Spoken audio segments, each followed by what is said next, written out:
Nobody serenades you but me, Bats. Take it away, boys.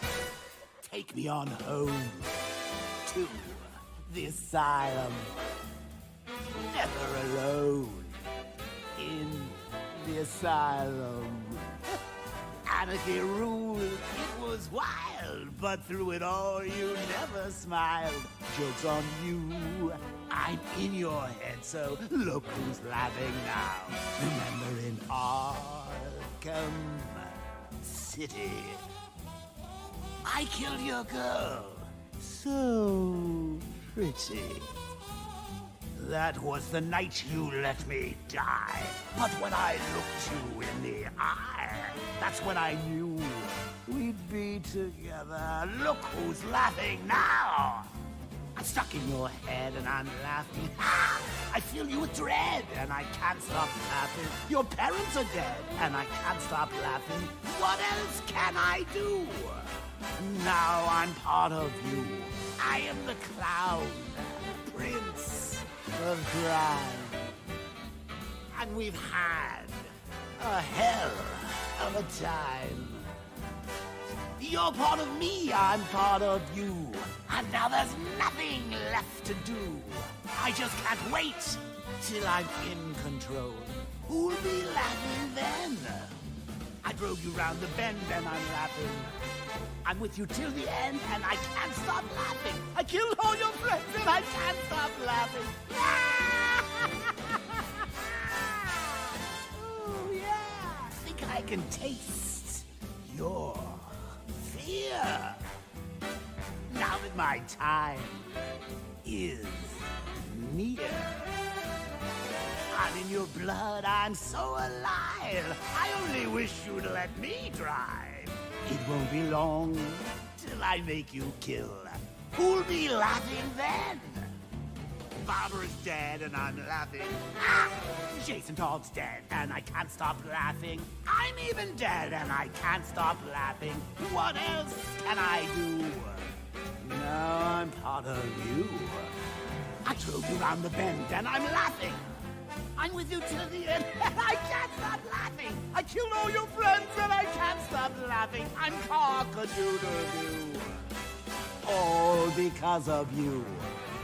I'm stuck in your head and I'm laughing. Ah, I feel you with dread and I can't stop laughing. Your parents are dead and I can't stop laughing.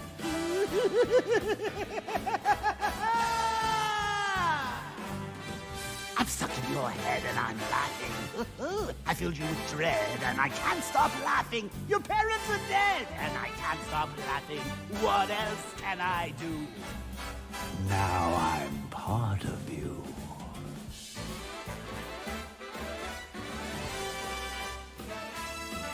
There's nothing like a comeback, is there, Matt? Let's go again.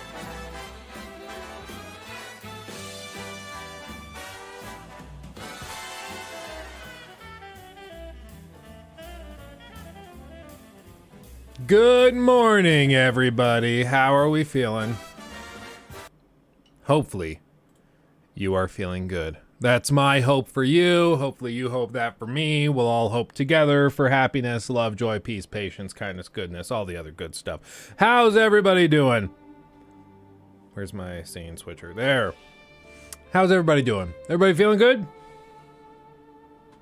Start with some emotional music. Just to get it off.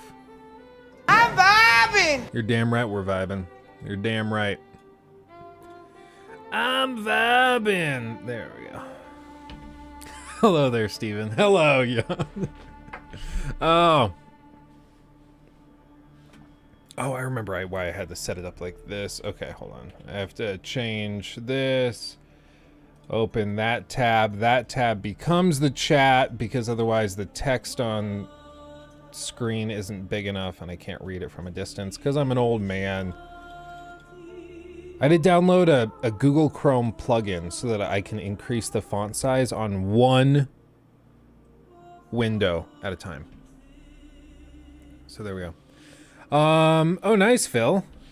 I love having gaming news. Let's see. Oh no, Alex is depressed. I'm sorry, my friend. Robbed? Oh, are you talking about the football game? I didn't watch it. I I heard about it. Apparently it was a good game. There were people that were saying that it was like the refs were bad or something. I don't know. And then people are like, did you see Rihanna's pregnant again? I'm like, I literally don't care. Like that could be the main topic of a TV show called Things I Don't Care About. I'm like, congrats. Yeah. But I've never met Rihanna. I probably never will meet Rihanna. Why? Like, what? Who gives a shit? I don't really get it. Like, if the show's good, awesome. But I'm like, it's a football game. Why is the most notable thing about the football game that a musician in the middle of it was like, yeah, I'm pregnant again. I'm like, great. But like, what's okay?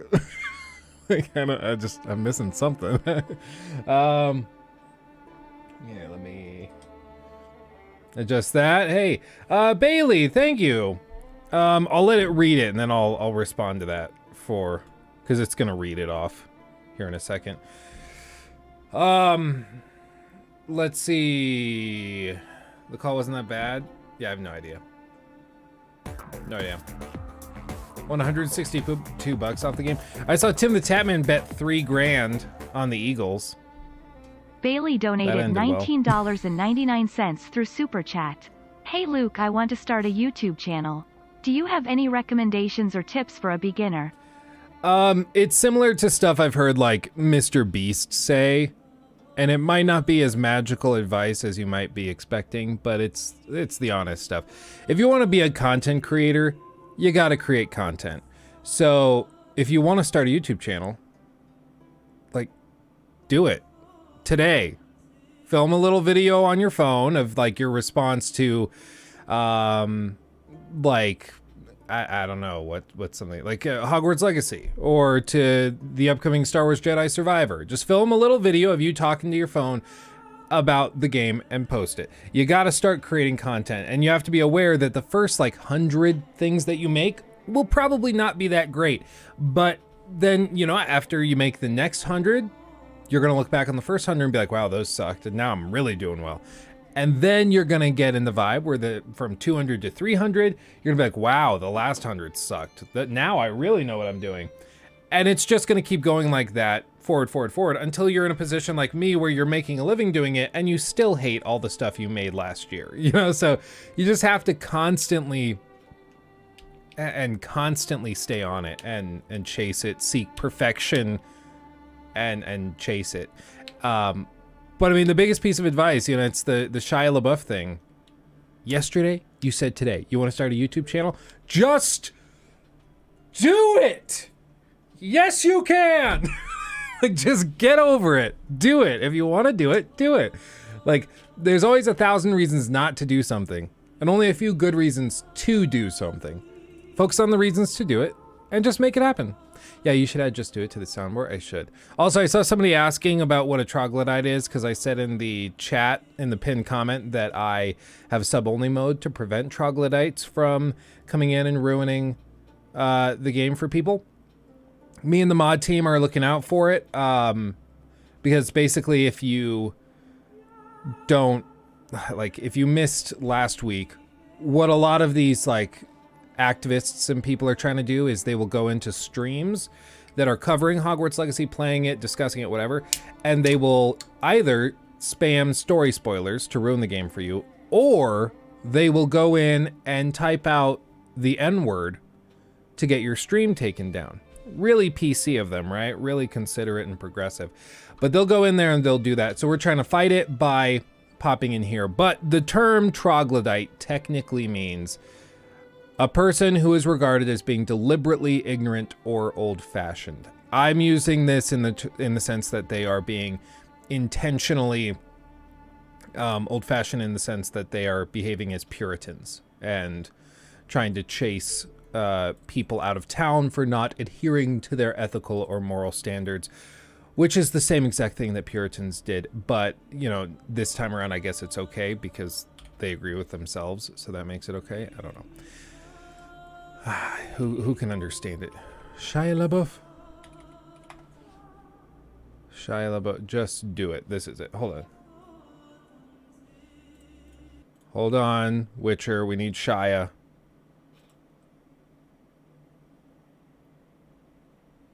Do it! Did I get it? Do it! Kinda. Hold on, let me try again. Just do it! Do it! Just do it! Just do it! There you go. Don't let... So, you wanna be a YouTuber? You wanna make a gaming channel? Is that what you wanna do? Just do it! Just do it! Make your dreams come true! Yesterday, you said today. So just do it! Shia. Don't let your dreams be dreams. And again, like, I know everybody memed on that when he released that, but I watched that back in the day and I was like, no, he's got a point. That's actually really good advice. It's simple, just do it. You know, good old Nike catchphrase. But really, like, that is all there is to it. If you want to make your dreams come true, you have to just do it. You just got to do it.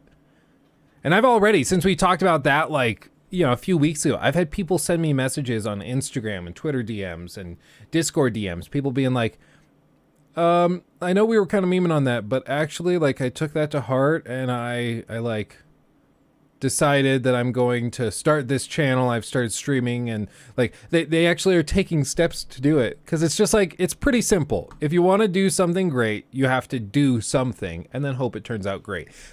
It's not that complicated. If you want to be a streamer, you got to stream. If you want to be a YouTuber, you got to make YouTube videos. No more saying like next week I'll start, next month I'll start when I have a better computer, better microphone, better camera. Shut up. Do it. You can do it. Suck it up and do it. I started filming videos on, like, I don't have the phone anymore, actually, but it was my Galaxy S5 back in high school. I'd make videos on that, and on my MacBook Pro that was like 5 or 6 years old. And I would just lean into the laptop and talk into the little mic cutout on the front of it, because I thought that that would make my audio sound better. Like, and I remember I felt so sophisticated when I moved from standard definition to 720p in like 2015. That was so cool. So cool. You just have to do it. Just have to do it. Man, smartphone cameras are better than most webcams. It's true. It's true. What you can do now, like, my sister wanted to make some videos and I told her, go online, get a refurbished S22 Ultra, and like, this thing is ridiculous. This camera is insane. It will do anything and everything you need it to do fantastically well, and it just works. I would say get an iPhone, but for one, she's an Android user, and secondly, the iPhones currently use Lightning, and this is the dumbest freaking thing about iPhones, okay? I'm about to trigger you if you haven't actually thought about this. If you try to seriously use this for video creation, what are you going to run into? Well, you're going to record the video on this. Great looking video, like Apple ProRes. But how do you get the footage off of this? You would think you just plug the cable in. The Lightning is a USB 2.0 standard, which became outdated in like 2012. So this phone is using a cable standard that is a decade out of date. So it was never designed to transfer like 4K video or 8K video, which this thing I think can capture. It was never meant to do it. So you'd have to basically wireless offload it, like, and upload it to iCloud or upload it to Google Drive from your phone, which is just so inconvenient and so inefficient when you could just plug a cable into it. Whereas, like, you know, the S22 Ultra USB-C, you just plug the cable in to your computer and you just offload all the footage. So I usually recommend the S22 Ultra. It's also going to be cheaper refurbished than an iPhone usually is. But yeah, good old Lightning. But apparently the European Standards Commission, whatever, they made it so Apple now has to get USB-C on their phones. So this coming fall, all of those iPhones are going to have USB-C, which is kind of cool. It's like 5 years too late, 10 years too late, but what are you going to do? When it comes to Apple putting USB-C on their phones, just do it! just Do it! What are the other sound bites we have on this? I don't remember, actually. I have like a full soundboard, but I don't remember what any of these are. Let's find out together and just randomly spam audio sound bites. So you get nothing. Oh, good. You lose. You get nothing. You lose. 16 times the detail. Classic. I'm vibing. I'm vibing. What's this one? Assassin's Creed Valhalla. Assassin's Creed Valhalla. What about this one? Most definitely what's up. Oh, King Cobra, praise be. Got him. Naughty. Oh, good old Borat. Naughty. Wow. Wow. Look here. Look, listen. Some good old Wings of Redemption. Catch me outside, how about that? Catch me outside, how about that? That's most definitely what's up. That's most definitely what's up. Oh, the king we need, not the king we deserve. Should we do a segment where like once a week we just check in on Cobes? Should we do that? I think it'd be kind of fun. King Cobra JFS, if you're not familiar, he's basically like a lol cow, but he's a guy that lives in Casper, Wyoming, just a couple of hours from where I live. Thank you, Proto, for that. Been playing Hogwarts Legacy. Do you feel like the castle isn't big enough, or isn't as big as people are making out to be? I think it is. I mean, to me, it seems properly big. Like, it doesn't feel like it's too small or that there's something missing. So to me, it feels about right.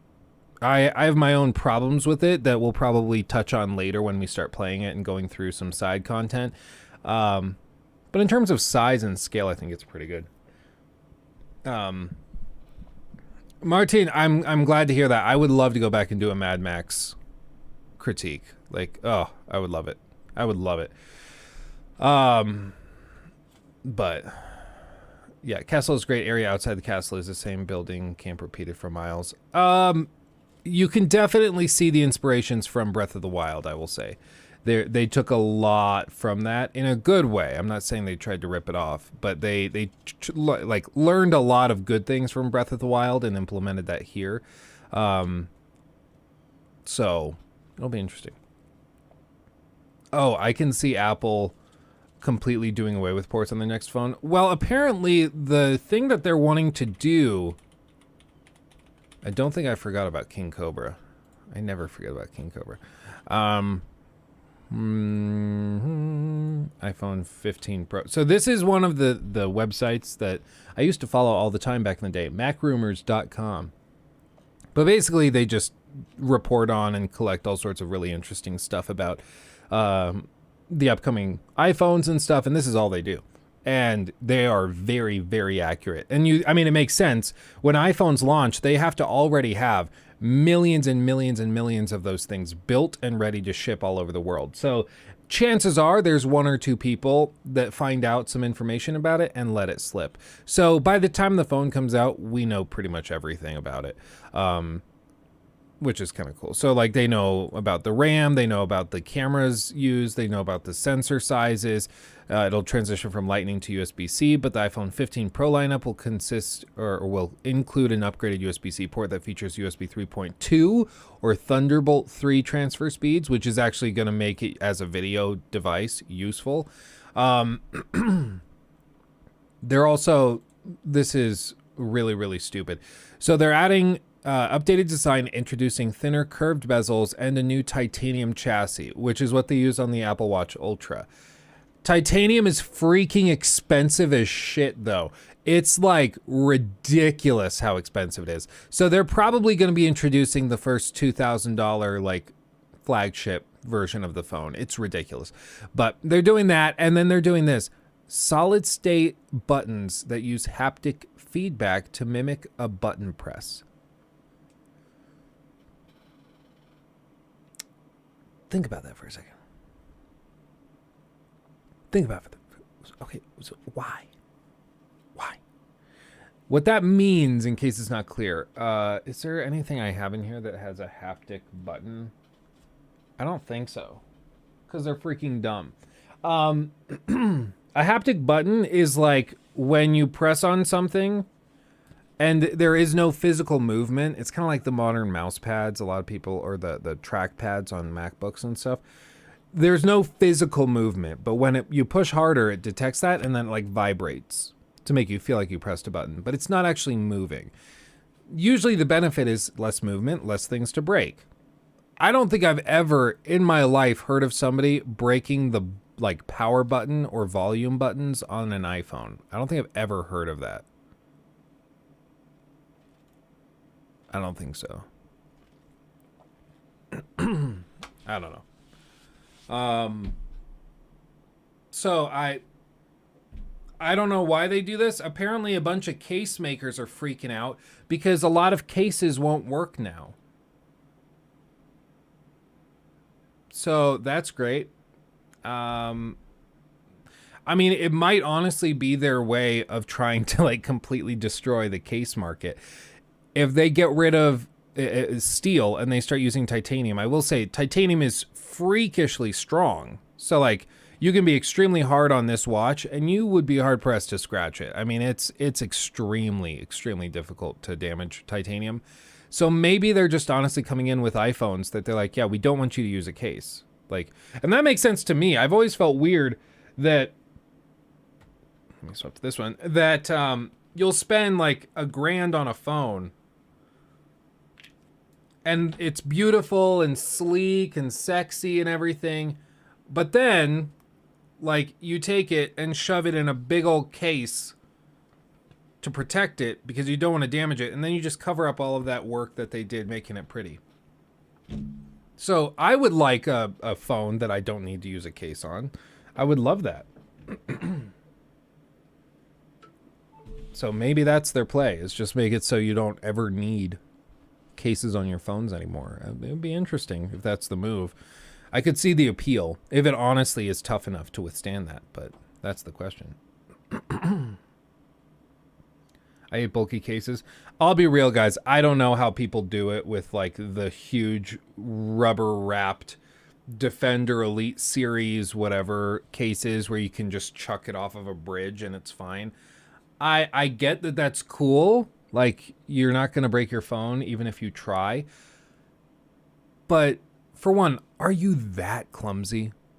Like for real? If you're working construction, I get that. My buddy Caleb, he worked in like oil fields, and so he needed a case like that. I get that, okay?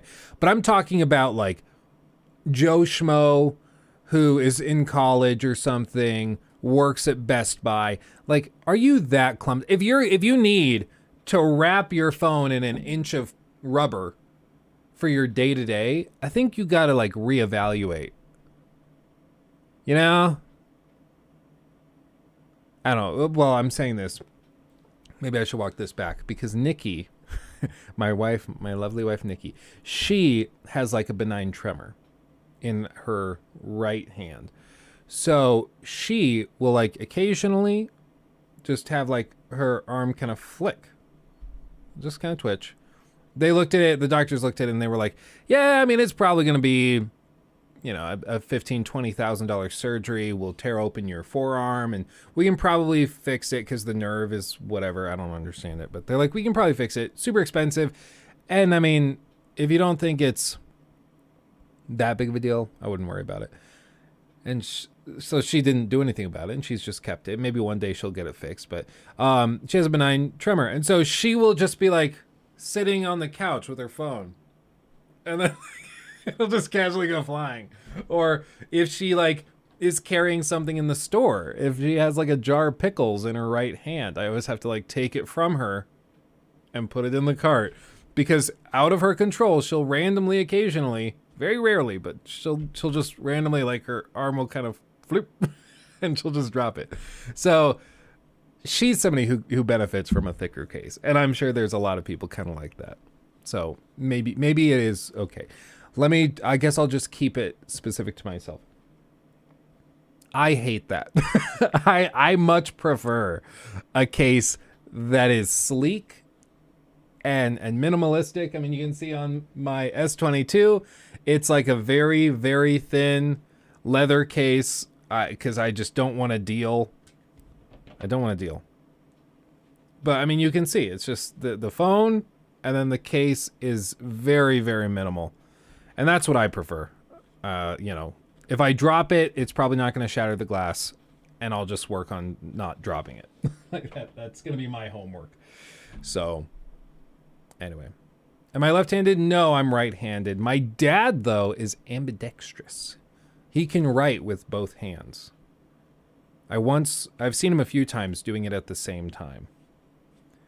Like he can write two different things at the same time. It's freaking weird. It's weird.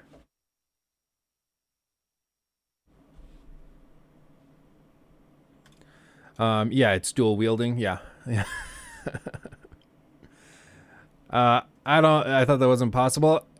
It's definitely possible. Like, I don't think he can like write two books at the same time, left and right. Like, if he really concentrates and focuses, he can like, it's kind of like playing piano. Like he can do both things with both hands and manage it, but it's not like, you know, I'll write a letter to Susie and I'll write a letter to David at the same time. Boop-a-doop-a-doop. And I'm watching TV. It's not like that. Like if he really focuses, he can like kind of do it, but there's a reason he doesn't do it in like his day-to-day, if that makes sense. Have your dad come on stream and show it. You know what? Next time I'm up in Laramie visiting them, if I do like an IRL stream, I'm like on my phone, I'll totally ask him to do it. He'll get so shy. He's so weirded out by the YouTube stuff. It's so funny. Like he just doesn't get it. And I get it. Like this is weird, but he just so does not understand it. It's pretty funny. Let's see. Speaking of, why don't any wizards dual wield wands? Or do like the double stack thing like Darth Maul? That's a good question. I don't know. I mean, probably because it's like totally useless, but you know, you never know. Maybe there's a way to use it. Off topic, I know, sorry, but I've always been super curious. What is the big boxes and shapes at the bottom of all your videos? Description sections always... or after the social stuff. Oh, that I guess I can show you this. Right here. Like, are you talking about this? It's like a text art that says subscribe. On some devices though, it might clip off and not show full, just like subscribe. It might just clip off and look stupid. So I could get a different one. But I just found it funny. And I noticed that Mr. Beast put this in his descriptions. And so I started putting something like that in my descriptions. And as you've seen, the channel is popping off. I'm not saying it's because of this, but I'm scared to change it in case it is because of this. So I'm just going to leave it. I don't want to risk. You know, if it ain't broke, don't fix it. If it ain't broke, don't fix it. Let's see. Steam Deck has been taking up so much of my time that I've been slacking on Hogwarts and Dead Space. Both games I can play on SD, but or Steam Deck, but got experience on a monitor. Yeah, I mean, I'll say, for me, it's always tricky because, like, for Hogwarts Legacy, I need to record a lot of it, but I really enjoy playing on the Steam Deck. And I will say, the default Steam Deck configuration for Hogwarts Legacy has it capped at 30 frames. I uncapped that. I let it go to 60 with the upscaling whatever tech, and it actually regularly is sitting at like 50 to like 55 to 60. So if I were you, I would uncap it if you're playing on Steam Deck. And I've actually had way better performance since doing that. But also Steam Deck, it seems like a lot of the problems are shader caching issues. So even though they render them every time you boot up. So I don't know why that is, but if I were you, I would uncap it, and the more you play, the better it runs for sure.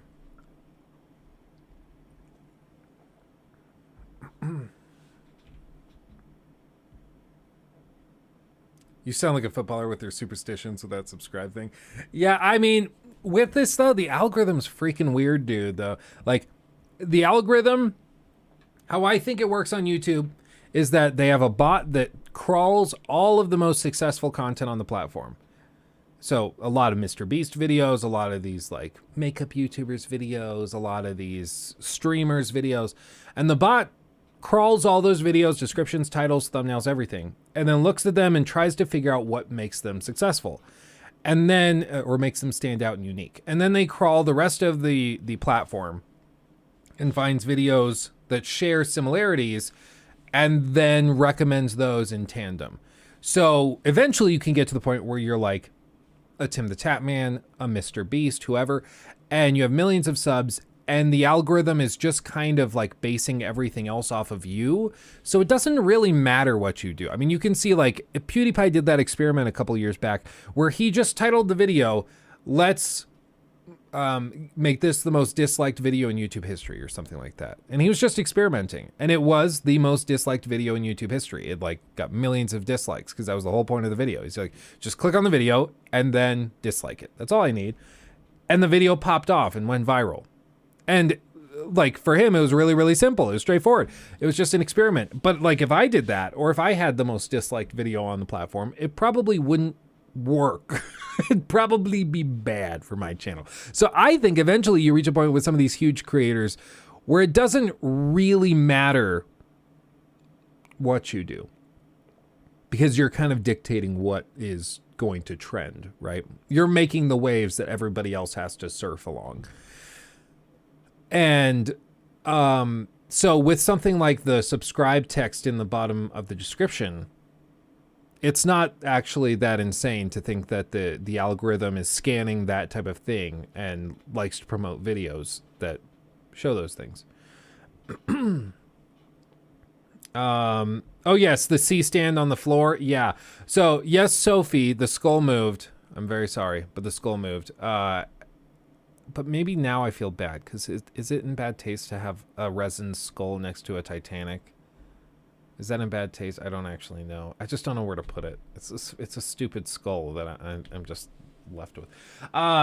But yeah, this is a C stand, which previously I had over here off camera, and it was pitched up and it was holding my like super old phone that's like incredibly scratched and the glass is all shattered on it. And my goal was to have it mounted and stream on TikTok at the same time we're streaming on YouTube, and just have it so it like cuts into the little setup. And I thought, ooh, we can like double up, stream on Twitch or stream on YouTube, and then also on TikTok, bring people from TikTok over. And I just have never really done it. I've never really done it, so it's just kind of sat there. And so this thing was taking up a ton of space. I wanted to move stuff around a little bit. I shifted this camera a little to the left, and I don't know if I like it more or less. I don't know. I'm picky. I'm very, very picky. Is the skull's name Leonardo? Because then yes, insensitive. It's all about the details. It's all about the details.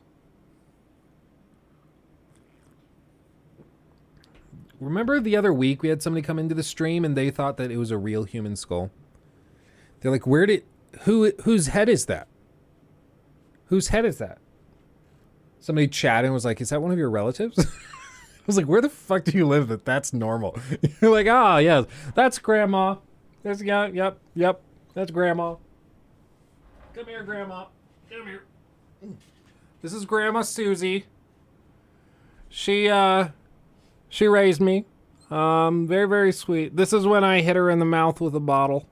Yeah, she did not like that. But yeah, she stays near and dear. Near and dear. And on Halloween night and at various parties, she'll come out and we'll put like a little hat on her. We just like to keep her close. You know? But yeah, that's Grandma. It's Grandma.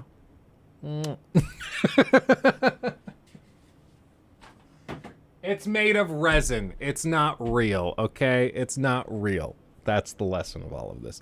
Somebody should clip that. Before somebody else does. We should clip that. Okay. Where's the skull from? It's from Etsy. It's from Etsy. Isn't there a culture that lives on graveyards because of grave robbers? Probably. I mean, there's so much insanity in the world with like weird cultures that do interesting things. It's like, what was it? Mummy brown or mummy gray or something like that. There used to be an ink pigment in the 17 and 1800s that was created by grinding down the bones and bodies of mummies from Egypt. And it was like, it was actually called mummy brown or Egyptian brown. Mummy brown, also called Egyptian brown, is a rich bituminous pigment, sticky black, highly viscous liquid. Okay. Immediate or intermediate tint, burnt umber and raw umber was one of the favorite colors of pre-Raphaelites. It was made in the 16th and 17th centuries from white pitch, myrrh, and ground up remains of Egyptian mummies, both human and feline. Straight up, just making ink with human bodies. And cat bodies, to be fair. But, yeah, somebody was like, I need a nice, rich, kind of mustardy brown color for this paint. Yeah, go grab that dude's leg and grab me the mortar and pestle. What are you going to do, sir? Don't worry about it. It's going to work. Don't worry about it. Jesus. Yeah, there's some weird stuff that's gone down in human history, but yeah, you're looking at this painting, you're like, oh, it's just a beautiful painting. It's gorgeous. Over here's a little bit of Tim. Susie, she's most of the floor. That was her leg, got turned into the floor paint. The tree, that was actually Danny. Danny was our cat growing up. We ground her up or him up, and you know, he turned out really, really good. it's just weird, dude. Humans are weird. How have we gotten where we are? How have we gotten where we are? I don't get it. It's all freaking off. I just, ugh. It's kind of pathetic and better use. It's kind of poetic and better use than just bodies and dirt. Maybe it feels weird to just take. It's the same thing with mummies in general, though. It feels weird to take a mummy and just like grind them up. I mean, again, like for one, the person didn't consent to being ground up and turned into paint. Okay, I can't believe I have to say that, but what, like, they didn't want to say, they didn't want that to happen. Okay, they didn't want that to happen. It wasn't on their to-do list for the afterlife. Like, and then the mummies themselves, like, these people they die and they're buried and wrapped up in very serious ceremonial ways for their religious beliefs. And then we open them up, we strip them down naked, and we put them in a glass case for tourists to look at. Like, that feels weird. That just, there's something off with it. You know, people kind of freaked out. People kind of freaked out at the Egyptian Authority when they put King Tut back in his sarcophagus back in like 2005 or something. I don't really see that as a bad thing. I'm like, yeah, let the poor dude die and rest. Like, come on. Real quick, Wet Donkey, thank you for re-upping your membership. Just got a 4080 and frame generation is like magic. Dude, right? It's ridiculous. Like, the frame generation tech is so much more impressive than the DLSS stuff. For those of you who have not tried frame generation, oh my God, like, it is actual magic. It's ridiculous. There's barely any artifacting, and it will just like increase your frames by 60, 70, 80%. It's insane. We were playing The Witcher 3 and we're getting like 65, 70 frames. We turn on the frame generation stuff and it jumps up to like 130. It's ridiculous. It's crazy.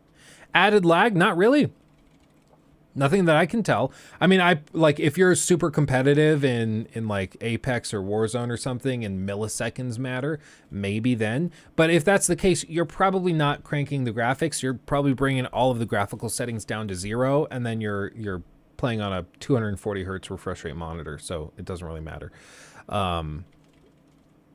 But I mean, for anything that's more casual or where graphics matter, it's crazy. Did you get the link I sent earlier? Is it in Discord DMs? I haven't pulled up Discord yet this morning, so I don't know. But if it's in the Discord chat, I'll be able to pull that up. I'm waiting for 4090 to be in stock, 4090 Ti or 5000 series, whichever comes first. You never know nowadays which it'll be. Yeah, for real. I mean, the fact that crypto has gone belly up largely has helped a lot, because there's not just a bunch of Tom, Dicks, and Harrys trying to make it rich in this. Oh, interesting. I'll add this to the list of things to look at. Phil, thank you. So yeah, that's helped a lot. But it was just pure insanity. I knew somebody who went and they bought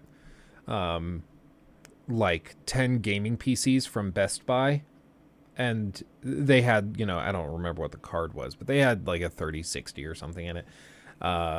And they bought or maybe a 2060, because this was like a year and a half, 2 years ago. But he bought a ton of these, like every penny he had and every credit card he maxed out to get these PCs, and then he set them up in his garage and set them up to like mine crypto 24/7. He did not take into account the cost of electricity, and if he made any money, it was minimal. I'm guessing, he never told me, I'm guessing he lost money because the electric bill was so high. And in Colorado, they have what are called peak hours or premium hours.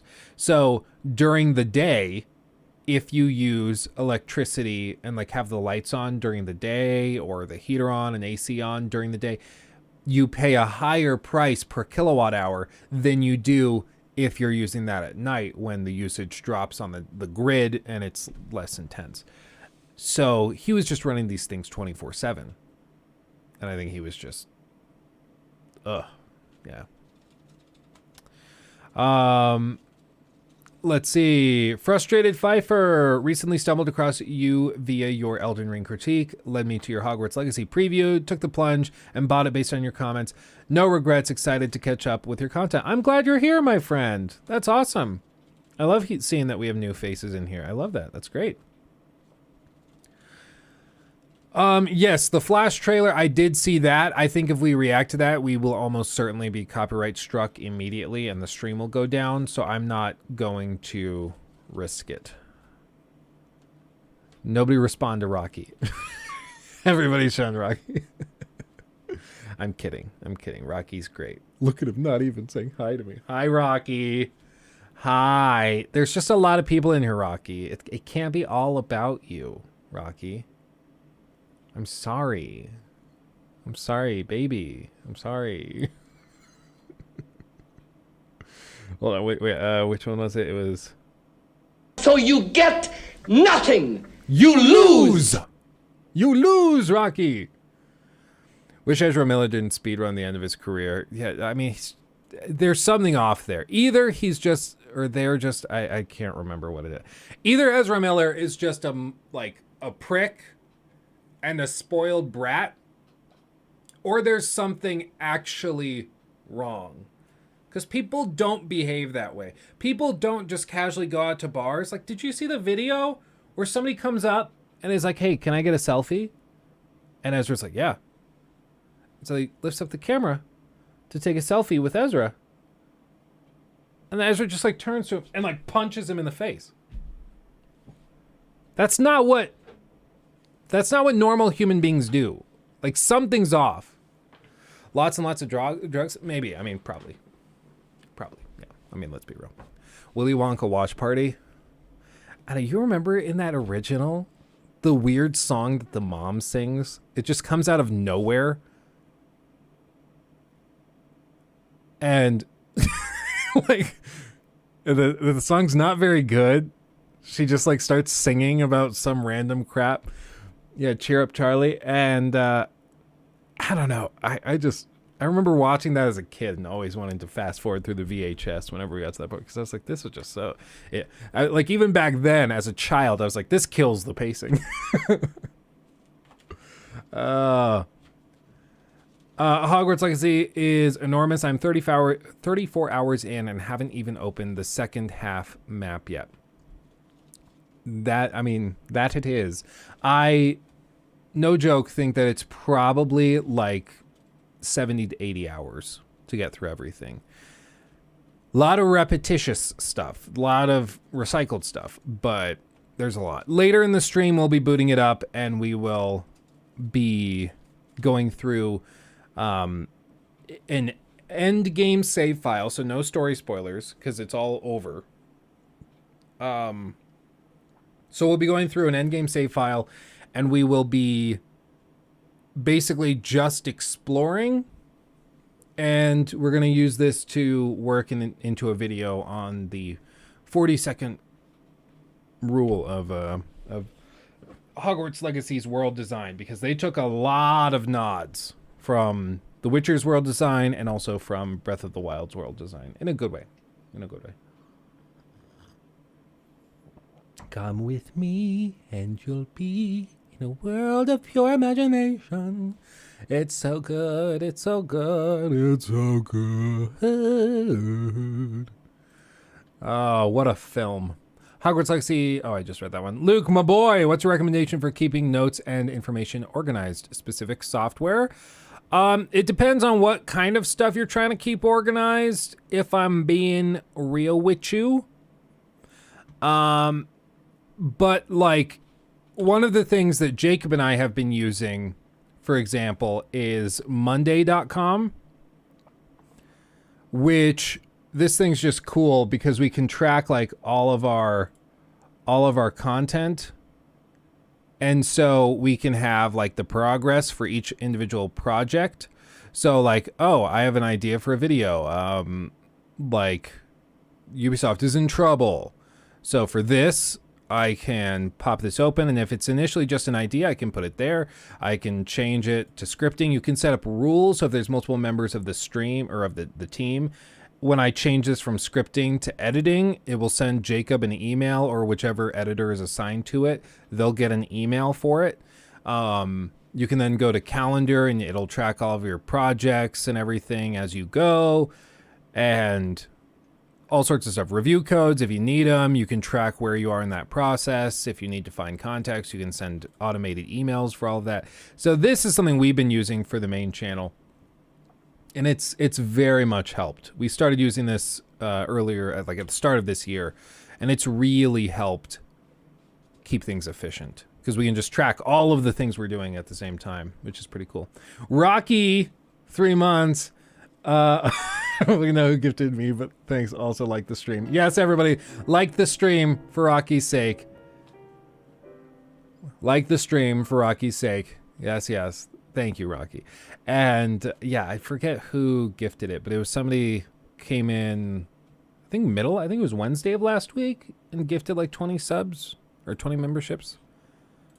I wish YouTube would just have a list of like all of the last activity, all of the history on the channel. Actually, this might do it.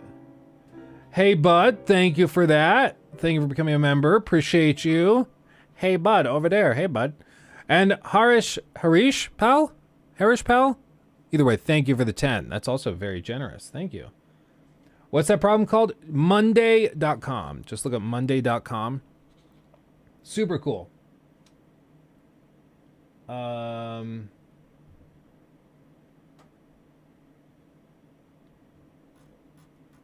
Yeah, no, it's clearing out. I thought this was gonna tell me the full feed of everybody that's done everything, but no.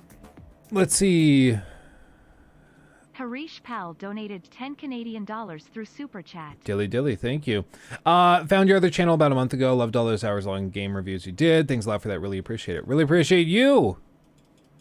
Thank you. And yeah, I'm in the throes of working on the Hogwarts video. Trying to get that done quickly. Where are you up to Hogwarts Legacy, and will you finish it? Oh, I'm done with the game. I finished the game. What I'm doing now is something I do for critiques, where I go back to save files I've made throughout my run, and I start testing stuff. So, like, if I want to see, oh, did this story choice have an impact? Then I'll go back to that save file and I'll test the other option to see if it did it. It's like, oh, it gave me 2 options in this cutscene. I chose this one in my first run through. What happens if I choose the other one? Okay. What if I play evil for the entire run through? What happens? If you play really good the whole run through, is there a difference? So like Nikki, I told you guys about this, but my wife Nikki, she's playing the game upstairs on that PS5, and she has been playing very good. Very, very good. She's Gryffindor. She's just playing by the rules and making every proper decision, trying to help everybody. In my run through, I tried to play as evil as I possibly could, using all of the forbidden curses, using everything constantly that I wasn't supposed to. When I would help somebody find like their lost cat, I would just keep the cat, that kind of thing. Like I was just mean and evil because I wanted to see, okay, we are playing as polar opposite as you possibly could. And I want to see if the game treats you differently or has anything to say about your difference in behavior. Do you get a different ending? Is it just a different cutscene? Is it like, does it have some severe consequence? Like at the end of the game, you get sent to Azkaban and you don't get to continue playing after the main story. What happens?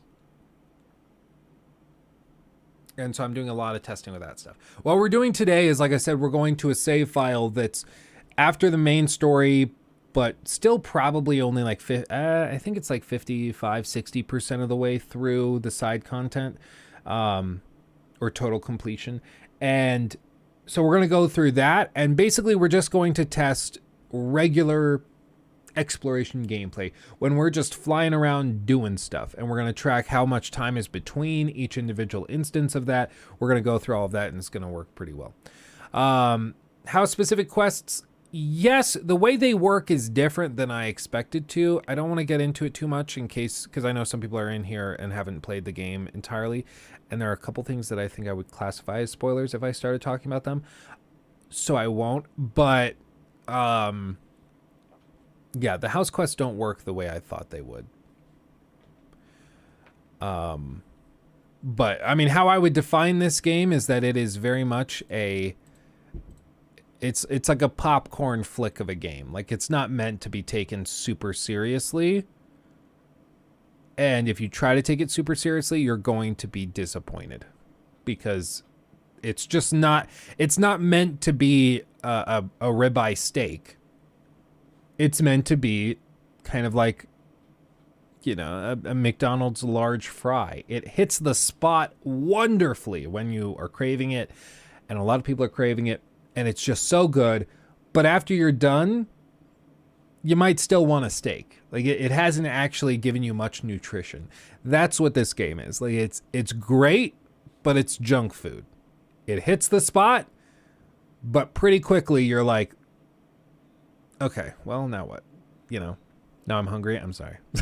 I'm sorry. I have a salad next to me that I'm going to eat here in a minute. Sirloin. Oh, baby. Oh, baby. Cassandra M, thank you for the 5. First time catching you live. Just want to say hi and thank you for the endless hours of amazing content. Oh, thank you, Cassandra. I appreciate that. Thank you. And hopefully, fingers crossed, I will continue making endless hours of amazing content. I'm going to try. But thank you for the 5. Very generous. A Happy Meal. Oh, baby. Happy Meals when we were kids were so great. But now all the toys suck. They just suck.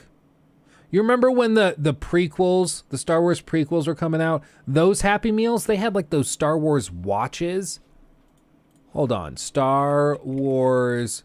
No, not Star Wars. Star Wars watches. I think they were Happy Meals. I'm pretty sure that's where we got them. Yes, these things. You remember these things? These watches? Dude, these things were lit. 2005. I would have been 7 or 8 years old. But, dude, these things, you'd order your Happy Meal, you'd get one of these, and it was like the cheapest, crappiest watch you could imagine. But, oh, good Lord, did you feel so cool. You felt so cool getting one of these things. Like $1 million. I got Darth Maul. Oh, that's a good one. That's a good. I think I had a Yoda. I'm trying to remember. I think I had a Yoda and then one of the Stormtroopers. I don't think I had any of the others. But yeah, man. Oh. Thanks. Now I feel older. I had the Star Wars glass cups from McDonald's. Yeah, can you imagine them doing that now? Now they just like come out and they'll, I don't even know what they give you. It's probably like some paper printed book, like just garbage. This is $43. Star Wars. Oh yeah, they were reversible. You remember the reversible band? Man, these were the days. These were the days. Wow. Now it all sucks. My poor son is never going to get to experience the magic that is quality McDonald's toys. He'll just never get to know it. So, quick transition. Let's shift gear a little bit. If you couldn't tell from that movement, I have not driven a stick shift in many a year. Awesome. Jacob already clipped the grandma's skull TikTok and is uploading. That's great. So for this, I want to shift gears and discuss some BioWare leaks that have come out. Maddie did a video on this that we're going to check out while I eat my salad. Go subscribe to Mr. Maddie Plays. He's amazing. A friend of the channel. I've watched his content for close to a decade, I'd say at this point. It's weird to think, but like he's not that much older than me. He's like a few years older than me, but he is the main inspiration for me getting into YouTube way back when. And so it's kind of weird to now just like casually chat with him. But anyway, he's older. Yeah, he's like 28, 29, I think. He's a handful of years older than me. Because I remember when I was graduating high school, I was watching his videos and he was already in college and I think getting ready to leave college. I don't know actually if he got his degree or if he left. I think he left before he got his degree. Because his YouTube channel started taking off with Fallout 4. But I'm not sure about that. Don't quote me on it. But he did a video covering the BioWare leaks, the Dreadwolf leaks, which is the next Dragon Age game, for those of you not aware. I've never really gotten that into Dragon Age. Not because I don't like it or I have anything against it. I just have never really played it, and I've never had the chance to play it. Because they're such huge games. Like they're huge games, but I can't really justify playing them unless there's another game coming out for me to cover. So it just doesn't really work super well for this, but yeah. Oh God, Spec Ops, thank you. Thank you, appreciate you. 5 gifted memberships, everybody. Spec Ops added again. Yeah, for real, dude. Thank you, Spec Ops. And welcome everybody to membership who just got that. You can now come to members only streams. You get all the emotes in chat. You should be able to chat without having to wait for the sub only thing. So boom. Bing, bang, boom. Bing, bang, boom. 1 is great, 2 is good. Inquisition has its moments. Nikki freaking loves Dragon Age, and she's very upset that I've never really gotten into it. So hopefully with this news, Dreadwolf is going to be on its way quickly, and maybe we can cover it sooner rather than later. But let's check it out and see what's up. That's most definitely what's up. That is most definitely what's up. Thank you, Cobes. Let's see. Salutations, my fellow Grey Wardens. It is Maddie here today, and He changed his intro. I don't like it. depending on where you stand on how the future of Dragon Age should go, you either had a pretty terrible weekend or a pretty great weekend. I know nothing about this. So if there was news about this, I don't know any of it, so I feel like I'm out of the loop already, but we're just gonna, I guess, blast into it. Because we just saw a number of Dragon Age Dreadwolf leaks. Now, keep in mind that a lot of these leaks are gameplay, screenshots from playtesting, aka things I cannot put in the video, so if you are looking for them, you have to look elsewhere. But we are going to talk about that, plus Insider Gaming's report, as well as where I stand on all these leaks. Now, for the too long didn't read, Maddie's feeling a little bit worried. I'm a big believer in BioWare. Like, I feel like they got to swing for the fences here with Dreadwolf, but I'm trying not to be too judgmental because what we're seeing is very early. But if what we're reading is an indication of what we're going to get, I do have some mild concerns that I just want to vent to all of you today. So thank you so much for tuning in. I appreciate you. Welcome one, welcome all. If you're new here, you're into BioWare content, you're in the right place. As I always say, there could be something written on a napkin in a diner and your boy will pick it up and make a video about it. So we're always talking about BioWare when we get a chance to. Consider subscribing. Let's begin with Insider Gaming. He's not wrong. Back in the day, my favorite phase of Maddie was his Fallout 4 hype videos. And I've shown you guys some of those old videos that I watched and I was all into back in the day. But Maddie would, like, I think he was like late teens at the time, early 20s. And he was just so excited to cover Fallout 4 stuff and speculation because the game hadn't been announced. We didn't know if it existed, but we just wanted it to exist so bad. So he like would make videos where it was like Fallout 4's developers, Bethesda Game Studios, just released 4 t-shirts, 3 of which were Fallout themed. The 4th was just a generic logo. 4. Fallout 3 we already have. So 3 Fallout things is meant to tie it to Fallout 3. And then the 4th one represents Fallout 4. They're telling us things, man. Like, we were straight up like schizophrenic when it came to looking for news and info on Fallout 4. So that was my favorite phase of Maddie. It was great. It was great. Those were the greatest days because it was so insane and just stupid. But we had so much fun with it. It was just, you know, childish hype, basically. Gaming's report, because obviously there is a timeline to all of this, and it started with this Insider Gaming report, which then beckoned the gameplay leak. So let's begin there, where it says Insider Gaming sources who have spoken to Insider Gaming under the request of anonymity have said that Dragon Age Dreadwolf might be further away than previous rumors have suggested. The development of Dreadwolf began in 2015 and has seen significant changes over its 8-year development, but EA is still yet to issue a release date for the title. Previous rumors have suggested the game could release in 2023, but the information provided to Insider Gaming suggests that the date could be rather optimistic. Okay, well, this is pain point number 1. I was really pulling for a little bit of Dragon Age Dreadwolf in the fall. I was hoping that would be the case here because originally what was reported... No, I mean, it's a ways out. That's what I've heard. John T, thank you for becoming a member. Appreciate you. Thank you. I don't know if you guys caught that, but Maddie always pronounces this word this way, and it's so funny to me. And I don't want to bash anybody because, like for one, if you like the word, like ROOF, I know people up north that pronounce it rough.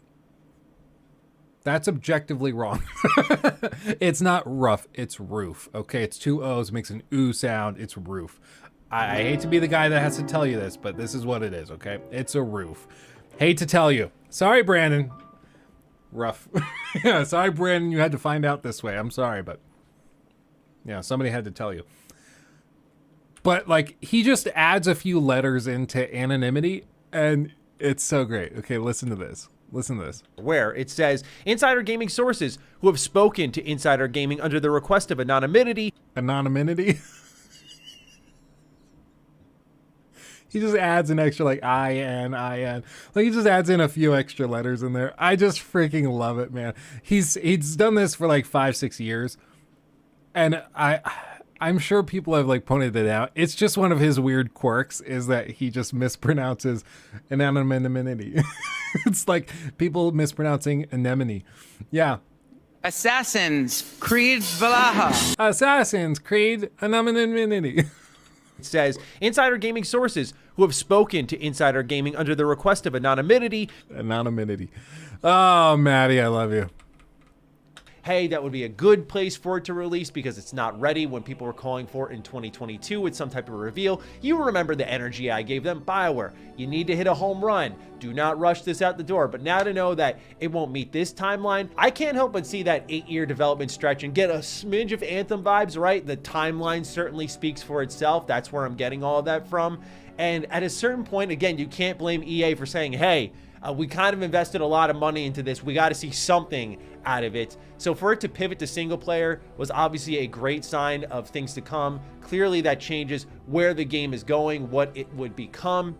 And that does require a soft reset on development. So it's not like all 8 years they were working on the same exact thing, but it's all been in the same world, the same realm. And to see that we're probably not going to get it this year, again, I will be patient and wait for BioWare to deliver, but it stings a little bit knowing like we're still somewhat of a ways out. Sources who have knowledge of the game and its progress have said that the game still lacks features, completed character lines, and still contains the remnants of the game's past, which abruptly changed directions in early 2021. According to Bloomberg's Jason Schreier, Dragon Age Dreadwolf pivoted from its planned multiplayer components to a single player experience. And can we just give, I know this is going to be weird, but let's give EA a little credit. Just a little, okay? Shifting one of their biggest franchises from BioWare, from multiplayer to single player, is like a big move for them. Because BioWare, you'll recall, they had two huge swings and misses. They had Mass Effect Andromeda, which by most accounts was ruined because they were forced to use the Frostbite engine, and it just was a technical disaster. Secondly, they came out with Anthem, same sort of story, forced to use an engine they didn't really want to use, and while it looked visually interesting, it just didn't have a good hook. Like, it just didn't have a good hook to it. And so now you would think, like, in the past, EA, when they've had troubled studios, they gut them or they force them to do a really high risk, high reward multiplayer project, and then hopefully it pays off and they move on from there. But in this case, they're shifting from multiplayer to single player intentionally, which is not something I would have expected, but apparently they're doing it because they see the potential in single player games. They're seeing that single player games can, in a lot of cases, be much more successful than these attempted multiplayer releases. Because, I mean, the thing that a lot of these studios, for whatever reason, don't seem to... It took them a long time to figure it out. It took them like 5-6 years to figure this out. But multiplayer games, they're a dime a dozen. And players are not actually that willing to just hop into a new multiplayer game with all of their friends. It's not actually, like, even if the game is free to play, there's a higher barrier there because players and multiplayer games, people tend to get really into one game that they like and that they really enjoy, and then they stick to it. If I'm really into Overwatch, I'm playing just Overwatch. It's going to take a lot to pull me out of that routine with all of my friends. Same with when I was into like Warzone. I was all into Warzone. It would take me a lot to pull it out. It took them like basically destroying the game consistently every week for 6 months to get me to give up on it. And, you know, with Apex Legends, still love Apex, but they've had massive server issues and stuttering issues with their servers. So I'm just like kind of burnt out on that. But it takes a lot to dislodge players from those multiplayer tranches that they end up in. Whereas single player games, I think players are much more willing to just try it because they don't have to bring their friends over. It can be seen as something supplemental. You know, somebody can still be really into Warzone and enjoying Hogwarts Legacy on the side. Whereas to get somebody really into, that's really into Warzone into your new Battle Royale shooter is going to take a lot more work than just making a good single player game. So I think they're finally realizing this, which is good because they're starting to change how they approach projects and starting to rework them. So multiplayer games are getting downgraded or shifted. Downgraded sounds bad, but it's getting shifted into single player. But apparently that's one of the big problems with this particular game, Dreadwolf, the next Dragon Age game, is that they were making it multiplayer, and then at some point they just pulled out of it and shifted, and now it's single player, and they're trying to gut the multiplayer stuff and rework things.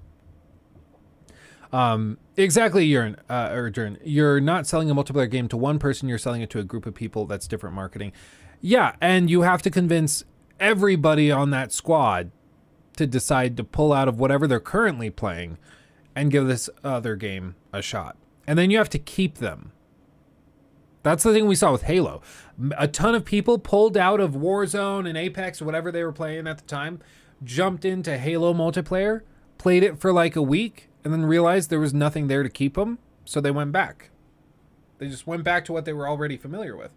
So you have to have like this whole ecosystem, long-term support, all of this stuff in order to capture the audience and to keep them. And that's extremely, extremely, extremely difficult to do, which is why so many of these companies that have tried to do it have failed. And I think that's what EA has realized is we keep trying to like go swinging for the fences and have these battle royale games. Like, same with Ubisoft. Somebody in chat said there was news that Ubisoft at one point had, 16 different battle royale games in development at one time. 16 battle royale games at the same time they were working on. Like, talk about throwing like spaghetti at the wall and hoping it sticks. Like, that's ridiculous. That's ridiculous. And none of them have been successful, right? But they burned millions and millions and millions of dollars on that, trying to make one of those stick. They're like, oh, we'll try one where it's dodgeball. We'll try one where you throw paint balloons at each other. We'll try another where you pat each other on the back. Then we'll contract one that's Sarcastaball. Honestly, I would play a Sarcastaball, a battle royale. I'm not even joking. And they just tried everything and none of it worked. And so I think these studios are now finally realizing that it's just cheaper to make good single player games than to make 16 multiplayer games, none of which that turn a profit. Continuing on, they say 2 sources have revealed that some of those multiplayer components are still sensed to some degree in the current build of the game, with one source saying that the game felt a bit like Destiny with a central hub where players could probably regroup before heading into the next mission. The game's hub, though, will still play a vital role in Dreadwolf in its single-player format. Dreadwolf follows a similar gameplay loop to its predecessors, which will involve recruiting and growing your own crew, whom you'll encounter by completing missions. Your recruited crew will populate your hub, where you can then give them different pieces of equipment and modifications as you progress throughout the game.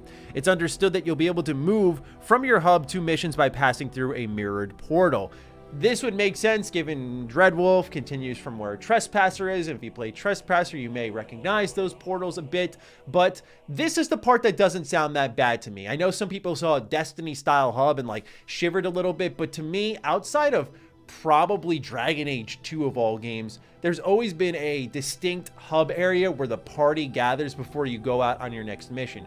In Inquisition, you're in your own fortress. All of your party members are littered about as you go to shops, you do your loyalty missions, you go to the war table, and eventually head out on your next mission. In Dragon Age Origins, it was going to your camp where your party gathered, albeit much smaller. It's where you did your enchantments, and that was really it. Otherwise, you were doing, again, loyalty missions. That's always been a part of Dragon Age to me. The hub area where everyone gathers as you slowly gain a party. I don't think that sounds actually all that bad. Now, when we're supposed to be coming out in 2023, as was reported, and we're lacking features, we're lacking completed character lines, and so on, this brings back a video that Mark Dara, who was with BioWare for about 2 decades, had made about the BioWare hockey stick style development, where they're on this slow, slightly slanted line going somewhat upwards, and then like a hockey stick, you curve up, and things start to come together very quickly at the end.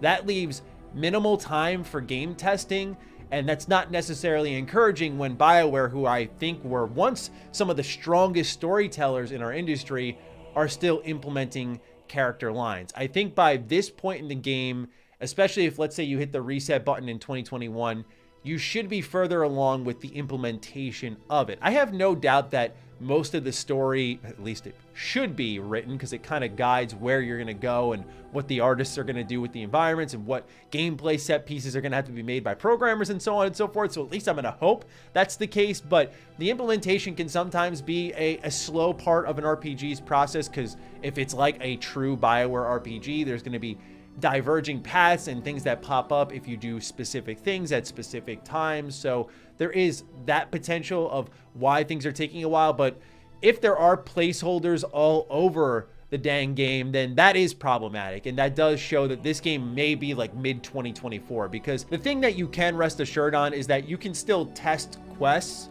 while placeholders exist. So it's not like they necessarily are super behind, but I feel like you want to make sure everything that you're planning to sell is going to be in the game and then test that a number of times. So, you know, I don't want to, again, read super deep into it, but from my knowledge, I find that probably the most concerning aspect. As for combat, one source who recently played the game... He's right. Cancel it. Shut it down. I'm done with this. Okay, don't cancel it. But I totally, like... I don't know why. There's just been a lot of games kind of like this. Like, Gotham Knights is probably the easiest one to point to, where it's pretty clear what they were doing. Like, it's pretty clear that that was a multiplayer game that was created to have, like, a lot of monetization in it. And as development went on, they decided to pull out a lot of the monetization because they realized it would be a sort of hot potato that they didn't want to carry. They're like, can you imagine what YouTubers are going to say and streamers are going to say when they see how heavily monetized this is? Let's just cut it. It's not worth it. The lost sales will be way more than any money we'd make in that shop. So let's just dump it. And so they did, but you can still see the remnants. You can see all of the weird, like, crafting component lists where you have like 50 different crafting components that you need at any given time. And I just think that this, hopefully it looks like they pivoted early enough in development that you probably won't feel a lot of that. But little things like, you know, the centralized hub before you go out on missions, a remnant of that where you can see, okay, this was probably originally put together as a multiplayer game. And sure enough, it was. So it's just interesting. Why is everyone so negative about Dreadwolf? I think Bonga, like a lot of this is something I noticed with the Hogwarts skepticism stuff. I agree we shouldn't be cynical or overtly negative. But when people are talking about like Dreadwolf or about Hogwarts Legacy before it came out and you're being skeptical, I don't find that to be negative. Like I view that as just being like fair to evaluating each of the facts and trying to remove any blinders that you might have. So like for this, if we remove that it's BioWare, if we remove that it's EA, if we remove that it's Dragon Age, and we just look at it as a game, then the leaks coming out from people working on the game are concerning. Yeah, it was in active development for a while. Then they had to pivot because they changed entire fundamental directions on the game from multiplayer to single player. So they're reworking everything. And as a result, all of this other stuff is happening that's concerning for the developers working on it. So that's a concern. And then you tack onto it, okay, well, this is coming from a studio that's lost a lot of its top talent in the form of BioWare. It's coming from EA, which has a spotty track record. And you just start to see that there's a lot of other pieces to this puzzle that are concerning. Like, is it going to matter whether I'm like hyped for this or not as to whether or not this game turns out well? No, it doesn't matter at all. Like, if I didn't watch this video, if I didn't hear any of this stuff, it wouldn't matter at all when the game actually comes out. The game's still going to get put together. It's still going to turn out probably pretty solid, and that it just is what it is. But part of what we're doing is we're interested in it. We're interested in development. We're interested in hearing what's going on and seeing what's going on. And so it's sort of like its own weird form of entertainment. Let's see. Midikar Marius, thank you for becoming a member. Hey Luke, are you excited for Black Myth Wukong? If it slipped you by, check out a trailer, probably the next game I'm most excited for in years. Yes, I am very interested in that. I've actually spoken to the developers, and we should be getting a review code for it. At least that's what they've told me, that they will send one. So I will be looking out for that. But allegedly we will be covering that and reviewing it. Dead Island 2 is releasing a week early. Dab. That's always a good thing. And while Mass Effect Legendary Edition was a success, let's not kid ourselves. It was a pretty lazy remaster. Yeah, I couldn't get it working for like 3 weeks. Yeah, and I like going all the way back this, I totally agree, Phil. There's a huge difference between being negative and being skeptical. And I think, for one, a lot of people who are negative say that they're being skeptical as like a get out of jail free card. And they think that that's just, oh, so am I being a negative prick? Or no, I'm just being skeptical. There, I'm done. There you go. Easy. But no, they're very, very different. Like, skepticism is the attempt to be like the ultimate form of intellectual honesty, where you don't assume anything, where you come into it not believing anything. You take as few presuppositions as possible, so you don't presuppose that Bethesda is going to make an amazing game just because they made Fallout 3 or Skyrim. You don't presuppose that. You don't presuppose that, on the flip side, you don't presuppose that BioWare is going to make a pile of garbage because the last 2 games they put out were really, really poorly received. You don't presuppose that stuff. You just try to evaluate each thing individually, and if there's a piece of information that you can tack onto that, then you can take that into account. But you try to get away from dogmatic, broad strokes decrees of what you should or should not think. Is Black Myth still in the Vaporware territory? For me, I don't know. I mean, we haven't seen a lot of it. We've seen some gameplay and some boss fights and stuff, but we haven't seen how it ties together into a single game. So it's going to be really interesting. That's one to definitely wait for the reviews on, because we just don't know. Like, there's not a whole lot to confirm that, okay, this is a well-known studio. We know that this thing's totally real. So I would agree. It's definitely something that you should wait for reviews on.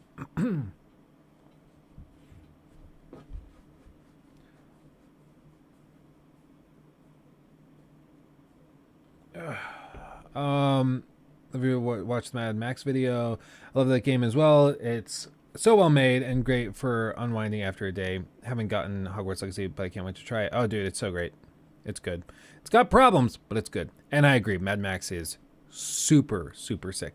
That's literally the exact opposite of your assessment of Starfield. Oh, so I think you're referring to the studio background. Let me, hold on. I think the easiest way, once again, to demonstrate this is with good old MS Paint. MS Paint, I've pulled this up a few times, but it demonstrates the point well enough. As I've said, like, these are our points. This is the point of not buying, this point of hating. Okay, so if you're in this realm, you're like a fanboy. If you're over here, you're a hater. When we start evaluating a game, our goal is to sit right in the middle. Like right here and this is where we start. When I say a presupposition, I mean we're not starting here, we're starting over here, okay? So if I say I'm going to presuppose that Bethesda is going to make a great game because they made Skyrim, that's what a lot of fanboys do. They're starting, if I avoid my camera, they're starting like over here, not in the middle.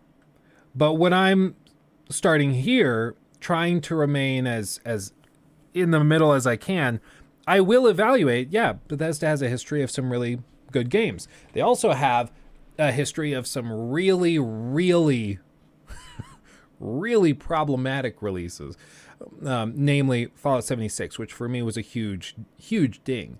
So for me, I go from here, and then I pull back here. But this is still a flexible position. I can still move forward from here, or I can move further back. If we find out that, like, let's say we get closer to Starfield's launch, and Starfield is like Yeah, so they, like, what's another example of a game that's had a ton of problems? I mean, just let's say it's like a mirror of Cyberpunk. And let's just say that they refuse to send it to reviewers if they ask for like a Series S code or a Series X code. But PC codes are getting sent out, but anything else you can't. And then we find out that they're also not allowing reviewers to use their own gameplay footage. They have to use B-roll to show. This is starting to take us very far back. Even though like this was just our predisposition towards like before the game launched, like as it goes along, it gets dinged further and further. And I think the main difference is presuppositions, because they're presupposed. It's where you are starting on the spectrum, like fully. So if you presuppose the studio is great and they make great stuff, like Naughty Dog, a lot of people have done this with Naughty Dog, and it's easy to fall into this trap.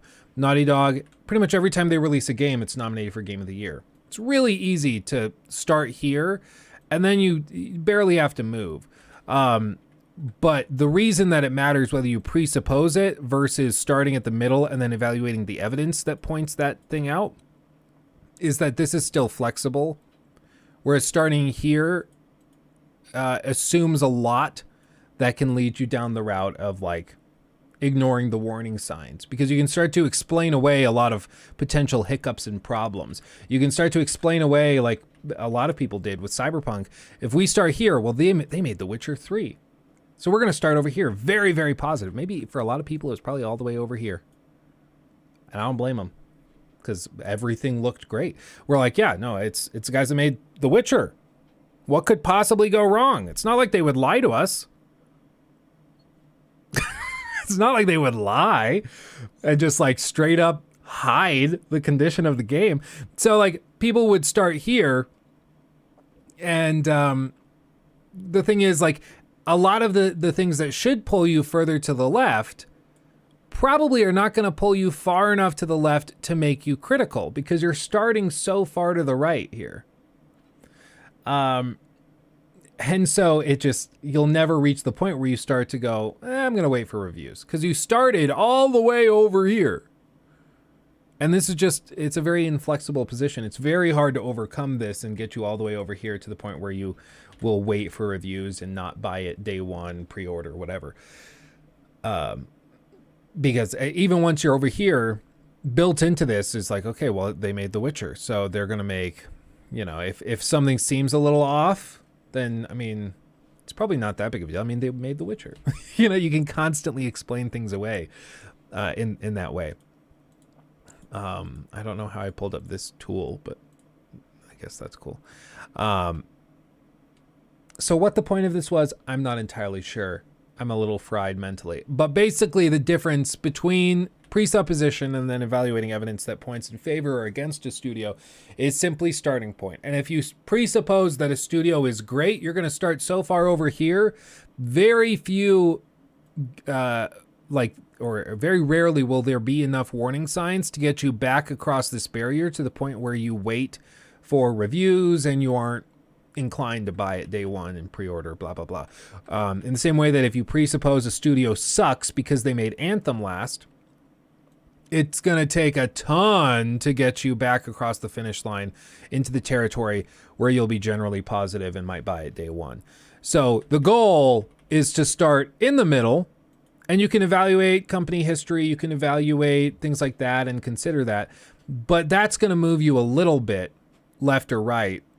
It's not going to start you right on the extremes, which is what a lot of presuppositions do, is they start you on the extremes and lead you to positions that are very, very inflexible.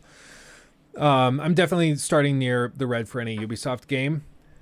Well, while I will say, like, we try to avoid cynicism, eventually some studios and people and things start to kind of beg for for cynicism. Like, dear God Almighty. Like, a great example maybe is, did I already close it? No. A great example is this fantastic thing with The Day Before. If we start at Mark 0, let me be clear. we're all probably floating down here at this point. But that's because each step of the way, they've made things way worse to the point where now we're like, oh, no, this thing is...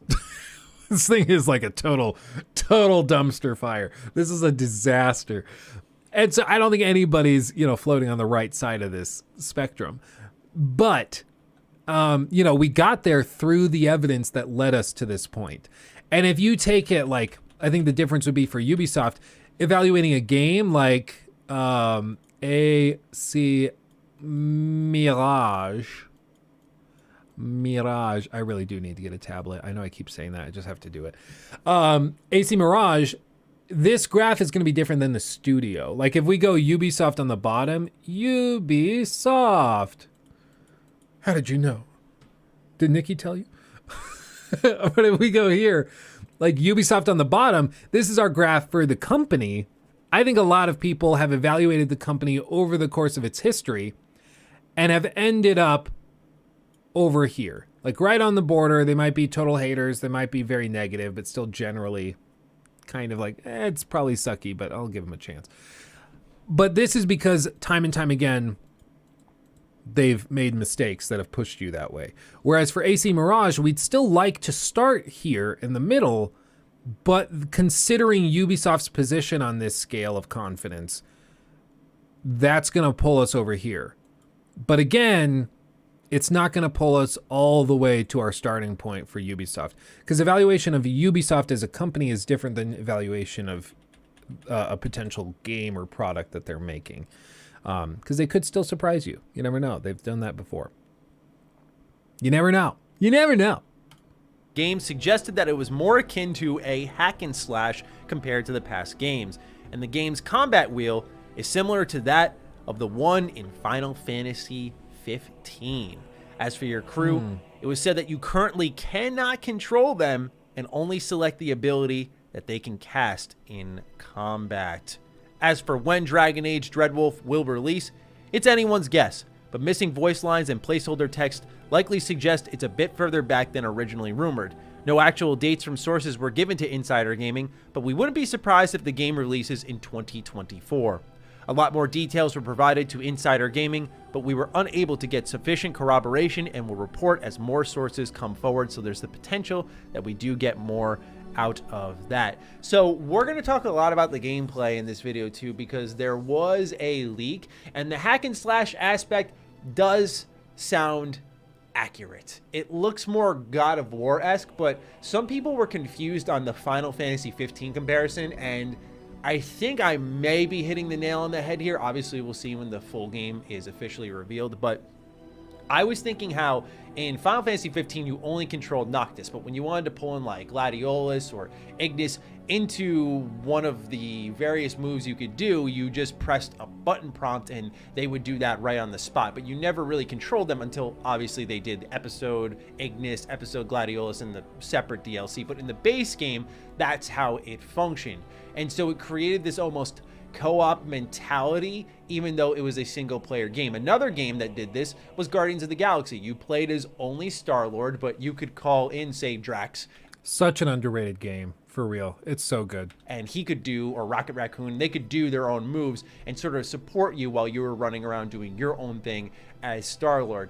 To me, not in love with this. I love the crunchy tactics of Dragon Age. I think we already saw what happened when we tried to go down the hack and slash route with Dragon Age 2. A game that I do find borderline criminally underrated, at least in the storytelling and world building department, but in the terms of gameplay, Dragon Age 2 kind of satisfied my curiosity of what hack and slash could be like inside this series, and it's not where I wanted to go.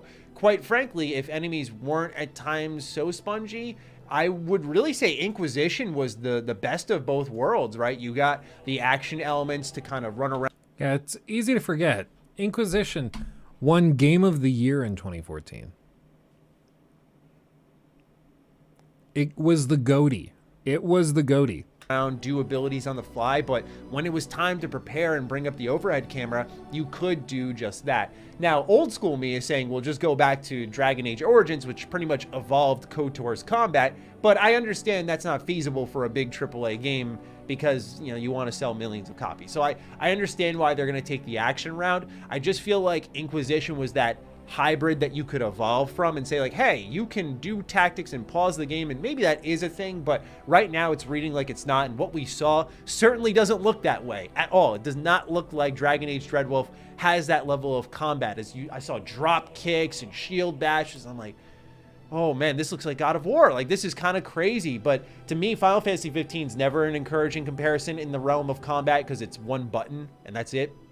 But I think the party members are so vital to Dragon Age combat. Like, that's one of its key pillars, its key components, its key strengths. So while I'm not trying to cast judgment upon the game so early, just hearing that alone, that it's even in consideration, to me, that's like a slam dunk. Like, yeah, you can control, say, Morrigan or whoever, or Liliana. It's like, yeah, of course, right? No, the fact that that was a conversation, they said, no, we're not going to do that. Again, I find that worrisome because that to me is a staple. Like, that's something you got to have, control of your party members, because that interactivity, that's where BioWare games thrive. It's not just out of combat with the conversations, it's in combat, being able to be these characters. Maybe they added in, maybe it's implemented in a different way that we don't know of yet. But just going off what we're reading here, and then what was eventually corroborated by a quick gameplay leak afterwards, I mean, it's just like, man, I can't sit here and be like, oh, I'm confident now. I'm feeling really good about this now. We'll see. Now then, there was the Reddit post that did end up leaking all of these gameplay and... Do you think we can look at that gameplay? Or will we get canceled? Because I think I saw like a TikTok showing it. Dreadwolf gameplay.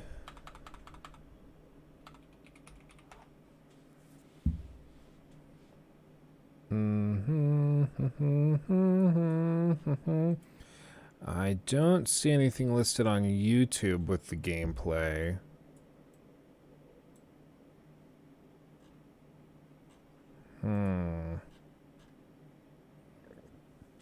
Maybe...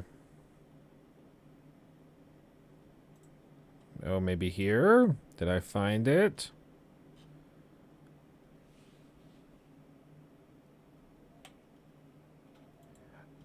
I mean, I might not have found it. I might swap screens, and if it happens to be on screen, that would be a terrible accident, and I'd be very upset if you happen to see it while I dropped my thing on the floor. That would suck. Because it would really be beyond my control if you guys saw it when this popped up. You know, that would be just totally unacceptable, and I don't know what I would do. I would probably be very, very upset. Oh no! It fell. It fell. That's weird. Oh, there. I got the thing. Post-it notes. Yes. Okay. Well. Anyway, what? Oh,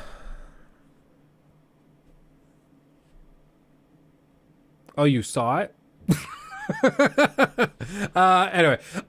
So, I mean, looking at it. It definitely, it's very different. I'll be real. I don't find this to be like a major negative. I don't look at the comment and think it looks bad. Like,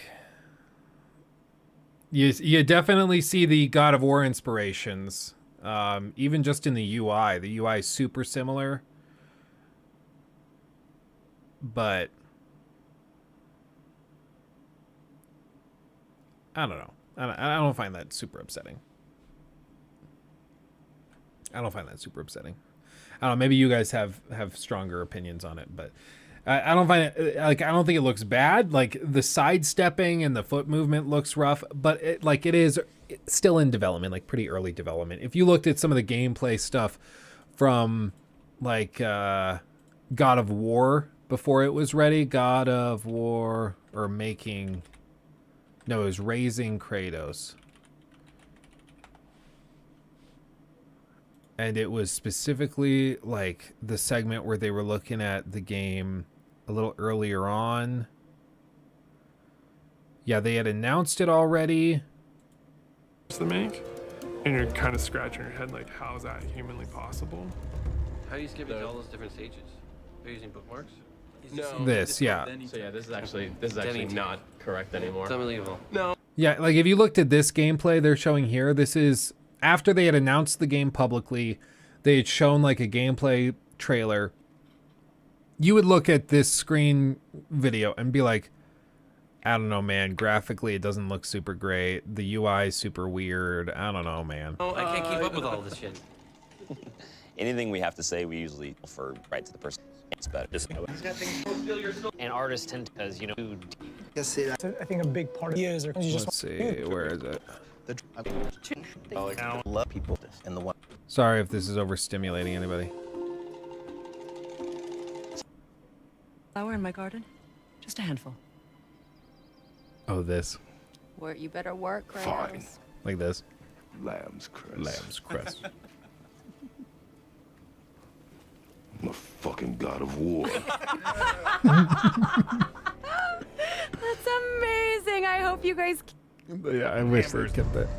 But like, if you looked at this stuff, these are play tests. So if you're ever wondering what it looks like when these studios are play testing games and seeing if gameplay systems work well, this is what it looks like. Like they have players sitting in little cubicles, and then they test them and try to see what they like, what they don't. It's pretty cool. Hello, Locke. Hello? He yells, knock. Hello? Oh, hey. Yeah.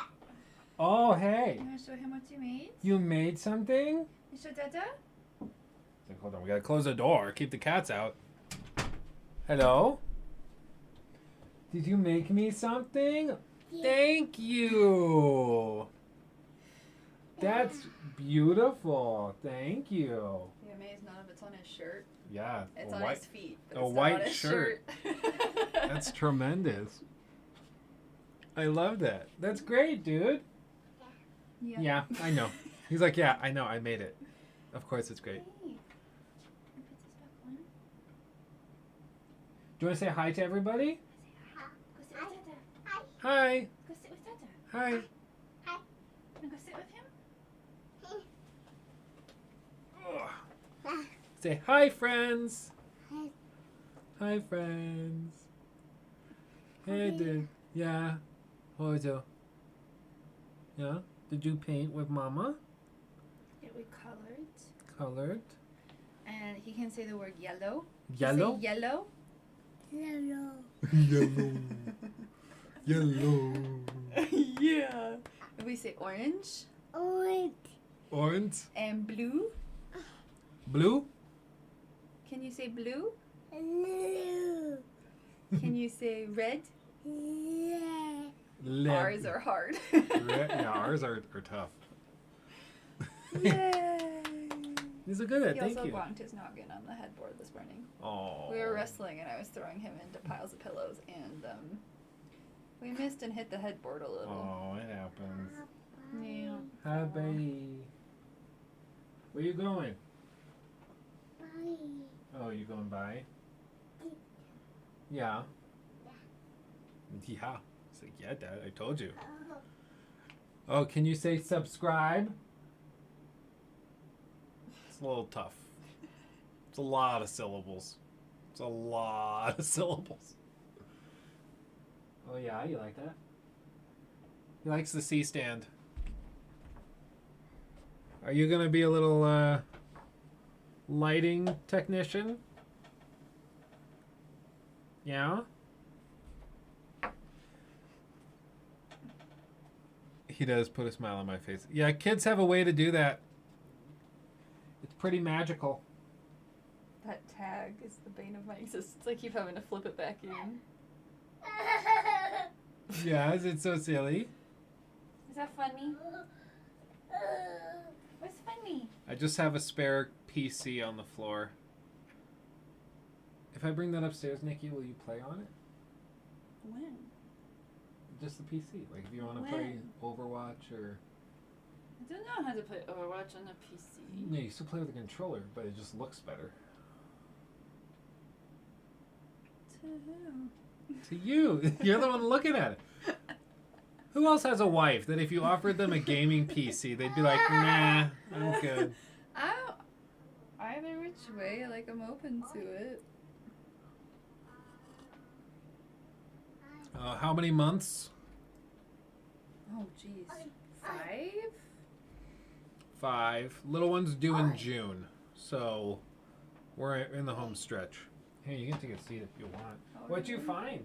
You took off the tower? Would that be help? Hello. Welcome to my world. Boo.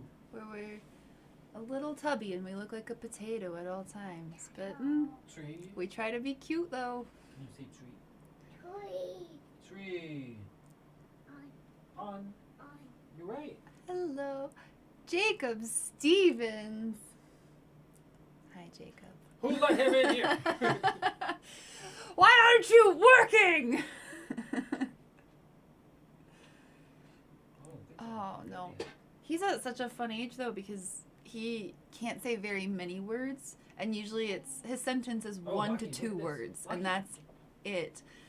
But he does try to talk, and it's all gibberish. And it's the funniest thing in the world and amazing.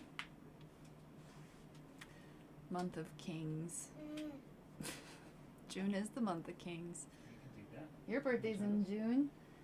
This baby's due date and Luke's birthday are like a week apart. Which is funny because Lachlan's due date, the day he was born, and my birthday are like a week apart. So we got great timing apparently. What? What do you want from me? He got the gorilla pod.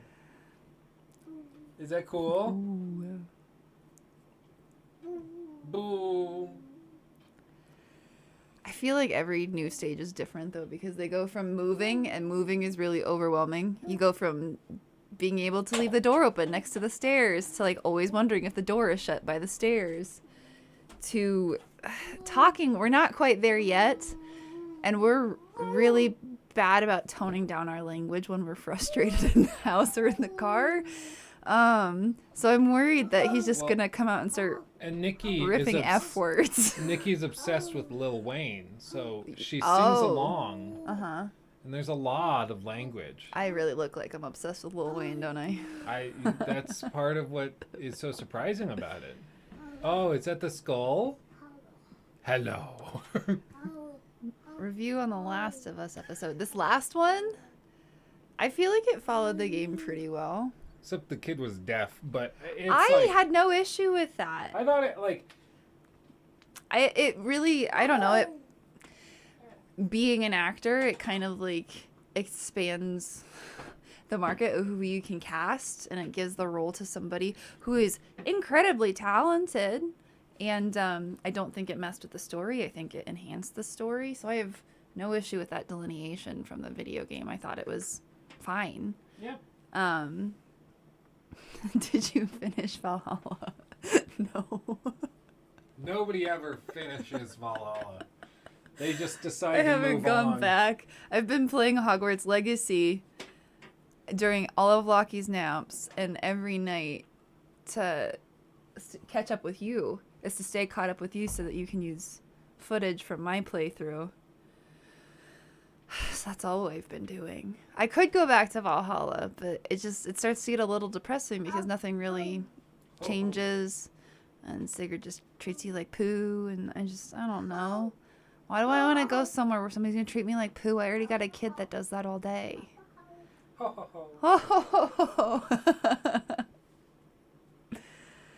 He picked out Wolfenstein. That's what he wants to play, apparently. Valhalla finishes you. Yes, it does. You don't finish Valhalla. It finishes you. Careful. Are you okay? Yeah. There you go. What do you have? Oh, what is he picking up? He's trying to walk on the C-stands. Oh. Well, I see, like, he's picking up the skull and things in the chat, and I'm like, I'm not seeing any of this. Yeah, he what picked is up happening? the skull, he looked at it, and went, hello. Hello. Oh, man. I think I got close to around 50, 60 hours into Valhalla. Which, generally around that time, you've at least finished the game and you're going through side content. That's not the case. I still haven't finished the game. But I also like to intersperse side content through the main quest line because it's intended and it makes the story that much more interesting, I think. Isn't Hogwarts Legacy just a bigger vampire with worse performance? I don't know. I will say Hogwarts Legacy has no sex. What is this all about? Yeah, I will say every time we play it and we talk to a teacher, you guys start going off in chat about like, oh, have you romanced them yet? When's that DLC coming? It's probably going to be a mod. I'm going to be real. I already saw one mod of somebody who replaced the broomstick with Shrek. Yeah. So you just like mount Shrek and ride him throughout the world. It's pretty great. Whoever put in the time and effort to mod that, I mean, props to them.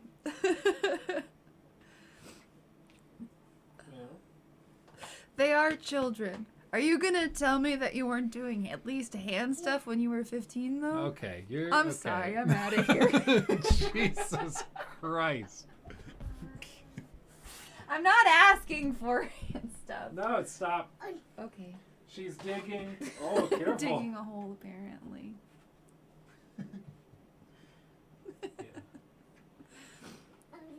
Oh day. Cancel. Oh man, I knew it was gonna be me. Yeah, it's Nikki. Do you just love the castle? Yeah. Oh. Yeah. He likes the torches. Yeah. I don't know. All being said, it makes sense why they don't have it. You romanced Deke. He's a generous lover. No, it makes sense why they don't. It's just, it's weird in the world of all these RPGs where romance is always an option that it's not included in this game, but it's because you're playing a student. It makes sense. It makes sense. It's just, it's different. I don't know. Lucky, is it time to go upstairs, honey? Go upstairs and play? Yeah. Yeah. I'm just, yeah, I mean... Yeah. AC romance might as well not exist. Why did they even I mean, do except that? to the extent that you get to, like, bang your brother's wife. I chose the baker. Oh, I didn't even realize you chose Randy. Rondy. Okay. Ronvi. I am unbelievably hyped for Dragon Age 4. But my son wants to go, so... Bye! Bye. Bye! Here we go. Oh, he turns back to me and goes... I'm coming with you. Bye! Say It's good seeing you. Thank you for the drawing. Say I love you. I love you. No, just bye. Just bye. Much love. Bye. Oh, down nice. Bye. Bye. Yeah. Bye, Dad. Bye, Luck. Bye, Dad. Bye, Luck. Come on, baby. I love you.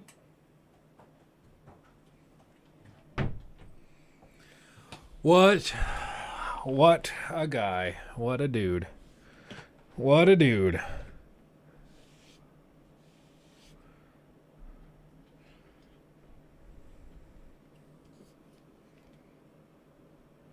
He's adorable. I know, right? He's a little force of nature. Never a dull moment with that kid. Let's see.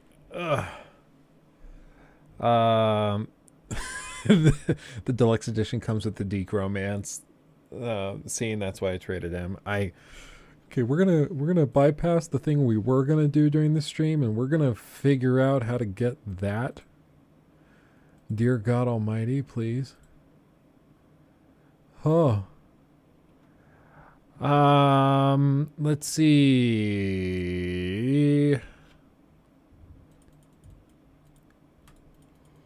Okay. Groovy, thank you.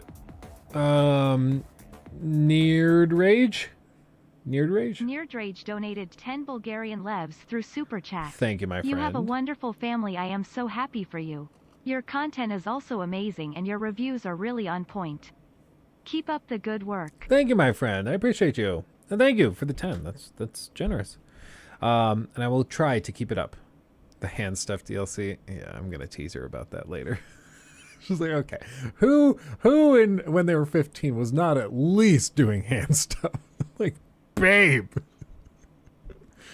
I mean, honestly, if Aiden Ross and those guys can be streamers and have a platform, I'm sure we're fine. I'm sure we're okay. But goodness.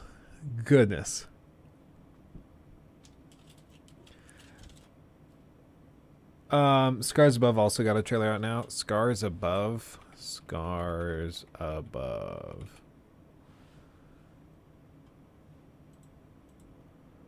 Do 5 days ago. Is that the trailer?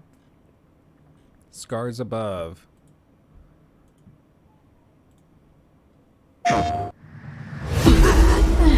What is this place? Rip headphone users. Sorry. Hello, Dr. Ward. This used to be a beautiful world.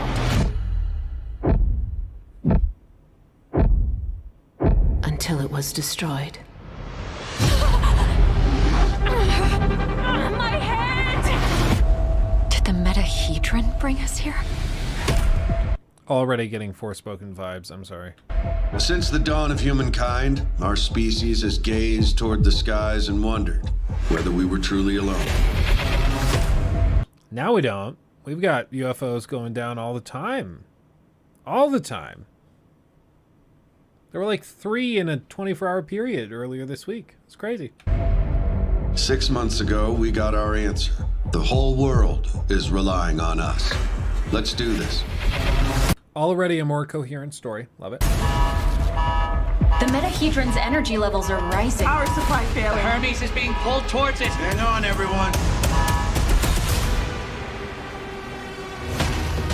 Your friends are trapped just as you are. If you want to make it home, you must uncover the secrets of this place and face its dangers. Oh my god!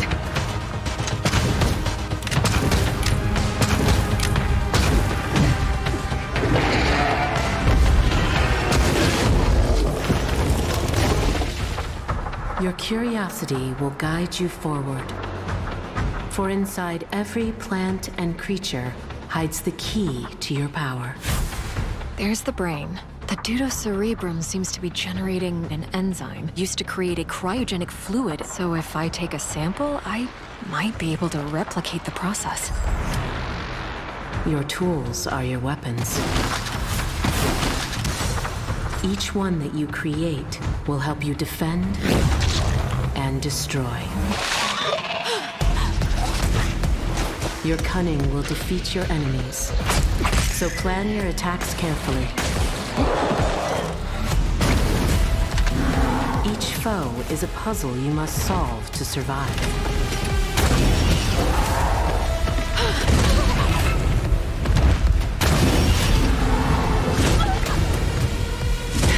Now's my chance. It's infesting the water.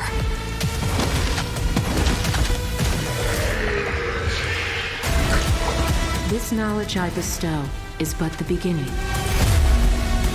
You must become stronger. You must journey further. You must prepare yourself for what is yet to come.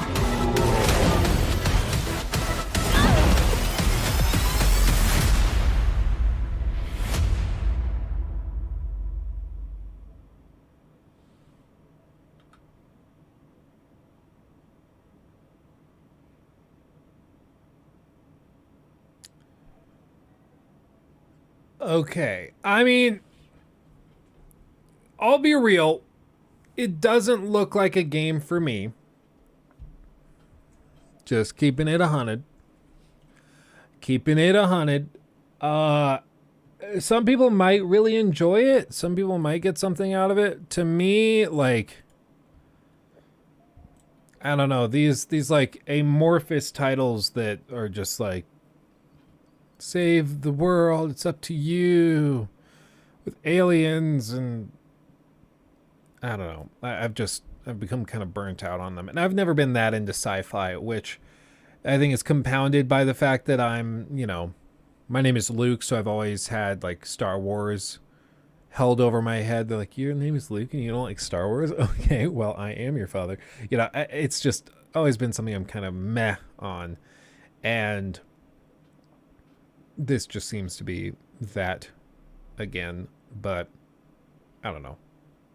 If it's sci-fi, it needs to do something kind of unexpected and unique for me to be interested in it, and this just seems to be a lot more of the same. And plus, like, the dead-eyed faces and stuff, the graphics and facial animations especially are like outdated for the PS4 gen, much less the PS5 gen.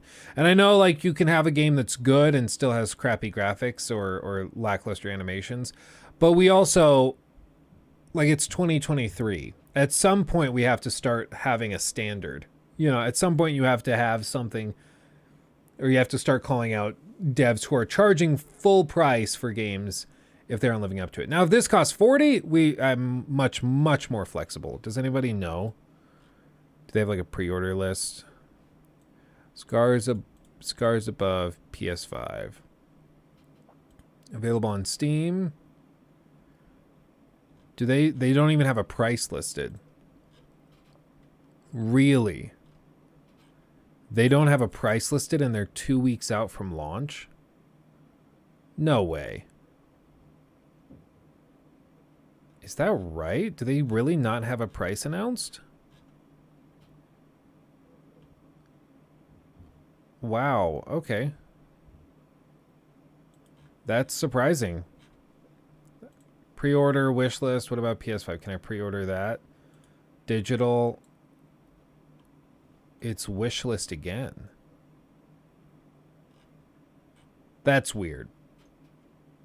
40 on Amazon is what it's listed at. Okay, what if I go physical?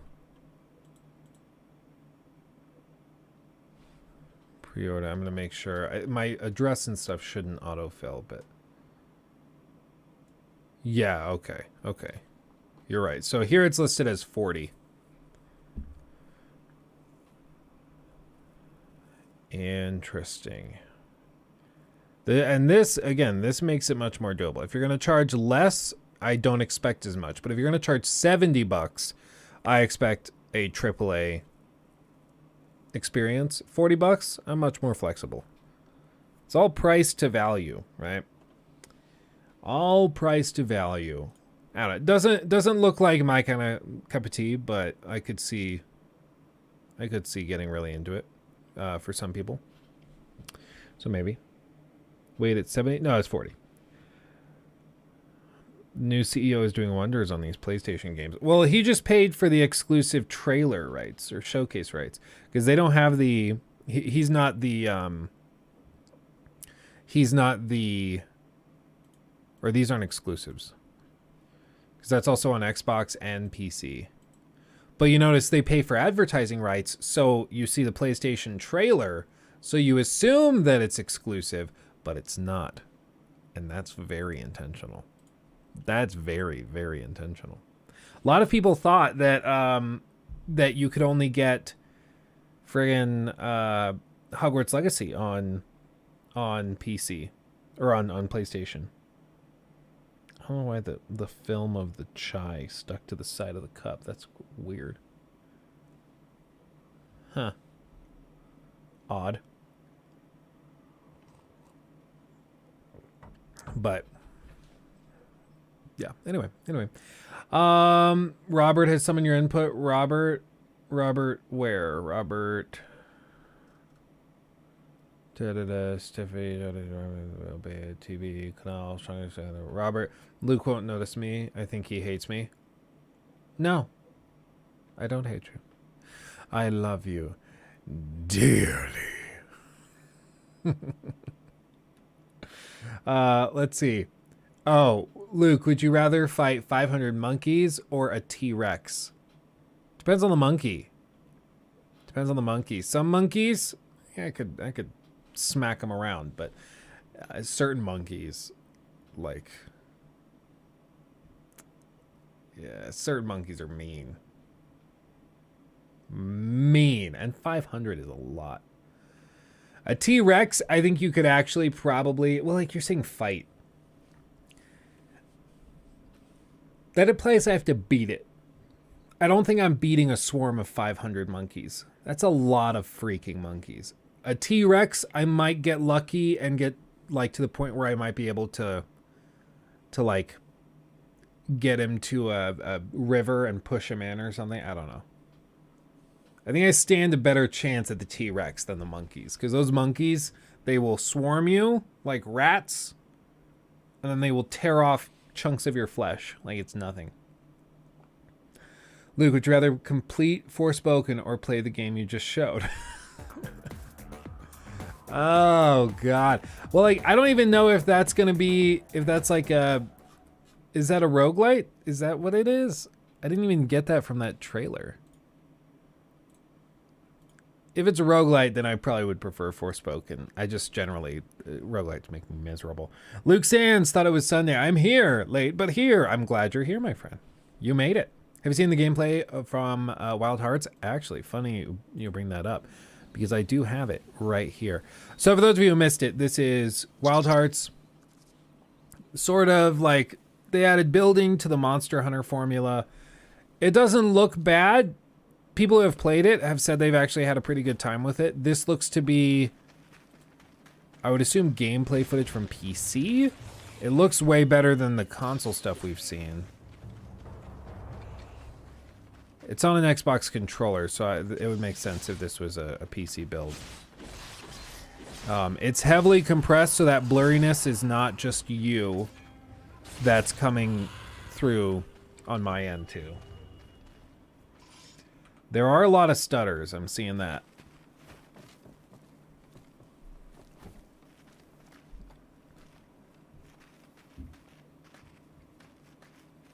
But this is being put out by the same guys that are making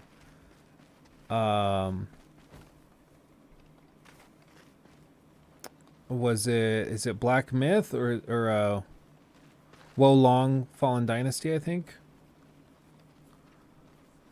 So these guys have put out they're putting out a couple of games in the next month and a half.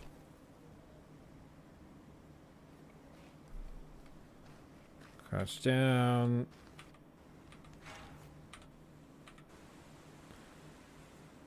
Little campsite.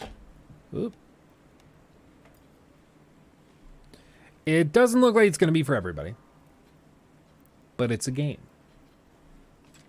Yeah, same publisher, different studio. Yeah.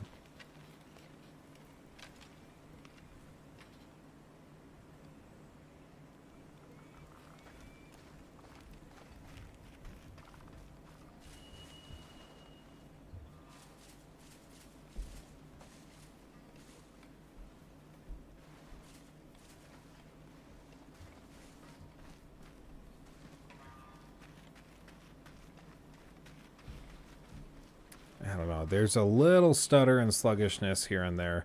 Same kind of thing we saw with Callisto Protocol that makes me worried. Character creator. Really don't care about character creators in this kind of game.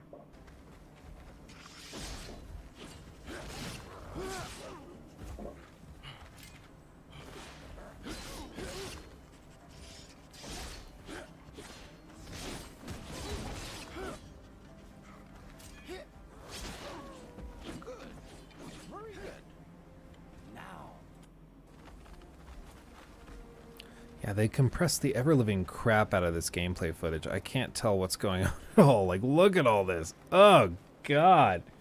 Did they record this on a potato? Jeez, man. Are comments at least bringing this up? Loving the pop-in textures. A lot of FPS drops, yeah.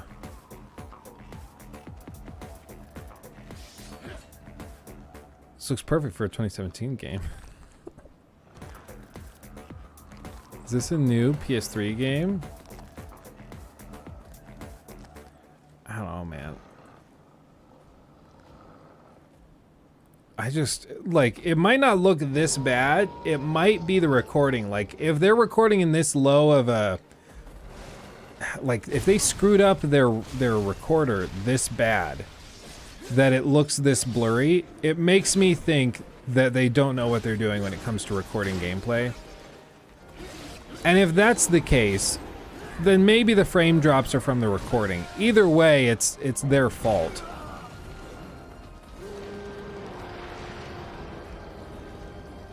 I don't know, but they gotta polish this up. Because either way, releasing a trailer that's this blurry, what is going on over here? Look how blurry this is. And you see the artifacting? It's like, oh no. Because this stuff doesn't usually, this isn't like a recording artifact normally. I don't see this very often. What this looks like, well, this is a 1080p 60 video. But what this looks like is like really, really poorly implemented DLSS or some sort of upscaling where it's rendering at a lower frame rate or a lower resolution to maintain a higher frame rate. Because it's sharper in other moments that are slower. Like here, this is pretty sharp. It doesn't look great even after, but like this is much sharper. You don't see the same compression here. Even when it shifts, it doesn't, like you don't see it that blurry. But in the fight, you can see no detail in any of this. And I would guess it's probably because they have some implementation of something like DLSS and they have it set to like ultra performance mode. So when things get really intense, it renders down at like 530p and tries to upscale it and it just looks like garbage. That's what I think is going on here. Because there's no reason the recording should go from pretty sharp to absolute greased over lens crap in the span of a few minutes just by going to a new area. Yeah, the more I see of like the snow artifacting and stuff, I think that's what's going on. I think to try and save the frame rate, which is already really shaky, but to try to save the frame rate, they are rendering super low. Yeah, and then you see this shifts. This isn't blurry, so it's not a recording issue. This is a cutscene that plays right after. So the recorder is capturing what's on screen accurately. It's just what's on screen in this area is super, super, super low res, and it's trying to like upscale it.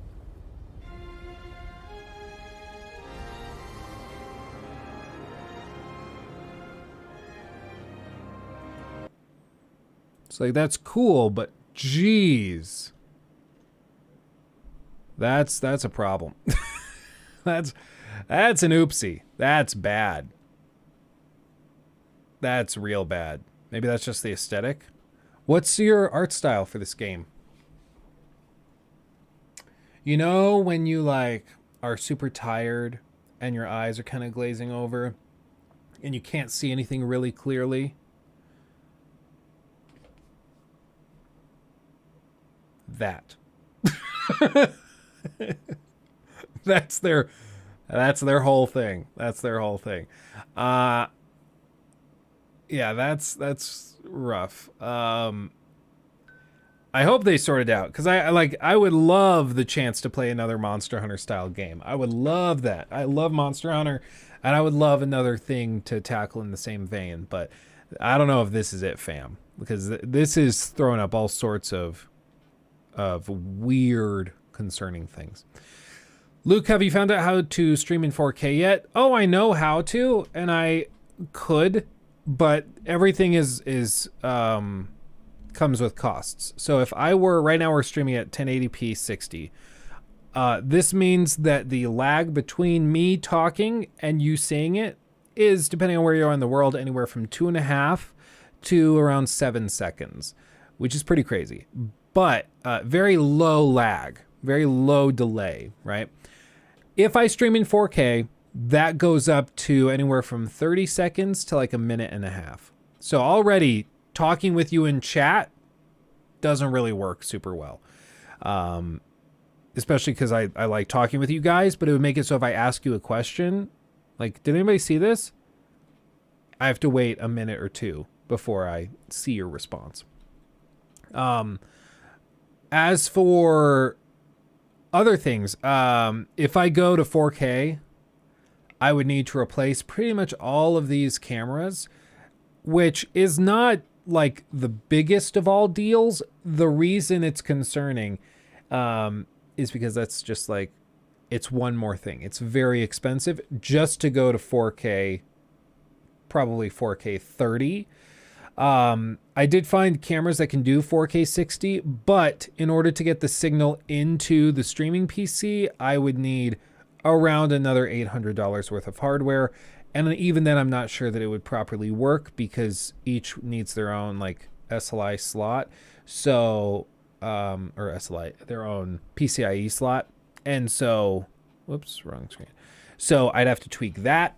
And so that's not super convenient. So you're probably filming in 4K 30, which these cameras can do, but they overheat like a mofo if you record for more than like half an hour to 45 minutes. So that's a problem. So I'd still have to replace the cameras. Replacing the cameras also means all new lenses for the cameras. And with all of that, like the stream will look sharper. It'll be higher res.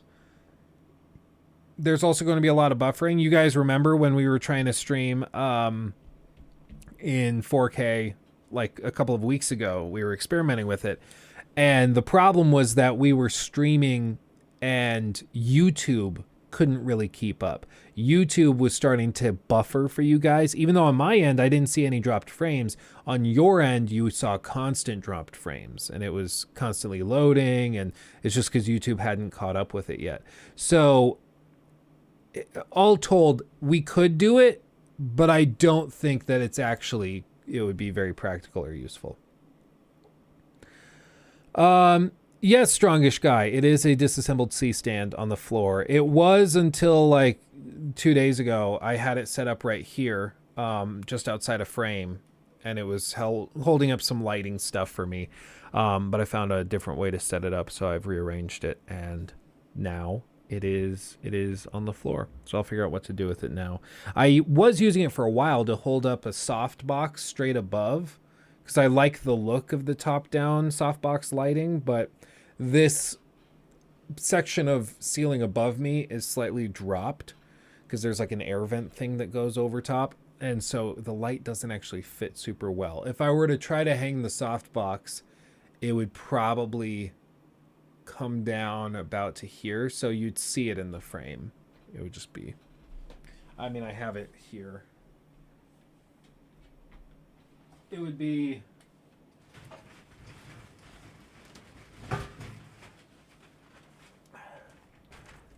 it would just be like mounted.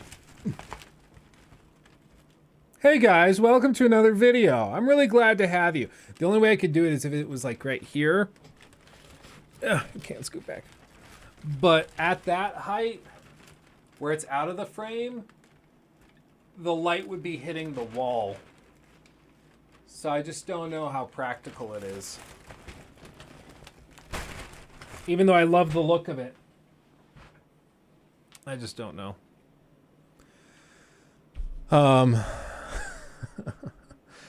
Jesus, what is that? An Aperture? Yeah, Aperture Mini Dome 2. Yes. I have another one right here.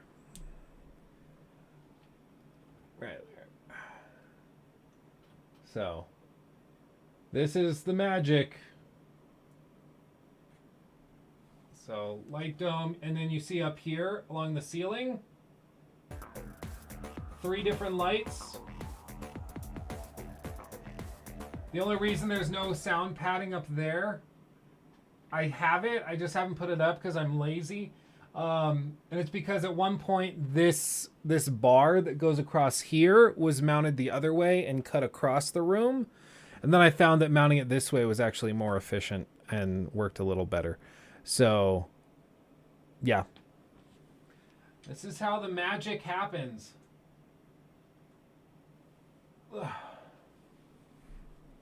Yeah, it's crazy. And then I see some streamers do it like this. Alexa, turn off studio. I see some streamers that are millionaires that are sitting in setups like this. Hey guys, my name is XQC. Is that a chicken? That's most definitely what's up. It hurts my brain and heart. I'm like, guys, you're millionaires and you look like you're inside of a Kmart after hours. Like, what are you doing? You can afford much, much nicer setups than this, but this is how they do it. Or they'll like, it'll be even worse. It'll just be like, hey guys, welcome to the video, and I'd like to... I don't get it. Like, take a little pride. Alexa, turn on studio. Isn't that cool? It was more Mutahar. Asmin is like the neckbeard of the people. We must protect him at all costs. I've come to love Asmin for various reasons, most of which is that he just doesn't care, and you know what you're getting. And he's not spending millions of dollars on like sports cars. He just doesn't spend the millions of dollars he's making. Whereas you see some of these other streamers that are spending the millions that they make on Gucci clothes and all this stuff, but they can't be arsed to get a nicer camera or lighting that's specific, you know? It hurts me. Did I see his cooking thing? Yeah, that was really funny. We reacted to it a while back. CoffeeZilla? CoffeeZilla. I don't think I've heard of CoffeeZilla. Oh, is this the guy that like called out Jake Paul or whoever? Jake or Logan Paul? I still can't get them. I don't know which is which. They all look the same to me. This is his setup.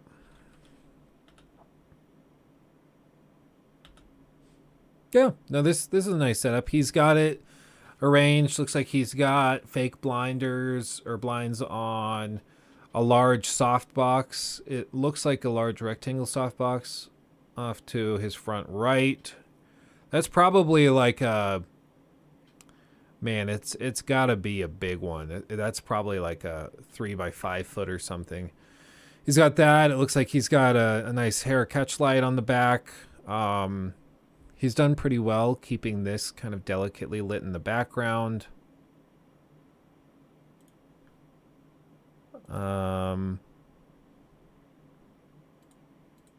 He's got that 4K setup. Looks pretty good. Actually, you know what? He's using a green screen. That's why it looks kind of off. He's totally using a green screen, I think. That or there's something very weird going on, but he's definitely using a green screen. Yeah. I was like, he's got the main key lights really bright. Why is it not lighting up the back right of the room? I was like, maybe the room's just really big. And he's got it angled down sharply so that you don't see it. But no, this light would definitely be casting further in the back. Like, so I have a honeycomb on this. One of the things with honeycombs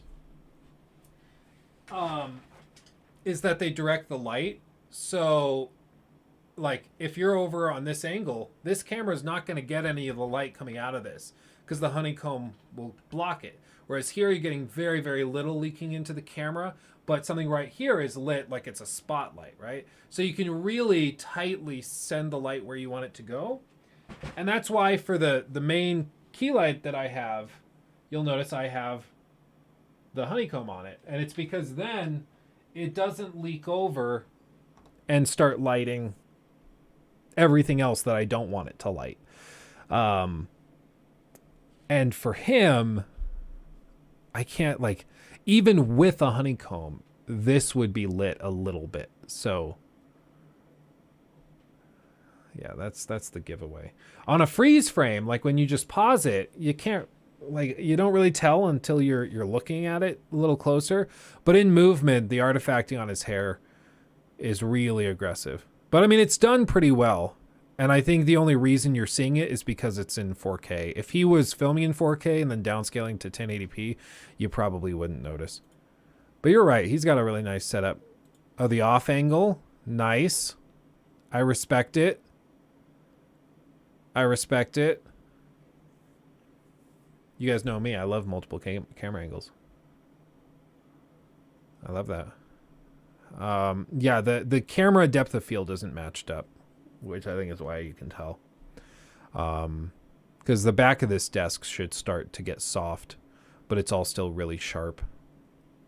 Little stuff like that, but I mean, it's done generally pretty well. And as you can tell, his viewers don't give a crap about production value. I mean, they do give a crap because this is still very, very nice. Let me be clear.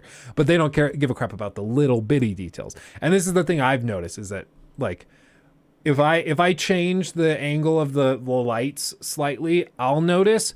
You guys don't care. Because why would you? Like, who cares? I'm just like, who cares? It doesn't matter. It doesn't matter. But I'm a perfectionist, so I'm gonna notice. Who was it? Was it Unbox Therapy? He's got the kind of lighting setup that I really like with his deep room thing that he does every once in a while. Hold on. Was it this? For one, I just like this setup of the, like, it's like that room in The Dark Knight with the really deep hallway. I just find that really cool.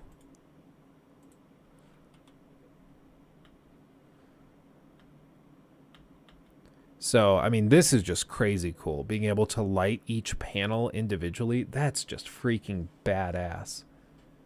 Like, how cool is that? How cool is that? He's got a very, very cool setup. Very cool. But that lighting isn't what I thought or was thinking of. This, like, old school lighting setup he had, really simplistic, really, really just nice. Oh, is this the folding phone? No, it's just a phone. I don't know. I just like this top-down lighting look. I just like it. DK Oldies, a complete scam? What does that mean? I checked them out one time and they were really expensive. Taking a hold of short-form content on YouTube, claims to sell consoles refurbished with such high markups that even actually fixing the system is not just being truthful. I mean, if you're saying it's a scam because it's just super overpriced, okay. But I mean, yeah, it's overpriced. I don't see why that's a scandal. I don't know. Remember when YouTubers weren't shills? Not really. I mean, people are always shills. I think they just found a way to monetize it. And like, I get it. You got to make money. You got to get your bag, right? You got to get your bag. Got to get your bag. But the nonsense involved with modern stuff, like there's shilling for a brand, and then there's like straight up deceiving your fans into buying shit. That's where hopefully you would draw the line, but apparently not. Apparently not. Luke Sands donated $5 through Super Chat. I work at a film studio and the stage next to us has the same kind of lights and they advertise it as the Bat Cave LMAO. Really? That's actually pretty cool. Something like that would be badass. Like, this is the thing I keep going on about, like, with Nikki. Because I like our little space here, but this space is pretty small. Like, you can tell the room's small. And that can be nice because it's easy for us to, like, for me to have everything here. It's cozy. But it's also that it gets freakishly hot very quickly, especially with a freaking 4090 now. Like, this place turns into a sauna. Bad. So, a bigger room would be nice that can maintain temperature a little better. And also, if it were deeper and went further back, I think that would be awesome. Because then we could do it and we could like swap around and we could have a couch back there with a camera on the couch. So if I'm like, yeah, we're going to go check out this new Forspoken game. Let's head over to the couch and try it out. We just move over and then we can have cameras reroute to us on the couch playing the game with the capture card going to the streaming PC. So we could like have a whole studio room that's massive with cameras all routed around to a central hub, like a broadcast studio. It would be freaking awesome. So we're going to figure out how to do it. Will you make a studio setup tour video? Yeah, we'll probably put that up here on the live channel. We did one like last year on the main channel, and it just was kind of like, I don't know, it didn't do particularly well, but the people that like those kinds of videos really like those videos. So I think I'll put it up here and then share it on the main channel community tab. So like, what I'll probably do is just go with my phone and go through the setup, because there's so many stupid little pieces that like I don't realize until I start to really think about it. Like the Go XLR is routed to the gaming PC, but also the line out is tied into the streaming, or the streaming PC is tied to the gaming PC, and then that's routed to the Go XLR, and then the Go XLR has to go back out to this mic. Then the mic has to reroute back to the Go XLR after it's been amplified, and then the Go XLR goes out to an audio splitter where I can choose to send the signal to these KEF speakers. The KEF speakers are also wired to a subwoofer over here. And then that also has to be able to route out to the Valhalla 2 headphone amplifier with clean signals so that it doesn't get distorted. And like, it starts to get pretty stupid complicated very, very quickly. Have I seen Harris Heller's studio? I have. His studio for videos and streaming, I'm not in love with, but he does have a really, like, he has a straight up music production studio in his basement, which is pretty cool. Like a $250,000 production studio. Oh, sorry, yes. Assassin's Creed Valhalla. I love it. Oh yeah, the Nick Merckx cave is crazy. Studio. Let me see. This thing's stupid. And he doesn't even live in this house 95% of the time. 8 months, 9 months, 8 months, So 7 months, months. In case you aren't familiar, Nick Merckx, big streamer, regularly has 20 to 40,000 people in chat. He's, you know, got good vibes. He's very good at shooters. And he seems like a genuinely very, very good guy. He has a house, I believe this is his house in Michigan. And in Michigan, he turned the basement of his place into this thing that you're about to see. Spent like 8 months building this out. And then COVID hit, and he pretty much immediately went down to Florida to just spend all of his time in Florida. Somewhere in, I don't know where in Florida, but, and so he lives down there now and has a great time. It's pretty Gucci. Thank you, Zesty. For the 5, have you looked into Ari's sky panels? I have not. I'm going to copy and paste that right now into the tab so I can look that up. Ari sky panels, no heat, LEDs, color temperature controlled. Oh, I have seen these things. They have a very unique look. I have seen these things. I've never used one, but they look sexy as hell. And I'm sure they work wonderfully. Lighting stuff is stupid expensive, boys and girls. That's one thing you'll notice. I really like these lights. These are a great investment. My only problem with them is that right now, I just literally don't have the space to mount them properly, which is what's particularly frustrating. And the other thing, Merc, yeah, they're insanely powerful. Well, that's part of the other tricky thing, is that with this setup, because the room is so small, I can't have the lights on too terribly bright. Otherwise, the heat starts to just boil the room. The LED panels help, but these are also like, these are Amarans. So Amaran aperture, like I think that's a 200X, and then these are all 100Ds. So like they generate a good amount of heat, and these are the smallest ones they have. So, you know, I'm sure these LED panels are better, but they still will generate heat. And like in terms of brightness, I also like the other thing to consider is that I'm streaming. So it's not like I'm filming for 20 minutes and then shutting everything down. Like I'm here for 4, 5, 6 hours. So having the light on super bright would be super annoying. Whereas keeping them a little dimmer is easier on my eyes because it's right in front of me, you know, right above my monitor. And so like the brighter lights, I wouldn't even really use. What are the name of those lights? These lights that I'm using are Amaran 100Ds. So just Amaran, as it sounds, A-M-A-R. Amaran, A-R-A-N. Yeah, I think it's just Amaran. Yeah, A-M-A-R-A-N. And then 100, the number 100, and then a D. D just means that it's daylight, so you won't be able to change the color temperature. The X will let you change the color temperature, but it's like 50, 60 bucks more. I don't know if you need it for your particular setup if you want to be able to change the color temperature, but you can do it if you want. The 100Ds usually for me work just fine. J-Watt, listen to your Ultimate reviews while working. I just want to say hi. Been a fan since 2018. Oh, that's awesome. And thank you for coming by. I'd love to hear that. Been a fan for that long. That's crazy. That's crazy.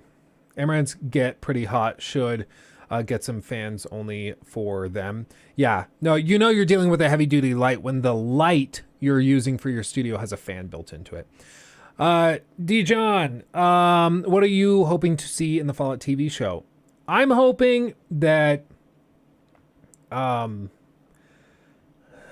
know, it's tricky. That's going to be a really tough show to pull off because Fallout has a very particular vibe and tone. It's kind of goofy, kind of silly, but it's also like a pretty serious topic. I mean, you're talking about a nuclear war that killed billions of people. So it's tough to toe that line. It's going to take a really good writer and a really, really good director to balance it. So I'm really not sure what I even really expect. I don't want them to lean too heavy into the goofy side of it, but I also don't want them to ignore it and treat it like it's this most serious thing ever, because then it just misses the point. Luke Sands, thank you for the 2. I will check. Hold on. Harris Heller Studio, yes. Batcave, yes. Elliot Mist, thank you for the 2. Sorry I missed that. Elliot Mist, thank you. Cassandra, oh god, I'm sorry, Cassandra. I missed another 2 from you. Fighting Cowboy did a great pre-review if you're interested. Oh, of the maybe Wild Hearts. That's probably what you're talking about. I'll probably check that out later.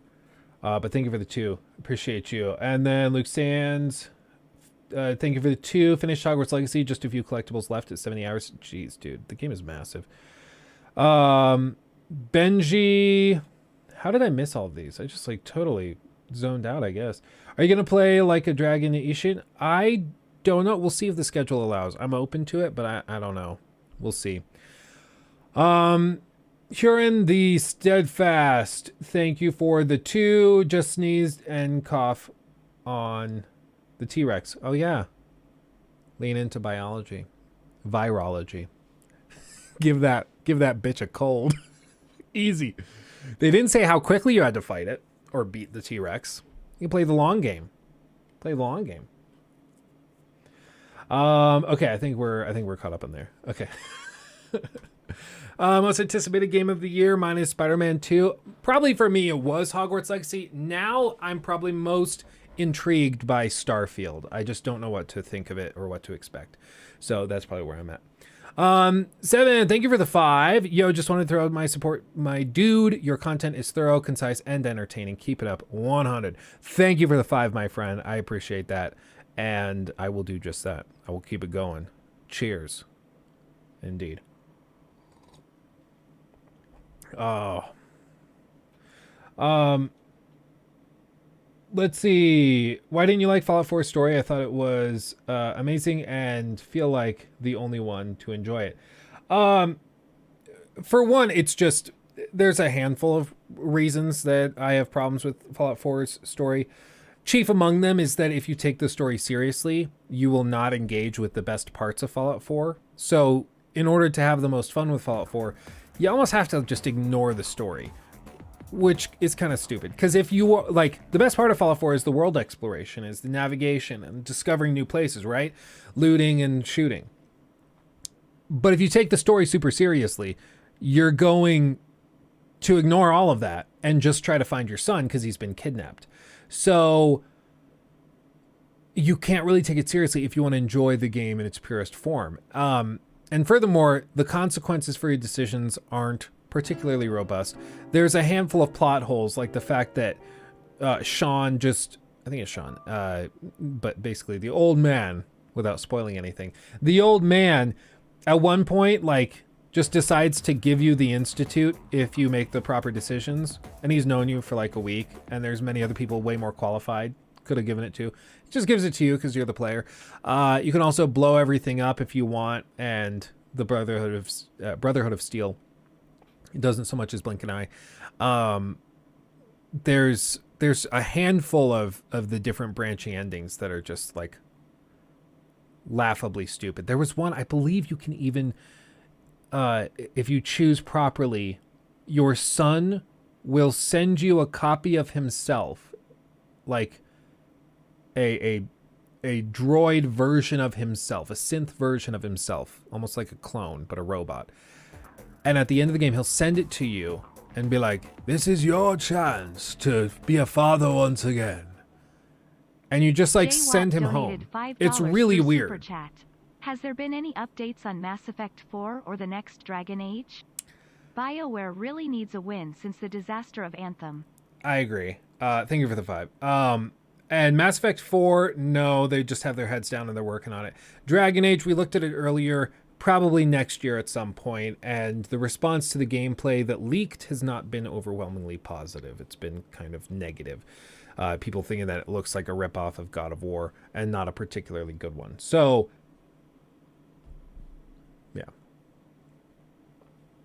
yeah. Anyway, let's catch up on these real quick. Okay, Strongish Guy. I learned a lot from your studio tour. Thanks, man. Awesome. And thank you for the 2. I have a lot more to ramble about, so buckle up. Merc Life. Thank you for becoming a member as well. Let's see. Bubba, thank you for the 2. Hey, Luke. You planning on playing Wanted Dead? I think it actually is on the calendar. I believe so. So I think so, yeah. So, yeah. Time allowing, yes. I believe it's on the calendar. Let's see. And let's see, we just did that one from JWatt. Thank you for that. And then Luke Sands, thank you for the $2. BOS is obsessed with tech, but say Institute is bad. Or Brotherhood of Steel is obsessed with tech, but say Institute is bad. Yeah. I don't know. It's all just baffling. Will I play soon? Yes. I just want to go through this Nick Merckx thing real quick because I pulled it up and I'm gonna flip if I like bounce off of it again. So we'll do this real quick. Merc, do you plan your content far in advance or wing it or a mix? It's definitely a mix. Like we have stuff scheduled out months at a time, but then we also will have moments where we're like, okay, this thing just happened. Let's cover that real quick. We'll do a video and then we'll push Friday's video back to Monday and we shift everything forward. So it's a mix. We try to keep things flexible, but some videos, you know, are months in the making for sure. For sure. But like I said, this is Nick Merck's studio. I don't think, maybe he says how much he spends on this at some point in the video. But this setup took him 8 months. He had a team working on this for like 8 months. What's up, guys? 8 months, 9 months, 8 months, or 7 months? Months, been some months. And it's finally all complete. I can't wait to show you guys this. This is a dream for me. This is unbelievable shit. When we take you through this room, you're gonna be blown away. I've been blown away, we've all been blown away. This is an incredible place. I'm gonna take you guys through some things. I wanna know who do you hire for this? Cause like I could try to do it myself, but it just would be so time consuming and I'd rather just hire like an electrician to do it right. And there's gotta be teams that do this, right? There's gotta be teams that do this. Apurva Shukla donated $10 through Thank Super you, Apurva. Chat. Hey Luke. Tried the Hogwarts Legacy PC port on a 4090 as well. 4K maxed out. Barely 50% GPU usage and extreme stutters after I entered Hogwarts. Yeah. BT. By the way, CPU is a 5800X 3D. Did you experience the same? Yes, I did. As far as I'm aware, they still haven't dropped specific drivers for it. So I have had the same exact thing with frame generation and all that stuff turned on. I can sit around like 120, 130 frames pretty comfortably. But GPU utilization, the most I've been able to get it to is about 60, 65%. So I've had the exact same issue. If they can tweak it and get it to the point where it runs at 100% utilization, it's going to play like a dream. But as of right now, it's just not optimized very well. I mean, listen, for me, coming home, you guys know it's been crazy. We got a big home. We're close to the family. This is where I'm going to raise my family, you know? So when we were talking about ideas for the... See, I just love the idea of taking... I love how he has a sword. He just has a massive... I have a massive sword, too. You guys see that? Right there. I have a sword in my studio, too. I'm just like Nick. But I love this, that he's got just a basement. And then it's unfinished. And he's like, okay, we're going to figure out how to turn this into, like, the most epic gaming studio of all time. And they did it. You know, this is why I was telling Nikki, we were looking at houses in Florida and stuff. And I was like, I think we got to find a place with, like... I don't think Florida really does basements. Do you guys have basements? If anybody lives in Florida, let me know. Do any of you guys, do you have basements? I know in some states, like in Texas, we didn't have basements. That just wasn't a thing. Yeah, you do? Okay. But you can't, there's limestone. You can't because there's limestone. Lol, hell no basements in Florida. Depends on the area. Not all of them, though. There are no basements here. Okay. But at the very least, it's not common. In Colorado, pretty much every house you're going to look at has a basement. Even like the smallest, dinkiest little house probably has a basement. But like in Florida, it doesn't sound like there are basements. So that would tweak things. But this, like in Colorado, it's really common to find a house and the basement's unfinished. Just like this. It's just studs and then insulation on the walls and that's it. So... I was telling Nikki, we got to find a place with either a basement that's unfinished or a large open area like this that we can just make in our own way. House and things to do. We talked a lot about spare rooms and... What counts as South Florida, Chaos Kitten? Is it like... Would Orlando be South Florida? Is Tampa South Florida? That to me seems central, but maybe that counts as south as well. We were going to do with certain rooms, and we talked a lot about a gaming space, an office space. I've always wanted my own office. I've always wanted my own streaming room, like a room that was just for streaming. After Orlando, you know, okay. Because streaming in general, you kind of got to check out. So we were talking a lot about that, and that's kind of where this room came from, man. It's just the idea of getting away, the idea of getting lost in it. This whole project really started with the entryway. Basically, what we wanted it to be a way for... Imagine Design. Hold on. Imagine Design. Does he have these guys like linked? Follow ads, scuff purchases. No. Imagination Dragons. Oh, they're in Michigan. So they're just like a specialty. They're just like a specialty builder. And they just go in and will do renovations and stuff for you. So he just went to like a custom builder type guy and hired them to do it. Interesting. I don't know if this is the same company, actually. Windsor. No, that's landscape designer in Michigan. I don't know. They went with some, it looks like just a custom space designer. Get in his mindset, and the concept started with a cave and a waterfall, and we really wanted it to stand out to help Nick get in his leaning into the man cave. I want it to feel like a cave, and I want a waterfall. My thing is, I've always loved the idea, like one of my favorite things when we go to Universal Studios is going through like the Gringotts ride, for example. It's built like you're in the under caves underneath Gringotts. So it like is cold, the rocks on the walls, it feels wet, and like the ambiance is nailed. And I would love to have a studio kind of like that. That's like a mixture of the Rainforest Cafe, but not trashy, and like a Universal Studios grade, like immersion building pre-ride experience. Mindset before games. So we installed automated doors that are motion censored, so when he walks up, they let him in, and the first thing he sees is his Spartan logo. That's pretty cool. And from there, turn the corner, and there's the room. Look at that. You know, my parents always told me, and everybody always told me, to invest in things that you do a lot, you know? So he's got the big couch, the big TVs, the coolers, the beanbag, the Starry Night thing. You buy a new bed, you know, you buy a better toilet. Daddy, chill. Daddy, you gotta chill. invest in things that you spend a lot of time on. So this gaming room, you know, I've been slacking on it for a while. The desk that we use in there, it's nothing to be ashamed of or anything, but I mean, Yes, I've been it is. using a $20 desk from, I don't even know. Yeah, you see the plastic fold in the middle? It's like a Costco folding table. Like, isn't that great? Or we bought at Home Depot, it's like 20 bucks, it's plastic. We've been using that for God knows how many years, man. And then, you know, we've been using a bucket for the top of my monitor. I got a chair from a garage sale.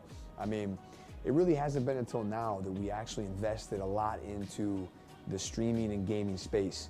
So we went all out. This is one thing that, like, I can admire about some of these guys, is that they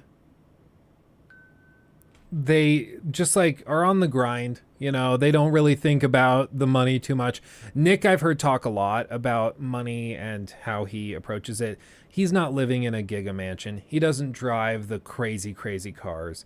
You know, you see, you know, like Hassan or XQC, and they drive their super fancy cars, wear designer clothes, live in their multi-million-dollar mansions. And like, this place is very, very nice for Nick, certainly.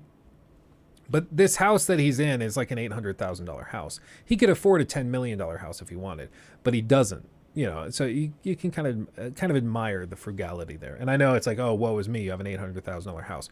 But when you're talking about somebody who makes easily $100,000 a month, that's pretty chill. More sounds for the board. What the hell is even that? Oh yeah, what the hell is even that? Yeah, we got to get that one. And Daddy, chill. That is a very good one to have. That's most definitely what's up. My home, this is where I'm gonna raise my family and my kids. I'm gonna retire from being a streamer in this room. First things first, man, Emu loves to watch me game. She loves it. She likes to sit right by me. Back in the Cali apartment, we had a big beanbag, man. She'd sit behind me outside the camera and just watch. And she loves it, man. She did the animals, Joey and Kai come in there too. So we wanted to make sure that when we made this office, there was a place for her. She loves being warm. In Michigan, it gets a little cold. So as you can see, there's a fireplace. Got a big, deep couch, nice screen, so she can watch the stream. Believe it or not, that screen is linked up with my PC, so she'll actually watch it off of the OBS. So That's pretty cool. You can have it routed so you can have like a viewing party. It's a little weird. Like, yeah, you want to come over and watch me stream, and then you're in another room and it's on the TV. Like, you know, when you go to an execution and they have the TV of the execution room and you're watching it. But in this case, it's a stream.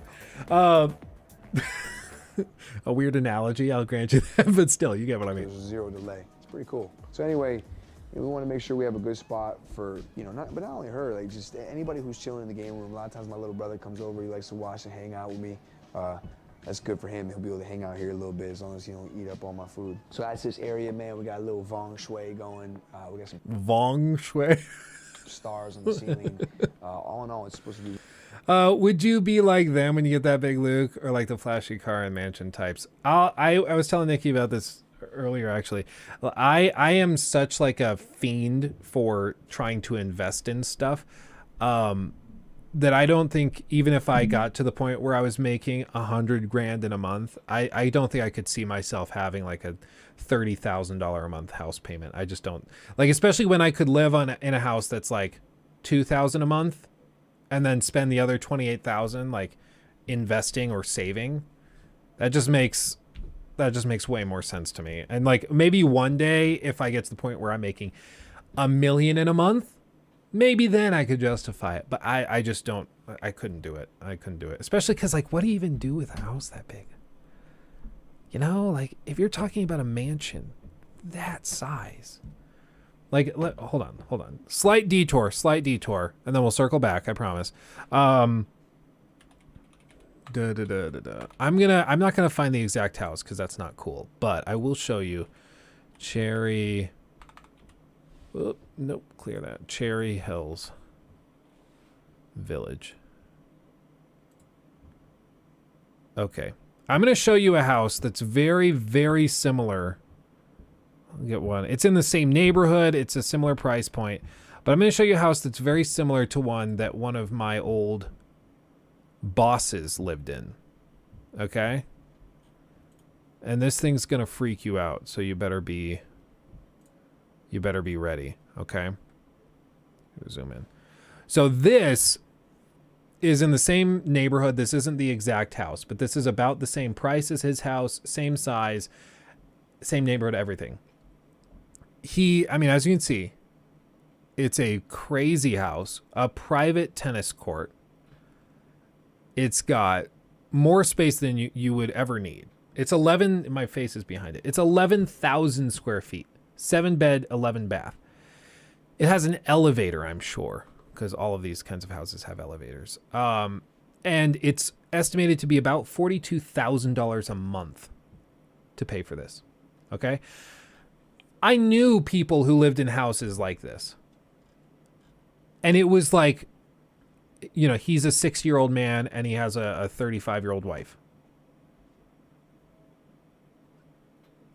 Like, did he need this much space, this crazy of a house? Look at this layout.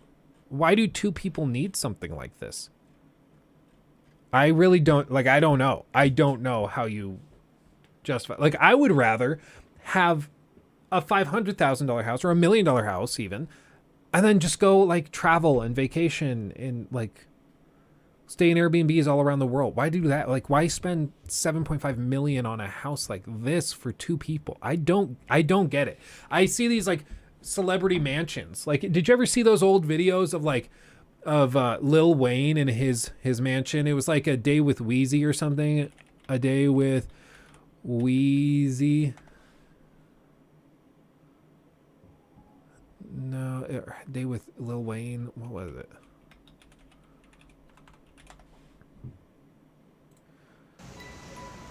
What's up, everybody? I think this is it. Of course, that's how he starts. But you see, like, the house and mansions he's living in, and, like, they are massive and largely empty. But, like, this is a $10, $15 million house. He probably hasn't even been into all of the rooms inside the house. But he rents it because he can. Like, I don't understand why celebrities or super rich people do this. Like, you don't use that space. You don't need that space. Why are you... Like, why? I don't understand it. All of his closets are empty because he's like staying there for a little while, so he lives out of suitcases. Like, I don't get it. I just don't get it. Real quick, let me circle back to this one. Thank you, Jay Watt.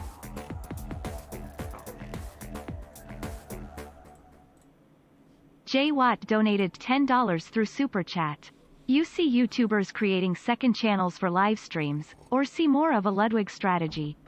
What's our reasoning for a second channel dedicated to live streams? Easier to identify the fans and track analytics? Yeah, a little bit of this, a little bit of that. So my thought process was, for one, when we tried streaming on the main channel, usually conversion rates weren't super great.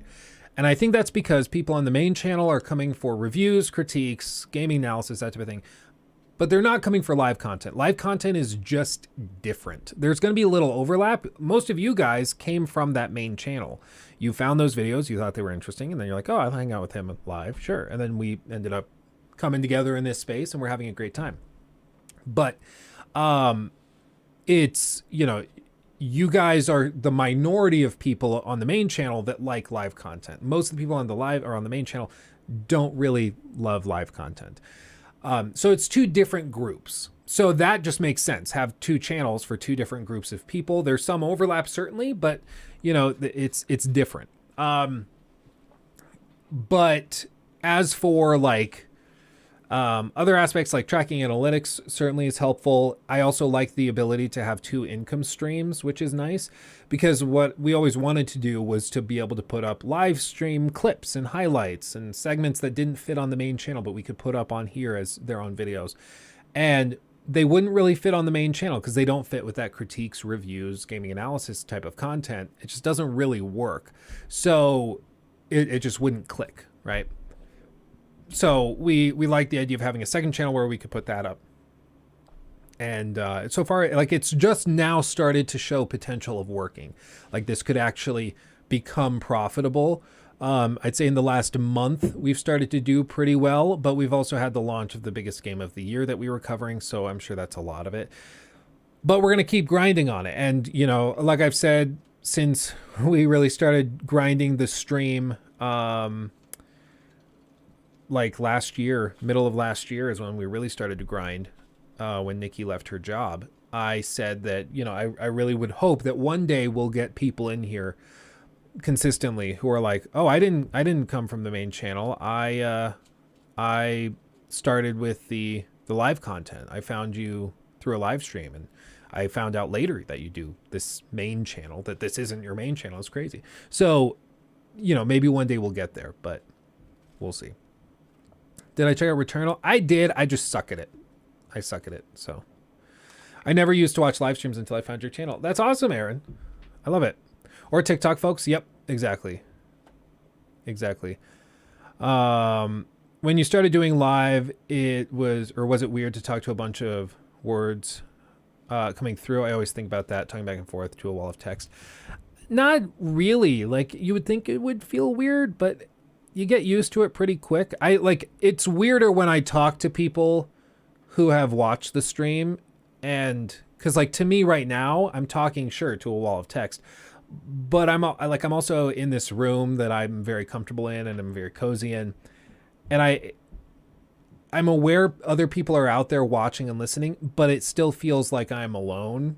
So when I hear that people are like, yeah, I saw that on the stream, like in Discord, it'd be like, yeah, in the stream, I heard you say this. What do you think about that? I'm like, oh, right. Other people are participating. Like, it still throws me off. It's still a little weird. I'm getting used to it, but it still throws me off. Yeah, it's odd. Oh,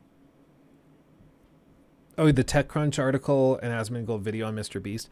I saw the description of the article. Basically, my understanding was that they were saying that he was like a bad person for making content out of helping people, which is I could go into a lot of detail on this, because to graduate my high school, I had to write a paper, 25,000 words, on what constitutes the good life. And my senior thesis, was about altruism. And I titled it, "To help another person is to see the face of God," the line from Les Miserables. And, you know, one of the things that came up in that was whether altruistic acts, giving acts where you're helping people, compelled by some selfish motivation, whether or not that's actually good.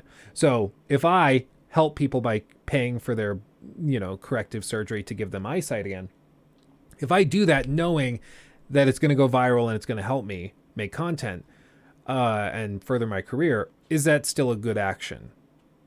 And a lot of people will say no, because it's just you being greedy. You're not actually doing it to be a good person. And that's what a lot of these people do, and are saying about Mr. Beast. And I understand that vibe, but I think the answer pretty clearly is that it's still a good action. It's probably not as good in action or admirable in action as if you sold your car to help the homeless guy down the street pay for his corrective eye surgery. When you are talking about somebody that has so much money like Mr. Beast, and he had sponsors, so he didn't even really pay for that. You know, it's not as amazing as if, you know, he was really going out of his way to do it, or if he did it privately and didn't tell anybody about that. But it's still a good action. I think it's pretty clear. Good. Well, it's not a good thing for the wrong reasons. I think it's a good thing for less good reasons. Like, I don't think there's anything inherently wrong with wanting to further your career or wanting to expand and, like, you know, make more money in the future. I don't think there's anything wrong with that. Every person on the planet does that, right? Like, there's nothing wrong with that. So for Mr. Beast to do something good in the pursuit of furthering his career, I don't have anything wrong with that. I just think that's less good a reason to do that good thing than if he were doing it totally unprovoked or he did it privately and didn't tell anybody about it. I think that would be more admirable, but it's still admirable to spend that money helping people. You know? So that's my stance. I'm like, if it's a gradient, like not telling anybody about saving or curing their blindness is like a 10 out of 10, but curing their blindness and telling people is still like a 7 out of 10. It's still a positive thing. He's still helping people. Sure, it's not as romantically moral and ethical as you could imagine, but to say that he's like a bad person for doing it is pathetic. Especially because it's like, what have you done to help people, dude, that's writing the article? Like, come off it. Come off it. Anyway. A lot. The main feature be really vibey and really comfortable and warm. Vibey. That's what this is. One of the things Nick Merckx does, I'm sorry, we're bouncing around all over the place. I've started to really question whether or not I have ADHD. I don't know. Let me know in the comments if you think that I do. As if that matters, right? But one of the cool things he does is that he has barbecues all the time with his fans. I think it's mostly like every year or so. I think he does it like a summer barbecue. He was talking about doing a winter one, I think, but I don't think that ever happened. But he does like annual barbecues with his fans where he announces it well in advance. If you want to come to the barbecue, you just have to come. He'll provide food and the space and everything. You can come meet. They play like football together. They hang out and have a cookout. It seems like really, really cool. So I don't know. I thought something like that would be super, super fun. I like it a lot. The main feature of the lounge here is the Galaxy ceiling. The Galaxy ceiling is actually 1,400 individual strands of fiber optic wire coming from 3 gathering of Twitch watchers. Oh God, no thanks. No, deodorant is required. different drivers. It was quite the process. It started out with actual stock photo of a Galaxy where somebody actually had to sit and individually click on all 1,400 lights to produce this. Big shout out to the team, man. You already know we got the phase beanbag. That was Lee and everybody else. They hooked me up with this one, man. You remember they went public with Phase? They took it public, started trading publicly on the open market. And now it's like totally tanked. It's like falling apart. Why they ever thought to take it live is amazing. I mean, there's no doubt it was a quick cash grab. Everything related to Phase seems hella sketchy. The more I find out about Phase, the more I'm like, how on earth is this like a thing? But then again, like the gamer house, the gamer clan thing, I find really weird.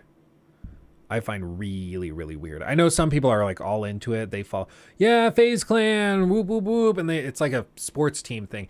I don't really get it. I'll be real. I find it kind of strange. That JonTron video was great about the gamer houses and stuff that they do. It's like pretty cringe in a lot of cases. I don't get it. Luke, thank you again. Then there's going to be us at Universal Studios. Yeah, we're all going to go to the Wizarding World and get wands and wear robes and stuff. Yeah, Phase, you guys have your barbecue. Okay, we're going to go get butterbeer. Okay, chill out. It's kind of funny because we have a love sack, man. We have it's a much smaller one. Love sack. I love that. I'm going to go tell Nikki. I'll make something up. I'll be like, Nikki, we got a bunch of donations in chat today. The people were very, very generous. It was awesome. But they did say we have to buy a love sack with it. Be like, what? Yeah, a love sack. We have to get a love sack. I don't know what to tell you. Dem's the rules. And Emu's always complaining about how it's not big enough, so we got the big Bertha, and we wrapped it in Phase, and it goes right in with the room, man. This fridge... Dude, I freaking love this fridge. I want one like this. He's got, like, it has a panel, like an LE or a LCD, whatever, panel over the front, and then the LEDs lighted on the side. So it's like transparent. You can see through it, but it can still display stuff. It's so cool. They made it in outer space. They made this fridge in outer space at a space station, and they sent it down here. The aliens worked on this one. The fridge was something that I didn't know existed, but I wanted to find something that was just ties the room together. That was something technical, something cool, something different. Usually you see these at like stores and movie theater, but we couldn't find it. And then I finally found it. Gary and I sat here for hours and hours and hours on day with him and Flick trying to figure out how to get this thing to work. And we finally got it to work, and it looks great. It does look badass. Big shout out to Respawn, man. We got a pyramid of it right here. Listen, every day on stream, without doubt. I fill up my Respawn, red or blue. Those are my colors. Isn't he a gamer subs guy now? Oh, thank you, my babe. What did I do to upset you? I'm so sorry. Just comes in here, throws it down on the floor. Thank you. It's fine. I'm sure it's fine. Do you hate me forever? No. Did I get you canceled? No. I'm sorry. I've been thinking about You've been it. stressing? No. Yes. It's really... I went and took Lockie to the park, and he's going down the slide going wee, and I'm just sitting there staring, thinking, oh my god. No, everybody What have was I joking done? about it. Yeah, there's that tremor I spoke of. Yeah, no joke. Yeah, she does have a tremor. You spoke about my tremor? Sure did. Sure did. Shaky bones over I had to here. go in and make sure I didn't have MS, and they just told me that they hoped I didn't have dreams of becoming a surgeon. Yeah, like that's not going to go well for you. Oh yeah, yeah, Well. exactly. We so chat was super generous today. They did give a good chunk of change, but they said we have to buy a love sack with it. Please tell me it's a beanbag and not something else. It is a beanbag. Yes. Okay. We've got enough babies. I'm down. Yeah. Well, you use the love sack for the love. Yeah. I don't even know where you get a good for hand stuff. I don't even know where you get a love sack. It's a, like their own business. Like Is think that- Shark Tank, like Love Sack. Oh, it's like a they have brand? like outlets in malls, but Hold they don't on. even sell the actual things in the malls. You order them Lo- through the mall storefront. Love sack. There's no K. If you look up love sack with a K, it's very I different. can come back down in a minute. I'm Lockie's eating right now. Oh yeah, no, go do your thing. That was a scary noise. That was probably just his I think he threw his milk. Yeah. Love sack. Yeah, it's a whole brand. Love sack brand. Interesting. Cooling beads. Wow. Wow. That's great. Any traveling tips? Get the fast pass. It's more expensive, I know, but you'll be very happy you got the fast pass. I promise you. I promise you, you'll be happy, because the love sacks, the lines are so crazy by themselves. You'll be very happy you got the fast pass. If you stay in a premium hotel resort thing at the parks, you get the fast passes for free included. So I would highly recommend that. And if you stay in the premium resorts, they will also allow you into the park like an hour before everybody else, so you can go straight to Hagrid's or the Jurassic Coaster and any of the, or Velocicoaster and any of the really in demand rides. So I would just go for it. It's more expensive up front, but you'll end up doing a lot more, and you probably would have bought the fast passes anyways. And so you just you deduct that cost from your resort stay, and then it's not actually that expensive. It might even be cheaper than if you stayed in another local hotel. So that would be my recommendation. Nikki probably has some more because she stays on this very closely. She is regularly shopping around deals for Universal and stuff. It's like one of her hobbies. And it locks me in, it keeps me loaded, it keeps me ready to go, man. So major shout out to Respawn, everything got going on over here with the fridge. Appreciate you guys, man, for real. So here we have the gaming room, or the gaming section. This whole damn thing is a gaming section, okay? We have 4 240 Hz Alienware monitors. Each station has a G Pro X keyboard with interchangeable switches.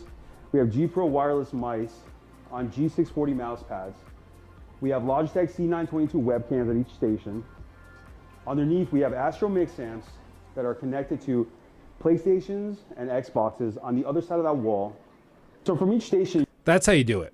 They have the PCs and all of the stuff that drives this stuff in another room, so it doesn't get hot. That's what you have to do. That's what you have to do. Like, one of the things I wanted to do when we got this new PC, and I might still do it, I don't know. But one of the things I wanted to do is to get the computers set up on that back table by the Hogwarts Castle, or like where the Titanic is, set it back there. And then you have to run it's an optical USB-C like Thunderbolt speed cable, and run that around the room back over here to a docking station. And then you can have it totally separate. And the whole computer's interface is communicated optically through that cable back over here. But the cable is like $400, and then the docking stations are another like $400. So it's really expensive. And the reason we didn't do it is because it wouldn't actually have a very big effect on the stream or the room temp, because it would still be in the room. And I can't really move it to the other side of this, because behind this wall is the heater for the entire house, so it can't go in there. And on the other side of this is like a hallway, so there's nowhere to put it. So I think I'm going to wait to do that until we move into the next space and go balls to the walls with the studio. But when we move into like the next space or our next house or whatever, I want to do something like Nick did here, where I just hire a company to come in and go crazy. Like, you'll be able to play PC, Xbox, PlayStation. You grab whatever SCUF controller you want. They're all programmed. Everything's ready to go. So each station has 9700K processors, 2080 Ti's. Thanks to NVIDIA for sending us those, and thank you NZXT for the computers as well. See, they played this right. They just got sponsors and say, hey, can you send us this stuff? And weirdly enough, we've started to get to this point where I can just like send a sponsor a request for stuff and they'll start to send shit. It's weird. Like, I wanted Red Bulls. So I had my management team. I was like, can you get a hold of Red Bull and see if they'll send stuff and maybe sponsor? And they reached out to them. They went back and forth for a few weeks. And then they came back and they're like, listen, Red Bull doesn't sponsor YouTube streamers yet, only Twitch streamers. But they will send you an unlimited supply. So just let us know what flavors you want. I sent it to them. They sent like 75 pounds of Red Bull. Cases of Red Bull in all the flavors I requested. And a couple surprises. And they said, whenever you run out, just let us know and we'll send you more. It's freaking weird. Red Bull for the win. Yeah, and this is what not being sponsored by them feels like. What is sponsoring? Like, good God. Like, what would it be like if they actually sponsored? I don't know, man. Like, I don't know. But very, very generous of them. Like, that's awesome.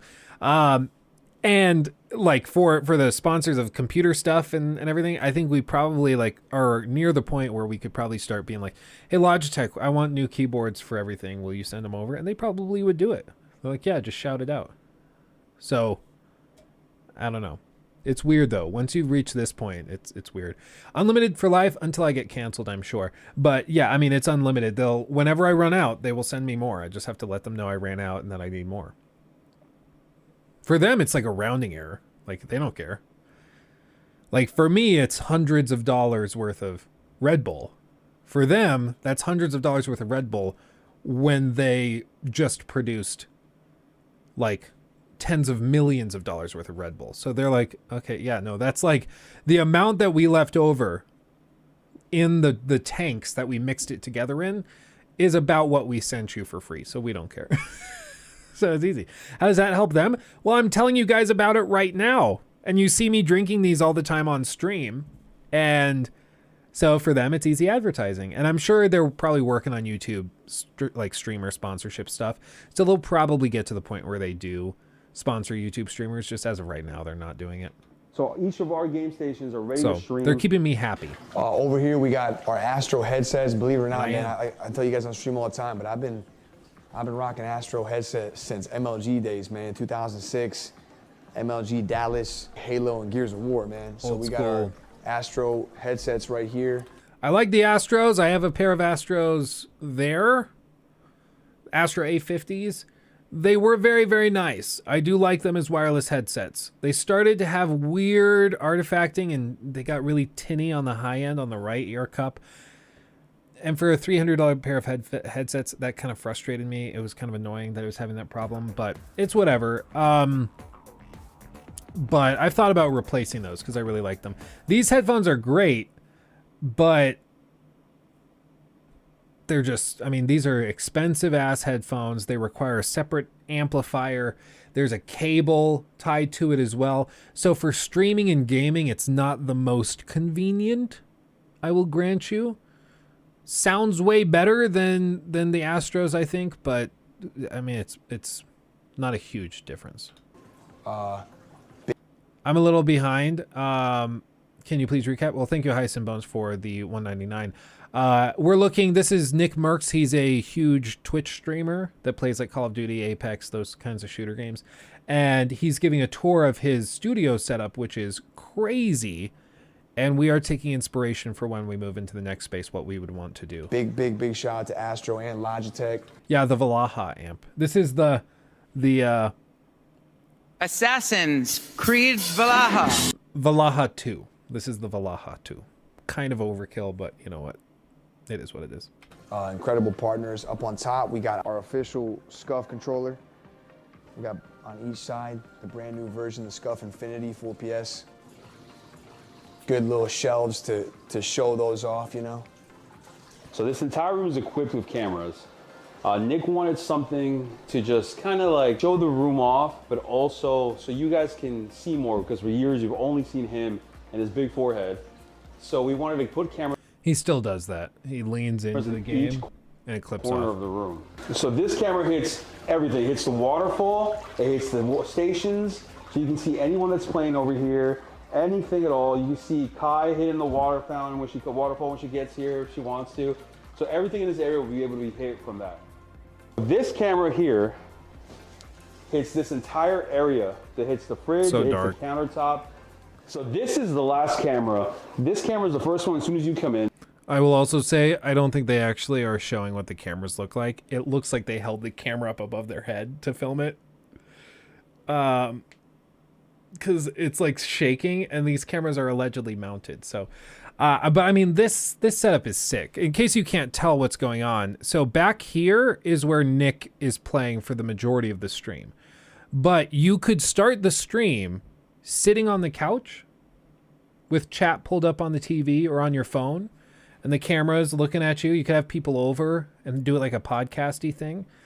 And then you're like, okay, well, now is the phase of the stream when we go and we play games. So you get up off the couch and go over, sit down at the computer, the cameras reroute back over, and you continue. It's like a whole TV production studio. It's crazy. It's crazy. These are open back. Yeah, these are HD 600, maybe HD or 800. Hold on. I'll keep it playing. I'll check. But it hits everything in this area. So the middle section of the room is Nick's desk. This is where he's going to spend the majority of his time. So it was really important that we put a lot of time and energy into getting the details right, as well as making it comfortable and just a room that can adapt with him. You know, one of the main things was the desk. We needed space.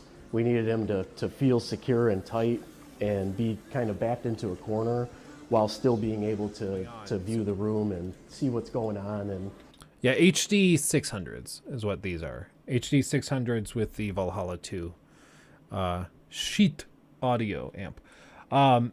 This is like my dream setup in terms of angles. Where he's going to spend the majority of his time, so it was really important. Everything. So you see he's got his main gaming monitor here that he's actually gaming off of. This is probably a secondary monitor for that gaming PC. And then this is, I would assume, his streaming PC monitor. That's a ultra wide up on top so that he can have everything kind of arranged. And then the two keyboards, one for the gaming PC in front of him, and then the top one for the streaming PC. And I have something very, very similar. You're going to see all of my drinks and everything scattered around. But I mean, you can see I have something very similar in terms of our setup, where I have a very janky, I fashioned this keyboard stand out of cardboard that came with, I think, a bookshelf we got. It was like the hard corner cardboard that keeps the box secure on the edges. So I took this, I used electrical tape to go around it so that it wouldn't flatten out over time. And I wrapped 2 of those little pieces that I cut, and it works great as a little keyboard stand. Isn't that great? Isn't that great?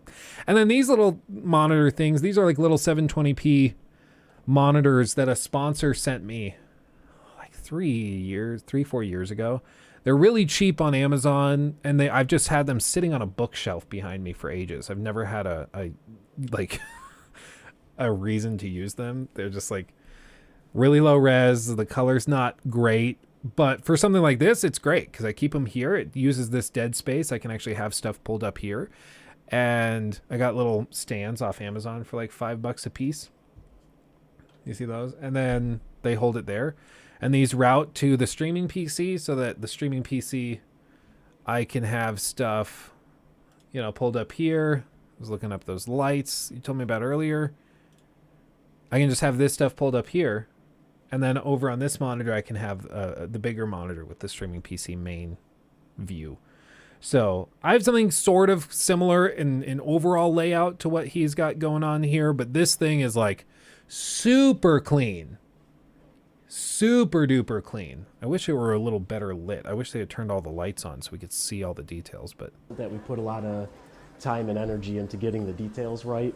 Yeah, you see up top, he's got this like custom LED top lighting. As well as making it comfortable and just a room that can adapt with him. You know, one of the main things was the desk. I love that mount. Look at that mount. That's sexy, bro. The Alienware. Space. I don't know. Does anybody here have an Alienware? Because I'll be real, I've only ever heard like pretty mean things about Alienware. Even from people that have Alienware. They're like, I kind of wish I didn't. But I don't know, if you have Alienware stuff, let me know. We needed him to feel secure and tight and be kind of backed into a corner. It needed to be his safe space.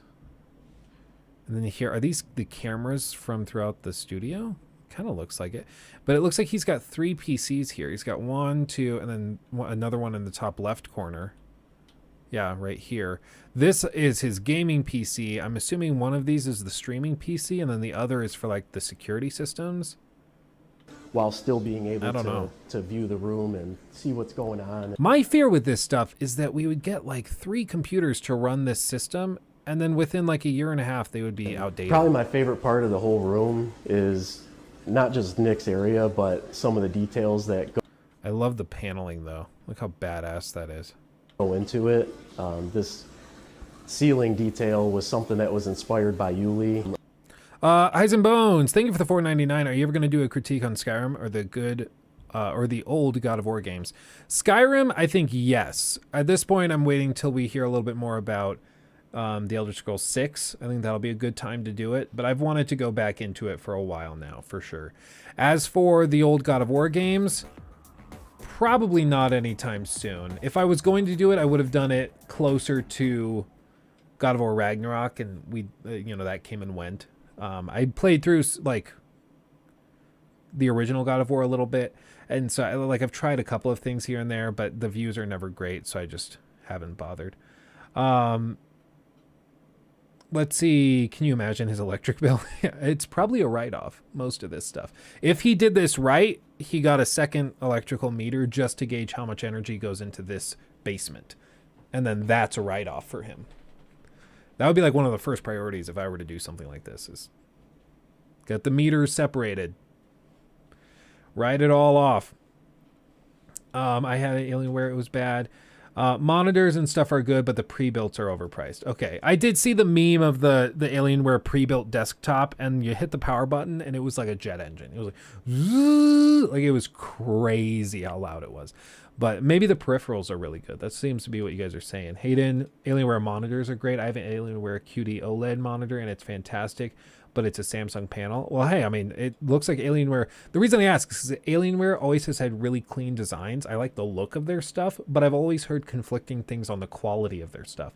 So if you guys are saying the monitors are good and they look super clean and sexy, then I'm in. I'm down. It's just, you know, I won't go the route of the pre-builds. Let's see. As cool as this is, I don't want to imagine the cost and effort to change anything in this room once it's eventually out of date or broken. Well, that's why, like, I would want to know how they have the camera systems set up and everything. Because, like, if you're building this off of, like, TV standards, it's very flexible. Like, you can build it with, what are they? I think they're called SLI cables. Or SDI cables, and they're just like little single cables, but they can transfer, you know, the 4K signal between cameras to capture systems and everything. And that stuff has been used for a while, and it's not going out of date anytime soon. It's not like having an HDMI cable that's outdated next year. So the high quality, like industry standard, TV standard stuff, you're good. Like, you won't run into trouble with that becoming outdated. You can just swap stuff out pretty easily. But if they're routing all of this and cabling all of this with like HDMI cables, you would run into problems. What I'm guessing they're doing, though, is they're running a lot of this with like Ethernet. Because what you can do, basically the problem is, to keep it really, really simple, the problem is if I have, oh God, it like became unscrewed. There we go. If I want to have a camera that I put like back in that corner, and I want to do that, what I'd have to do is I'd have to run the cable all the way around the room and back to the streaming PC, right? And HDMI can't travel that far. It just can't. If you try to, the signal degrades. You'll get distortions. You'll get like flickers. It'll have black lines. It just doesn't work. So you have to convert the HDMI signal out of the camera into something that can go the longer distance. And that's usually Ethernet. There's little boxes you can get where you plug it in, it converts it into an Ethernet cable. The Ethernet cable can go like 1,000 feet, no problem, through the walls, ceilings, whatever. And then there's a converter box on the other end that converts it back out of the way. And that's what a lot of these things I've noticed do. Like when I worked with Magnolia Home Theater, we would do crazy home theater setups. And we would set it up where like somebody would have a projector in the back of the room, but they wanted to have the like Blu-ray player right up front. So you put the Blu-ray into it, or they want to have the console, like the PlayStation at the time, PlayStation 4 Pro. They want that at the front of the room so they can just see it. They can power it on, put the discs in if they need to. It's all right there in front. But the signal needs to travel 30, 40, 50 feet back behind them to the projector in their home theater. And for that, you can't use an HDMI cable. So you can get like active repeating HDMI cables. That's true, Sebi. It's true. Those are very, very expensive. And even then, we heard all sorts of horror stories about them going bad and having problems. There's versions of HDMI you can get that convert it into an optical signal and send that through. I've never heard great things about those. I'm sure some people get them to work, but it's way easier to just convert it to an Ethernet cable and then send that through the ceiling and then back to the projector. So then what's the point of the 30 to 100 foot HDMI cables I've seen? I don't think I have one down here, but it all depends. I think this is a 25 foot. It depends on the signal. This thing is rated for 8K, which is really, really quite funny, because if you tried to feed an 8K signal through this, it probably wouldn't work. In ideal laboratory conditions, maybe it would, but this cable is rated for 8K, but realistically, it can only handle like 4K 120 hertz, 4K 60 hertz comfortably over the full 25 foot distance. So there's a lot of marketing crap that goes on with cables where they'll say like this grade of cable can transmit 4K 60. What they don't tell you is that it can only do that for like 5 feet, but they're selling you 30 foot of it, right? So cable stuff, if you're trying to go any distance over like 10 feet, find somebody who really knows what they're talking about, because chances are the marketing on the box is tricking you and being a little deceptive. They're being tricky. They're being tricky, and they know what they're doing. We would run into that all the time, where somebody like ordered a 100-foot HDMI cable off of Amazon, and then they tried to set up their 4K PS5 whatever to their 4K TV, and they ran it across the whole room or house, and then it didn't work. And they're like, what's wrong? The cable's bad. And I was like, no, the cable's rated for that signal, but over shorter distances. If you're going to use the full length of cable, which is what they're selling you, it can only do that at like 1080p, whatever. 1080p 60.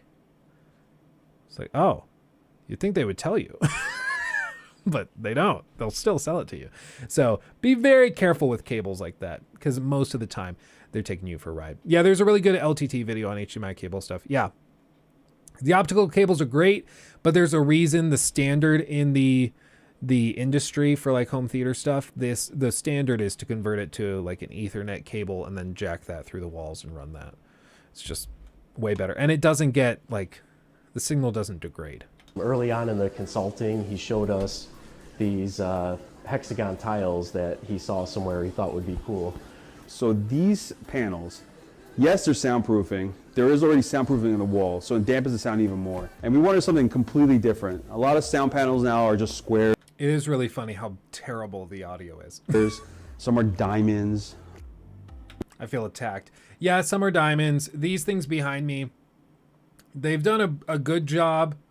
I got them mainly, not because the room really needed the audio dampening, but mainly because they added texture to this back wall. It used to be just flat gray. I wanted something a little more interesting with a little texture.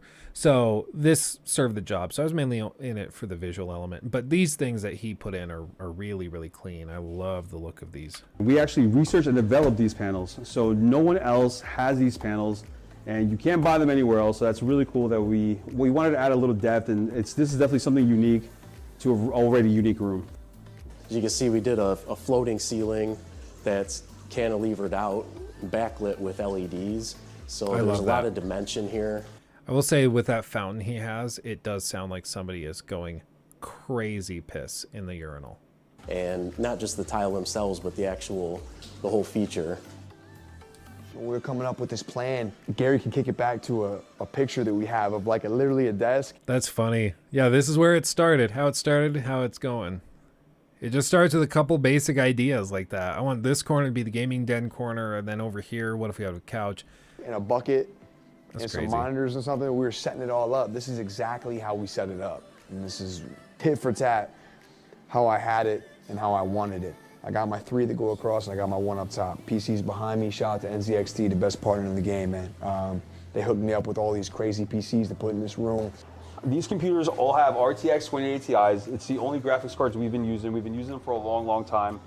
We get 1,000 FPS. A lot of you guys ask in the YouTube comments always, how do we get 1,000 FPS in the Fortnite for creative, and how we keep our FPS high throughout end games and all that other stuff in Fortnite. These cases are H510 Elites. Fortnite built different. Custom H510 Elites with the Spartan helmet on the side. RGB. The frosted glass case. case. To be the most overkill thing, and yeah, all outdated. It is true, this stuff is outdated, but he has a partner with NZXT, so he's not paying for the replacements. That's the other thing.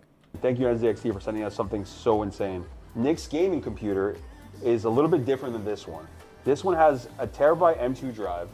It has Kraken coolers as well. We have Nick's security panel.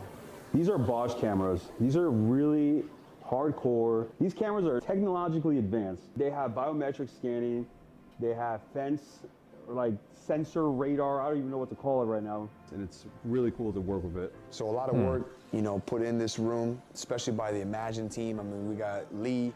Lee's my guy. He got all the wiring done in here, man. But I mean, the Imagine team, Jack, Mike, Frank, you guys are incredible. I knew from the beginning when I hit them up about a project like this, I could tell by their hunger to do something fun that it was gonna really work out. Like, they're a younger group, they're really about it, man. These guys, when I said I wanted it to be fun and I wanted it to be a thing of passion, their eyes lit up like a light bulb, man. And I knew from the beginning.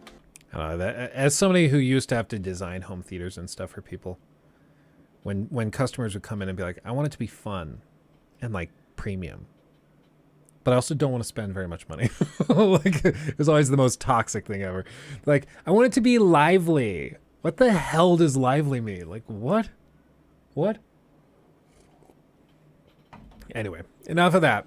Let's get into Hogwarts real quick.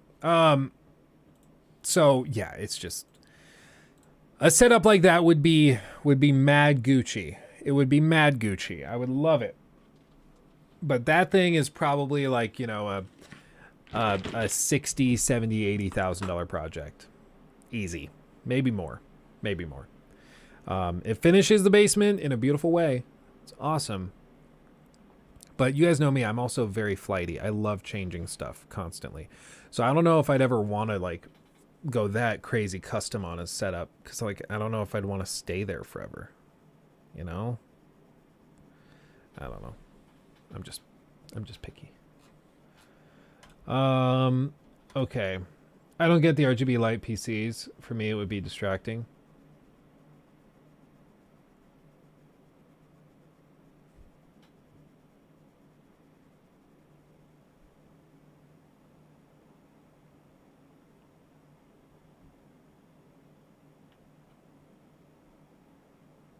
Oh.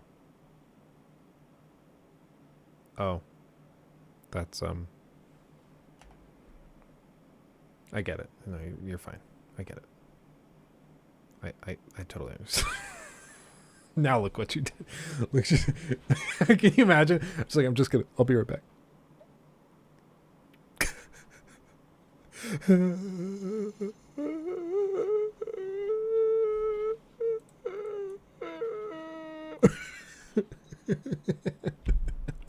Just quiet sobbing. Oh goodness. Okay. Well, let me pull up the right save. Make sure we're not in like a spoilerific spot. Ba ba ba ba ba ba ba dabba dee bee boo scooby dee bee dee bee boo ba ba da ba scooby da boo. Let's see. I just refreshed. What the fuck am I hearing? Because of spoilers. One thing, Proto, we are intentionally going to a save file. Oh god, I almost dropped this. We're intentionally going to a save file after the events of the main game, so there's no like things popping up with spoilers. We're also going to areas of the map outside of areas where you might see stuff with regards to spoilers. And what else? We're not going to be engaging in strict narrative content tied to the main campaign because that's all over. So instead, we're just going through casual exploration and stuff like that. So it's going to be very, very chill. Also, the school next to the Titanic seems very sinister. Not going to lie. I asked you guys that earlier, and people said that it wasn't bad. It was fine. Now I feel lied to. Well, but there's one thing I can write on my resume now. I've broken Luke Stevens on a live stream. Yeah, exactly. See, you did it. You did it. You made it. Here, let me go. Maybe this one. YouTube chat. I'd like to do... So I'd like to have you guys on screen during this, but there's no clean way of doing this. Whoop, whoop, whoop, whoop. What if we do that? What if we do that? Did we solve it? Okay, then we go pull this up here. And then that goes here. Okay, I think that works. Apurva, thank you, by the way, for becoming a member. Appreciate you. Okay, so little rundown on what exactly is going to be happening with this.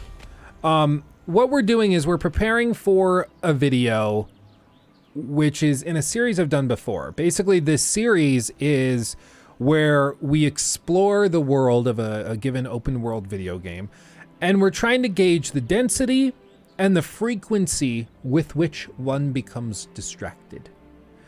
So in the case of something like Hogwarts Legacy, we are trying to see if we're just playing the game without any specific goals, we're just running around exploring, how often are we going to get distracted by maybe world events, by creatures we want to capture, by trolls we want to fight? Like, how often are we seeing stuff like that?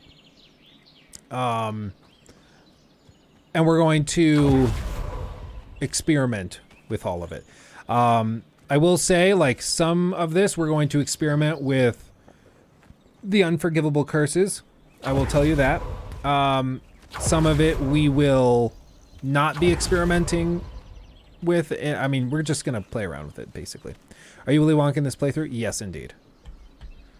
So you get nothing. You lose. Willy Wonka. Super chat, hold on. Let me go back. Oops, didn't play. Hold on. I can get it to play. Give it a second.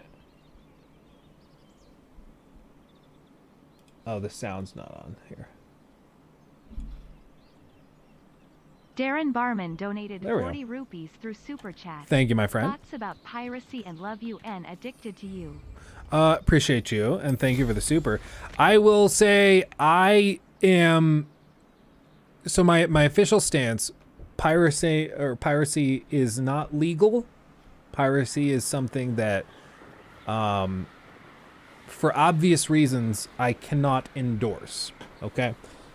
I understand the push that a lot of people feel to do that, because a lot of the time they can't afford major releases, they can't afford to try these things, so they decide to pirate them instead. I can understand the motivations behind that. I still think it's wrong, but I understand it. It's kind of tricky because there's no good way for me to explain this while towing this line. Basically, I'm just limited. I can't say that it's, you know, no biggie, who cares? I can't say that. I can't, you know, I mean, you're smart. You know what I'm saying. You know what I'm saying. I can't say, yeah, who cares? I don't care. Do it. I can't say that. But I understand why people do it. Unidentified back item. I was gonna try to make some sort of sexual joke. I can't think of one. I was like, what about the Chris Pratt thing when he jokes about Kim Kardashian having a comeback? It's like, no, she didn't have a comeback. Yeah, no, in the video she got, for sure. Oh, they're floating. You see that? I've run into this a couple of times.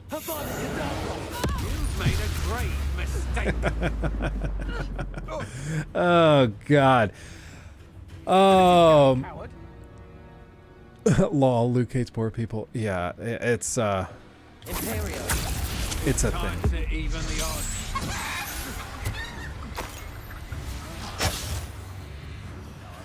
AI is pretty stupid. This is a beautiful game, though.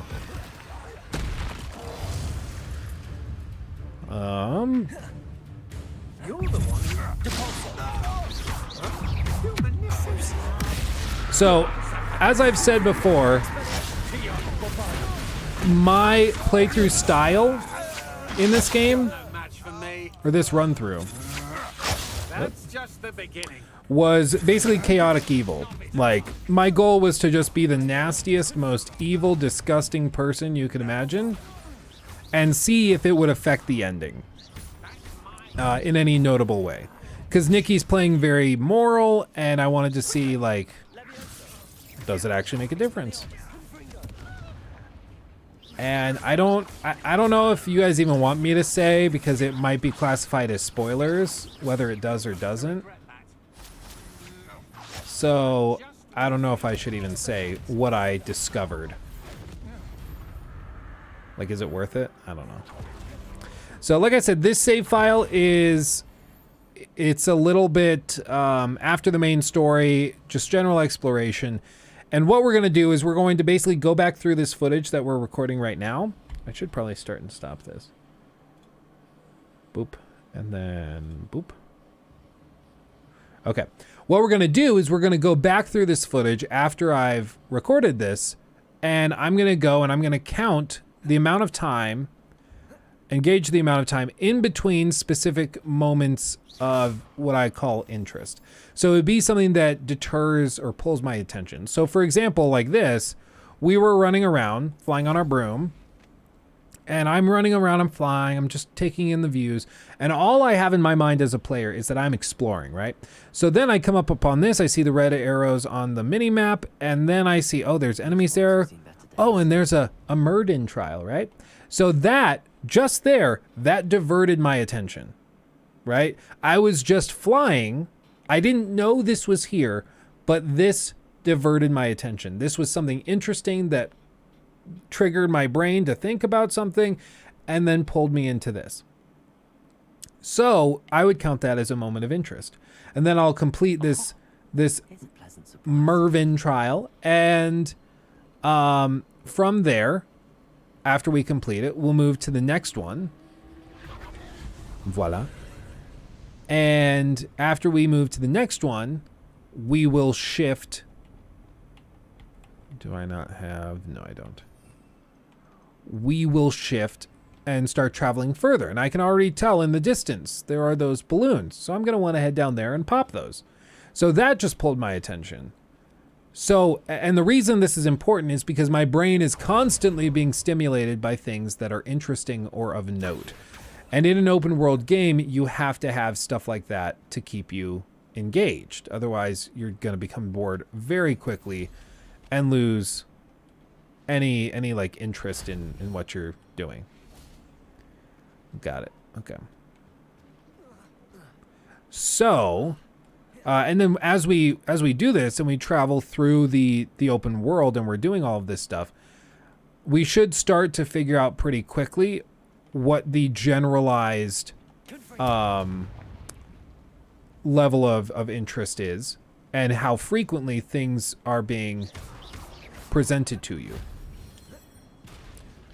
And what I've found, and what we found when doing this testing before, is that overwhelmingly, it seems to be that the best games, the games that people find the most compelling in terms of open world design, they tend to have things paced about every 40 seconds or so. Roughly. Abandoned long ago, no doubt. And why that time amount of time is ideal, I don't really know. There's probably some psychological thing tied to it. What I do know is that like Red Dead Redemption 2 had an average time of around 80 seconds, which is actually like, that's a lot. That's a double the time of these other games. The Witcher 3, about 40 seconds. If I remember right, Breath of the Wild had like roughly 40 seconds. I think it was like 35 or something like that. I don't remember exactly what it was, but it was close. It was close. Voila. And so there's something about open world games when they have that time period between them. That's roughly when they are the most interesting for people. Don't know why. It just is the case. So I would suspect, my hypothesis is that because players are finding this so compelling, it's probably going to land in a similar period of time. I would guess. I would assume. It'll probably sit somewhere around 40 seconds. Because every other time we've tested this, it ends up being about that time in games that are compelling.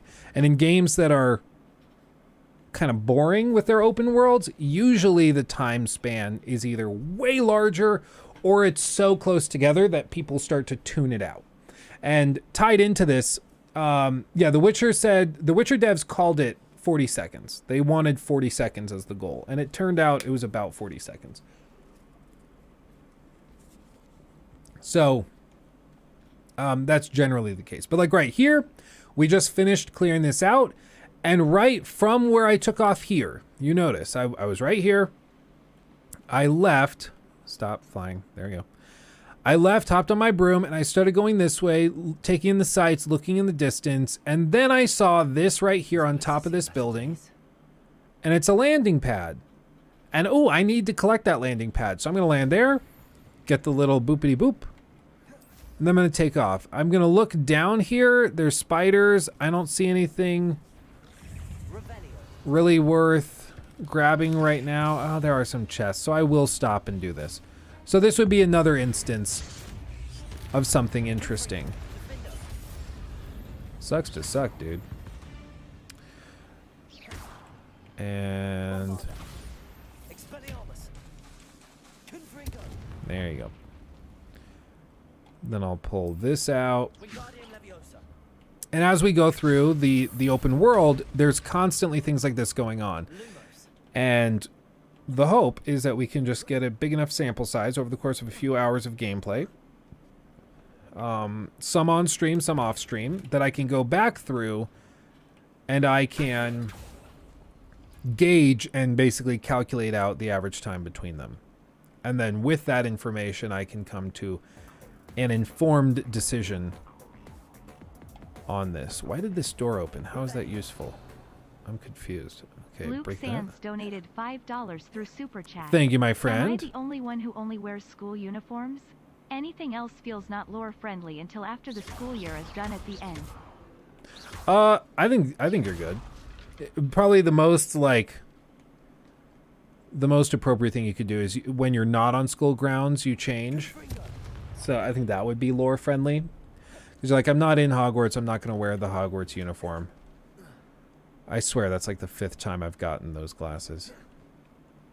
But that brings to point, like, a good question with this is how high quality are each of the things you discover?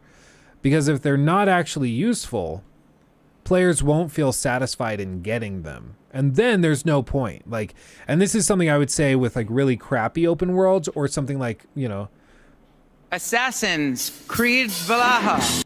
This is something that happens where if the rewards and the things that you're stopping for that are pulling your attention aren't satisfying, you're going to stop doing it. You're going to stop stopping. And then it doesn't matter how frequently there's something interesting in between moments of intrigue and things, because you're going to just start tuning it out. And this is why like open worlds can become less satisfying to explore the more you play, because you just get burnt out and used to it. It's something interesting about, you know, the pacing and how you level stuff. Like, how do you make it so exploring this world is still interesting even after the main story, even after your character is extremely powerful? How do you keep it interesting? It's why the gear system matters. It's, you know, all of this ties into it. Right now, I think with Hogwarts Legacy, the good thing is that the combat is fun enough that a lot of times I'll stop to engage in combat just for the fun of engaging in combat. But that's because like the combat is strong enough to carry and make up for the difference in the gear system, because normally in a game, you know, that has a gear-based leveling system, hopefully you'd be seeking stuff out for new gear. In the case of Hogwarts Legacy, the gear system sucks so bad that I think a lot of people don't really care. That's my guess. Does the game have any have an arachnophobe mode? I don't believe so, no. There's a lot of them too. When I am on school grounds doing quests, I wear my uniform. When I'm just exploring, I wear my adventuring outfit. See, that I can vibe with that. Do you think as well that this game's combat proves Avatar, the Last Airbender game, could work? Probably. I just don't know. I genuinely don't know if the IP is big enough to carry a huge development cost like this. Like, even if this game ended up sucking and ended up with like a 6 out of 10 average score, I still think it would have sold gangbusters just because people wanted to explore the castle. Just that would have sold this game. So, and that's the power of the Harry Potter franchise, really. But I honestly don't know if Avatar: The Last Airbender has the same standards. Must have been quite stately in its time. I hate to say it, folks, this game is mid. Well, like I said, I think this game is like a solid 8 out of 10. I have a large number of problems with it. The overuse of Revelio early in the game is super toxic. The highly repetitive nature of puzzles. The fact that these Mervyn puzzles are so freaking simplistic and dumb that they are very unsatisfying. These things start to stack up. But like I said, the Harry Potter franchise and the fact that it's in this world for a lot of people gives it an extra point or two. And that's the difference. Like, if you really don't care about the franchise or the world and you don't find it compelling for those reasons, yeah, you're not going to find this game that magical. But like right here, I noticed the balloons, so I'm going to seek these out. Pop. Pop. Pop. Now, one of the things about this little experiment that we do is that it only really works when the player is not actively trying to get distracted with stuff. Oh, there's something. But is simply playing and trying to adventure around. And with this, you know, when this is why usually I'll go back and I'll just play an adventure for a while. A fooper. I will go here, make sure I don't use Avada Kedavra accidentally. And we'll try to do this. I also think it would be useful. I saw Nikki doing this. Nikki froze them when she wanted them. And then captured them.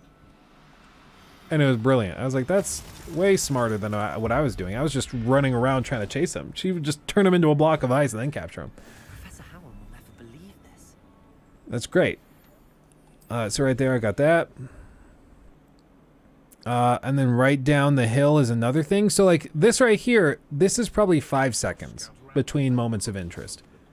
That's extremely quick.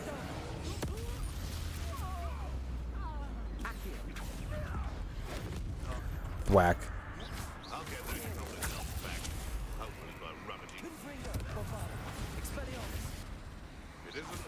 Sucks to suck, dude.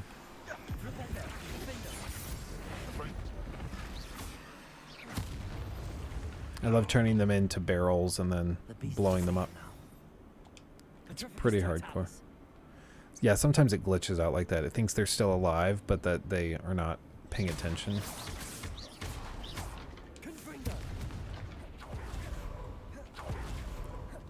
Oh, grab this. Hello, Hamora. You have to consider that most of us here are avid gamers familiar with the current gameplay things and puzzles. For an average casual player, it may be a good challenge. Yeah, it's true. It's true. You question me, my babe? I always question you. That is called being married. Yay! Oh, would you be able to play for a minute while I eat my salad? Ooh. We are not discussing story at all for sake of spoilers. So you're just doing side missions? So we're just... Oh, it's a beautiful flower. Yeah, there you go. I taught you that. Yeah, you did. I told everybody in chat. I was like, I saw Nikki doing this. I was like, that's brilliant. Here, you take a seat. Why did I turn the minimap back on? For this section, I want to just try it like most people will. And most people play with the minimap because it's on by default. So for the sake of being consistent and trying to test it for the average player, I'm going to leave the minimap on for this. Have a sheet right over chair. Okay, I'm going to have a sheet. So all we're doing is we're just going around and finding stuff to do. Oh, so lame. Solving Mervin puzzles. Merlin. Taking treasure, finding scrolls, all that stuff. We're just exploring for the sake of exploring. What do you have in store for me this time? You guys are going to see Nikki's gameplay in the critique too. Oh, jeez. Because she's been recording a bunch of footage, and we're going to be including that. That is spooky. And you probably that. Maybe some of this. I don't know. Accio. Nope. Reparo. Maybe some of this. Yep. Nice. The headphones are right there if you want the headphones. I don't need headphones. Nikki got the guns out. I don't have tickets to the show. Yeah, she does. I haven't lifted in weeks, months. In day weeks. It's been months. It's been months. I'll be honest.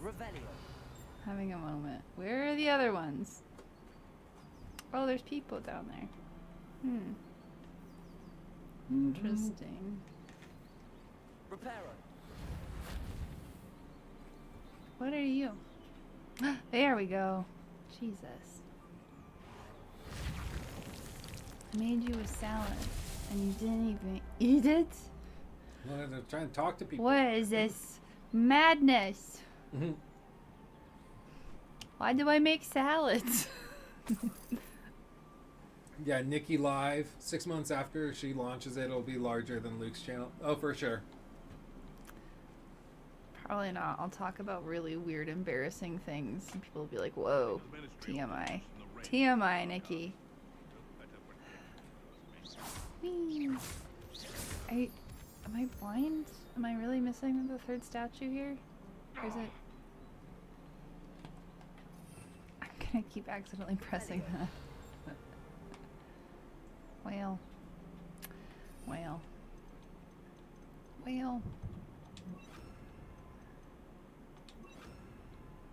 Do you not use the hot swap wheel? Not really. You should. I have all my wheels carefully arranged. Oh, well, I'm gonna mess them all up here. No! I'm just gonna swap this one and this one.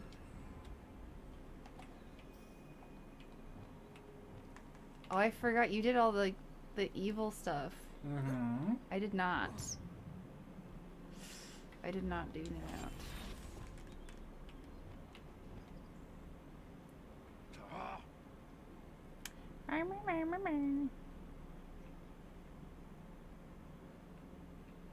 I see how close I can get to you. Very close. What a time to be. Yeah, I think I've stealthed like 2 times in my entire run. Oh, seriously? I leveled up stealthing all the way. That was the first thing I did because Yeah, I don't think I've enjoy upgraded it thoroughly. Well, I'm actually surprised I was able to get that close then. What's that green light? So he's like glowing green? Oh, he's cursed. Because you did all the dark arts stuff. I haven't done any of that. I've been playing, like, I'm almost at level 30 and I've been playing so neutrally good. And I'm not hitting him at all.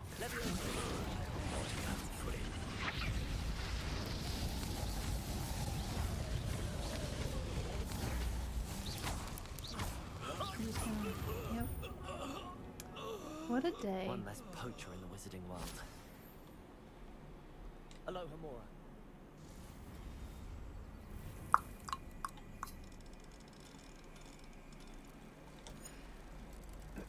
I've been going through his lawful good.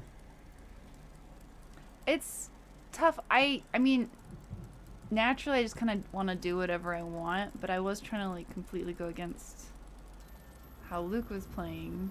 Yeah, I asked her to be a goody two shoes. I'll be just the most horrible person you can imagine. But then he comes upstairs, he goes, "I made a mistake and I need you to make a bad choice."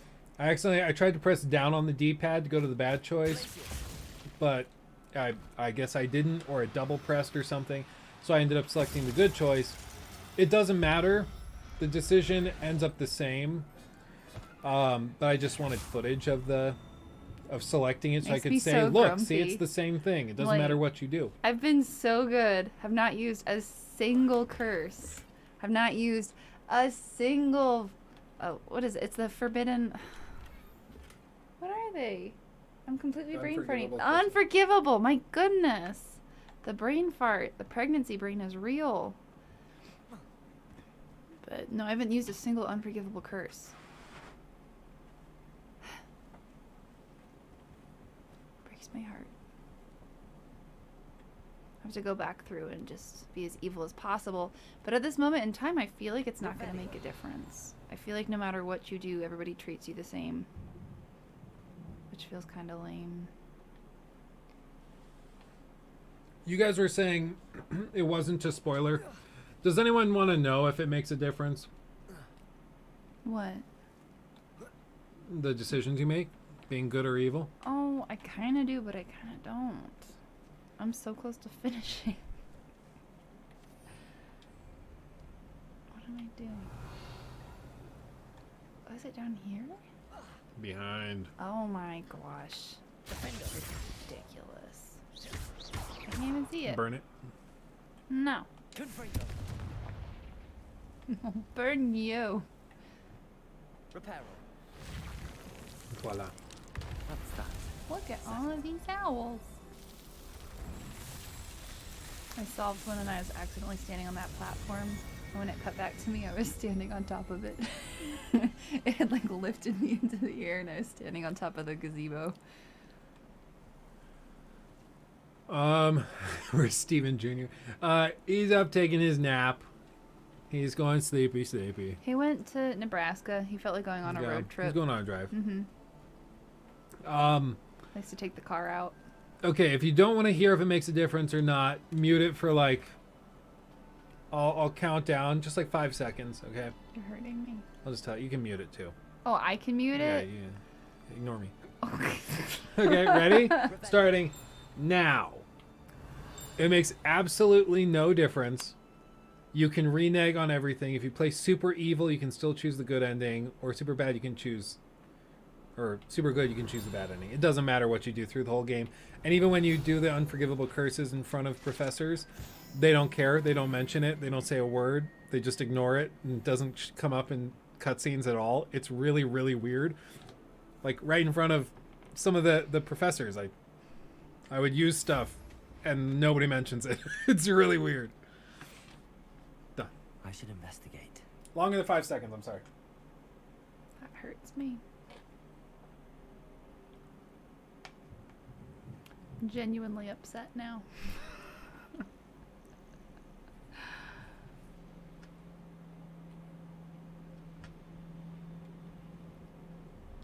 I'm gonna sell all your stuff.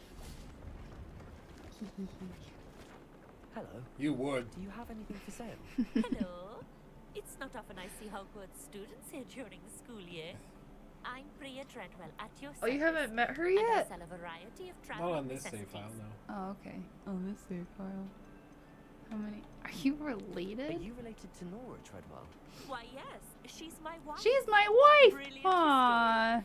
Did you know that she's pursuing Merlin's life's work? I actually met her and she introduced me to her work. I'm involved in it now as well. Oh, that's wonderful. Then you must be rather brilliant as You well. must be rather brilliant. At any rate, No, ma'am. I am a that you'll think of me certifiable whenever you idiot. find yourself I'm in sorry, need of bud. advice. It's been a pleasure meeting you. What I don't understand is all these professors are like, yeah, okay, all these things you're not allowed to do. You were in the Forbidden Forest. Good for you. Let's have a That's look, like, shall we? what? Wow, look at that family antique broom. You're very poor. I'm trying to save up. I didn't think I'd be the one doing the I want to get footage of me buying the top tier broom upgrade. Oh my. Um, Oh, yeah, you don't need that. Get out of here. Get out of here. yeah, they didn't have a voice line for it. Yeah. So I've gone back and forth on this. I think, like I said, if I had to describe Hogwarts Legacy, I think it's like a junk food game. It's really good. It hits a spot, but it's not a steak. There's not a lot of sustenance to it. It's just good. It's enjoyable. And it hits the spot, but it's not going to leave you like a better, bigger person, you know? So nice of you to stop by. And I think they understood that. And so they decided not to take the RPG consequence decision thing super, super seriously. Because if they did, you wouldn't really be able to have fun. Like, you go to the Forbidden Forest, and you just get expelled. Game over. Like, immediately. Or any sort of gameplay, if they want you to go and, like, fight Rookwood's men, you're going to go fight Rookwood's men and then get, like, involved in, you know, killing them repeatedly. If you do that, then they're like, we have to expel you. You were off campus at night after curfew. You're Well, gone. there's no explanation for it, I think, is what bothers me. Like, they say adamantly, yeah, that's against the rules. Like, you could risk getting in trouble. And then there's never an exception. There's never anything said. They don't even acknowledge that you do it. I don't know. It's bothersome. That bothers So I think it's a very conscious decision not to mention it. Because there is no good narrative excuse for it. Like, anything they would come up with would be so contrived. They'd be like, oh yes, feel free to go out at night and kill people and use the unforgivable curses if you want to. Because you have a gift. Like, there's no good way to do it. So, rather than having a really bad and stupid explanation and justification, they just don't give you one, Well, which I think is fair. They give an explanation for the tutorial on your way to school. You're not allowed to practice magic outside the school. However, you're a 5th year. You're coming in as a 5th year that's never practiced magic. And the whole thing is that they're giving you an exception because Fig is going to teach you some stuff. And I think that's a perfectly reasonable way around it. It doesn't make me feel like the exception to the rule. Yeah. But, I don't know. It's, again, I don't take the RPG mechanics too seriously, because I don't think they want you to. And I think calling this like an RPG is pretty generous. Like, yeah, you can sort of roleplay, but even when you're trying to be evil, you're still evil and mean in like a nice way. Like when I went and helped that little girl find her gobstone or whatever, and you can choose. The bad decision is either to not help her, in which case you don't start the quest, or you can help her find the gobstones and keep them for yourselves, even though there's no benefit. You can't sell them as far as I can tell. Maybe you can, actually. I haven't tried. I should look into that. But I don't know what you do with them. You just keep them to be a jerk. But he doesn't say, yeah, I'm going to keep these. Sucks to suck. He doesn't do anything like that. He says, this will teach you to not prank your fellow students in such a mean way. So it's still like kind of constructive and helpful. So he's like, it's the nicest way of being a dick ever. What's getting me is you don't have to do these side relationship quests. What I really wish mattered is if you do these side relationship quests is whether or not you build relationships. Because they keep making it sound like you can go at it yourself or you can go at it with friends, da-da-da-da-da. But there is no benefit to making friends, I guess, other than you get some interesting... Would you be able to help me? Would you be able to help me? I don't know. What is it? What's wrong? I don't want to help you. That's what? Ranrock's lot. Nasty creatures. Nothing's safe anymore. I can't hear them, so I'm just guessing what they sound to protect like. me if I run into them again. Maxima potion. That would do it.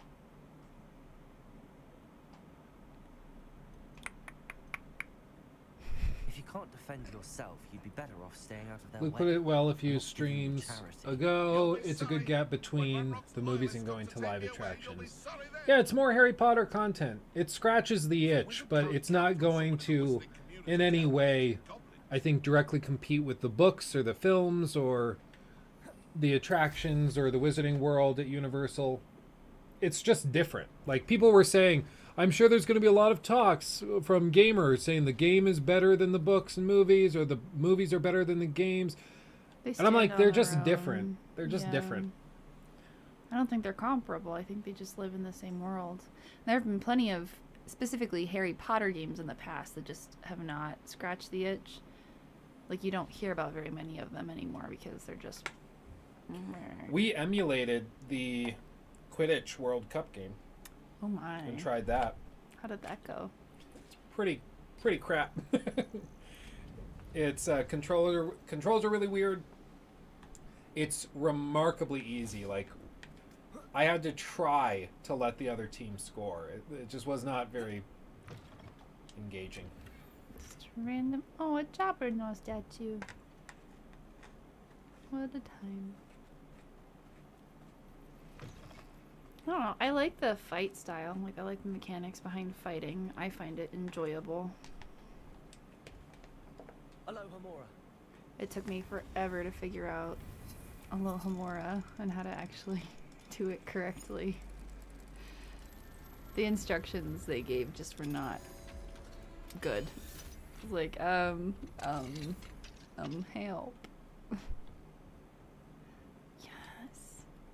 Meow meow. And you can pet cats. What else could you want out of a game other than to pet cats? I think the only thing that would make that better is if there was somebody out there that's like, hey, can you please stop touching my sister? She likes to live as a cat. Please stop petting random people. These are people. They're not cats. That would make it so much better. But, I mean, I thoroughly enjoy petting the cats. It's fine. I was secretly hoping that would happen. Somebody's like, please stop touching my dad. You have to stop. This is really inappropriate. Did you even ask for consent? You're just touching my dad, who is in fact in the form of a cat. I wonder who lives here. Better than Stray. Oh, jeez. I think a lot of things are better than Stray. King Dar. Oh, and thank you for teaching me about the fade to black. I've never noticed it till now, and it's super annoying. Yep, sorry. Sorry. Once you've seen it, you won't unsee it. Could it be a murder trial? What do you think about the directing for the dialogue? Is it a bit static? Better than the previews. I felt like the preview that was shown was like incredibly static. Or the leak, whatever that was. The things I've seen though, like they released a video showing the making of it. Yeah, it's stale. The thing I've seen on the making of it was that a lot of the dialogue was recorded during quarantine for COVID. So it was recorded in people's home studios with their own microphones and stuff. And I think that that's why there's such inconsistency. Some people that you'll talk to don't sound bad at all. They sound really good, like you would expect in the game. And then other people, you'll talk to them and there's just something off. It's super compressed audio. It doesn't sound particularly good. It's not full-bodied or heavy in range. It's just really, really weird and tinny. And at first I thought maybe it was something the game was doing, but now I think that it's probably just because people were asked to record their own dialogue lines in their home studios, and that resulted in some mismatched quality. So I do think that there's something a little weird and off with some of the dialogue, but I'm guessing that's probably what it is.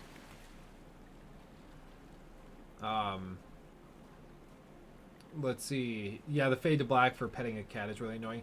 I talked to somebody recently who works with Unreal Engine. They're working on an indie game in it. And what he told me was that a lot of builds of games are built into, I don't really understand it, but basically how he described it was like there are different scenes, kind of like in OBS. And when you transition between scenes in Unreal, with different like camera setups or different, maybe depth of field settings so it looks more cinematic, it's like moving to a different scene. And if you don't do a transition between the two, sometimes you'll see extreme load in and pop in and stuff, and it can just make things look way worse than if you just fade it to black and then fade it back in, or find some other way of doing it. So he said it's just an artifact of the engine. I don't think that makes it any less annoying, but it's at least an explanation. Camera directing. As for the camera directing, I don't know. I think they generally do a pretty good job in the main cinematics. The dialogue stuff between characters is a dynamic camera. So every once in a while it gets things wrong and it tries to do something cinematic and it's just cropped weird. So there is something weird there for some of the dialogue, but I think that's because it's a dynamic system that changes in real time. Waffles or pancakes? Waffles. Yeah, fill up the dimples with the syrup. Okay, but hold up though. French toast is far better than any. French toast wins. Yeah, we're friends. Yeah, good. Yeah, why would you eat a pancake, the peasant's breakfast, when you could have a waffle? A waffle's way better. I mean, unless you want to turn my pancake into a cake and like layer frosting in there. Yeah, if it's a real I'm cake, into it. then we're just eating cake for breakfast. But if it's a pancake, that's just like a flat waffle. What I don't understand is how those are all unforgivable curses, but the ancient magic is not unforgivable. Like, did you just see what I did? Yeah. What? Oh, my absolute favorite is the spider one, where it like shrinks them down and you step on them. That one's hardcore. Oh my gosh. Imagine if you did that with people. It lets you shrink down the people to like a little doll size and then you stomp on it. That'd be hardcore. It's beyond me. I know, the game started tonally way different than I expected. Like, they just start with a dragon killing a dude right in front of you. The coolest thing ever, though. I mean, the Thestrals appear. Your little inner nerd is like, yeah, Thestrals! Started the game thinking I was all innocent. I liked it. It started really, really strong. They did a great job. I was worried that they would just dumb it down and... Oh. Have you had chocolate chips and waffles? Yes. It's baller. It's baller. Oh, crepes are really good. We have a restaurant near us that specializes in crepes. And we go there for breakfast probably once a week. We do like a good crap. Because it's cheap. It's like a mom and pop shop. If this place were in like the main central area of Fort Collins, they charge $15 a crepe. But these guys charge like $5. It's awesome. Full English breakfast. I don't think I've ever had a full English breakfast. So good. Nikki went to the UK. Some people find it really bland. I loved it. I stayed at a bed and breakfast and actually had the full English breakfast in the morning. And it was fabulous. I'd like to go to England. Well, I just love drinking culture in specifically. I have only been to England, but You just have to leave in there. I London just was love drinking culture. so differently. No, it's just very different. I mean, it's pretty normal to go and get a cider for lunch. And I mean, the cider is just as popular as the beer in a lot of places. And it was, I mean, I thoroughly enjoyed all of it. I mean, you know what I love is in theater here. So if you go to see like a show, like a Broadway touring show or something, a national tour, like sometimes they sell wine. And occasionally if it's like a fancy theater, they'll sell some popcorn on the side.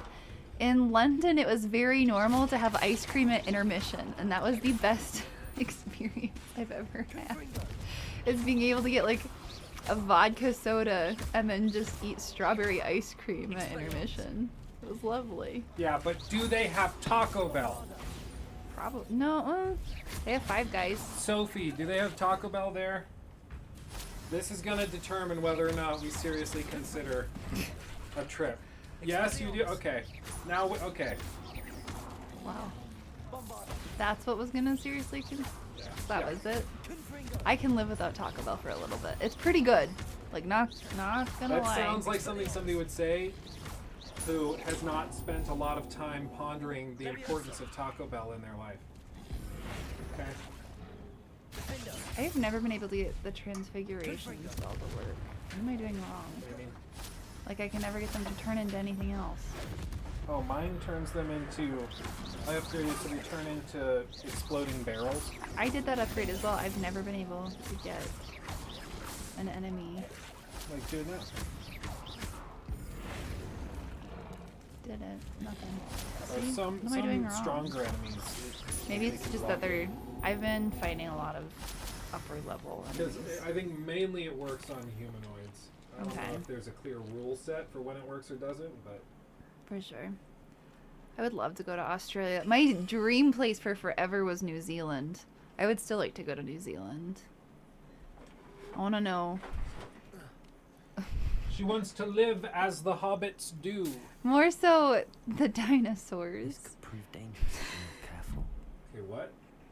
Was it they say that New Zealand specifically has been, out of the entire world, the country that has been touched the least by humans, essentially. Like, manipulated the least.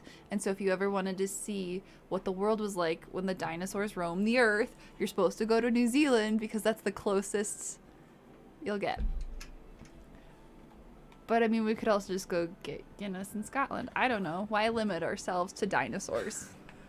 I can make an edgy joke. You can also go to maybe like eastern Louisiana and go back in time a few hundred years. Hold It'll on. feel great. We went to New Orleans and got gumbo every day. Yeah, it's good stuff. Oh my gosh, it was awesome. Bananas Foster. I don't know. If you're ever gonna visit somewhere else, I think the best thing you can do is try to like blend in. That was probably horrible as a theater major going to London for a study abroad, was trying to fit in and blend in. And so like I really worked on the accent and it worked a couple times. That's I not do not great. believe you. It's not great. No, you keep your head down. You dress the same. You don't go out wearing sweats and leggings and American t-shirts, and you just Yeah, but anytime Americans duck down and I live. don't care how good you are. Like Meryl Streep will come out and be like, "Oh yes, dilly dilly, jolly, isn't it?" And everyone's like, "Oh, Meryl Streep's great at accents." But let's be real. Every American who thinks they have a good British accent has a bad British accent. And I'm sure, like, Sophie and our resident Brits can back me up on this. You can just tell. I did it. You did it. Same with Brits showing up and, like, trying to be Valley girls, because Brits think that, like, everybody in America sounds like they're from LA. We can tell. I went clubbing, specifically in Brighton, randomly one night. And that was one thing is... It was an entire football team, so soccer team for us, but it was an entire football team in this club, which is a nightmare as an American student, because automatically somebody hears an American accent and they're like, oh, a dum-dum. Let me see, yeah, it's not great. But it was me, 3 or 4 other girls, and an entire football team. And that's all they could think of when it came to America was the Valley accent. Yeah, they think everybody talks like, "Hey, Rebecca." Oh my god, like they think everybody sounds like Trisha Paytas. Yeah. Which, like, Maybe Americans... we do. Maybe we do. But it's the same thing. Like, Americans think that everybody talks like King Charles. But most Brits are like, no, we hate King Charles. Well, I mean, anywhere you go, I think specifically in the UK especially, anywhere you go, like, different regions of the country have different accents. And it's very, very apparent. And if you're mixing them, you're clearly not from there. It's just, I don't know. It's fun. It's cool. All that to say, though, when you travel, you should try to assimilate with the locals and do as the locals do, because then you get the most authentic, amazing experience in the entire world. And you don't end up at wax museums or tourist traps.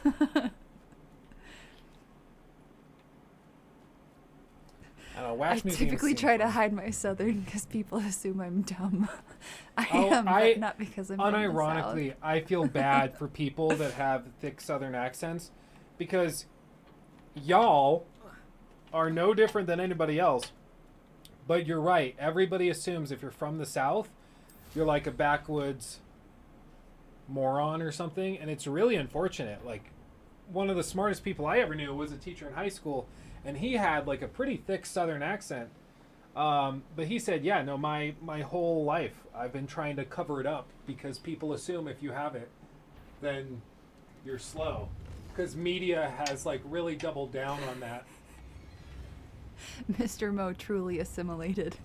When I went to Mexico, when I was 18, I did a tequila shot with the cartel member trying to sell me cocaine.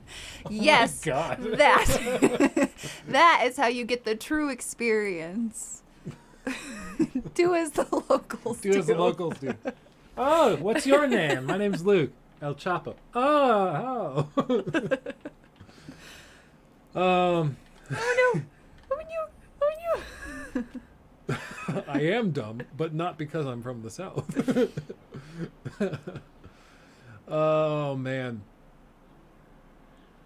I can't be nowhere then, because I'm neither American nor British. Oh, God. Are you Canadian? Is there fall damage? There is you die. You just die. That is it. I've made that mistake like twice, and that was before I had a broom. So if you fall off a ledge where it's what they assume is too far. Oh, God. You do, in fact, die. We're going to see if this actually gets in frame. Oh, my. How is baby? Baby's asleep. Hold on. Camera angle change. No, it's just out of frame. Wow. This could work. This could work. Oh, goodness. Cable won't reach, though. Damn it.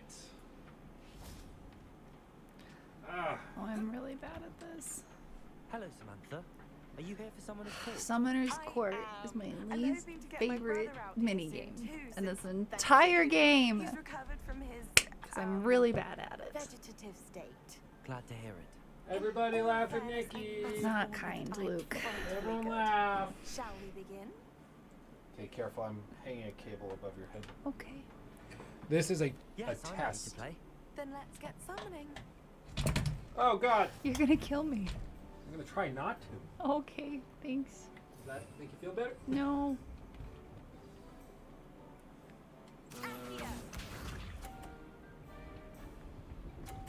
How to do this. You got to read the chat, Nikki. Oh, I'm sorry. Nikki, slap him. Right in the butt. Ah! I made it worse. I made it worse. Live for all to see. Oh, no, no, no, no! Yeah, that didn't go well. Yep. You'll have to do better than that. I've come up randomly to Nikki, just stressfully trying to figure this out. I can't. Okay, Sidus link. Let's try this. I'm honestly incredibly surprised you're wearing a hat. Yeah, it's a top hat. I unironically love top hats. I don't want to hear anything. Oh, come on. Yay!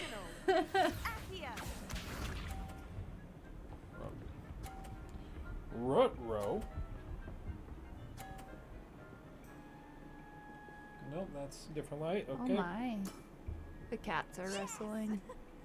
Yeah, the cats wrestle around this time of day. Okay. Not gonna go well. Ooh, ooh, ooh. Oh, I knocked her completely far into first place. Spit. How about that? I won. How about that? How about that? That's all I How? have to say. Good match. Does this make her look like a supervillain? I just naturally look like a supervillain. It's from all of the postpartum hair loss. Oh. So it's this. Look at the camera. Okay, I'm looking. This lighting. Mm-hmm. Or this lighting. Oh, that one's way better. That one doesn't hurt as much. The other one Yeah. makes me look dead. Makes you look dead. Yeah. Ready? Okay. So this is option 2. Mm-hmm. This one is option 1. Dead. See? Dead. Look at how bad it is. It's so bad. This is like the moody. There's no mood. Like horror movie thing when you're in the interrogation room, and the detective's like, "We know you ate the baby." I think the mood is, look at how dark my under eye circles are, and that's what you can see in this light. The suntan one. That one does have a warmer color temp. I will be real with you. Damn. And cancel it. Bom bom bom.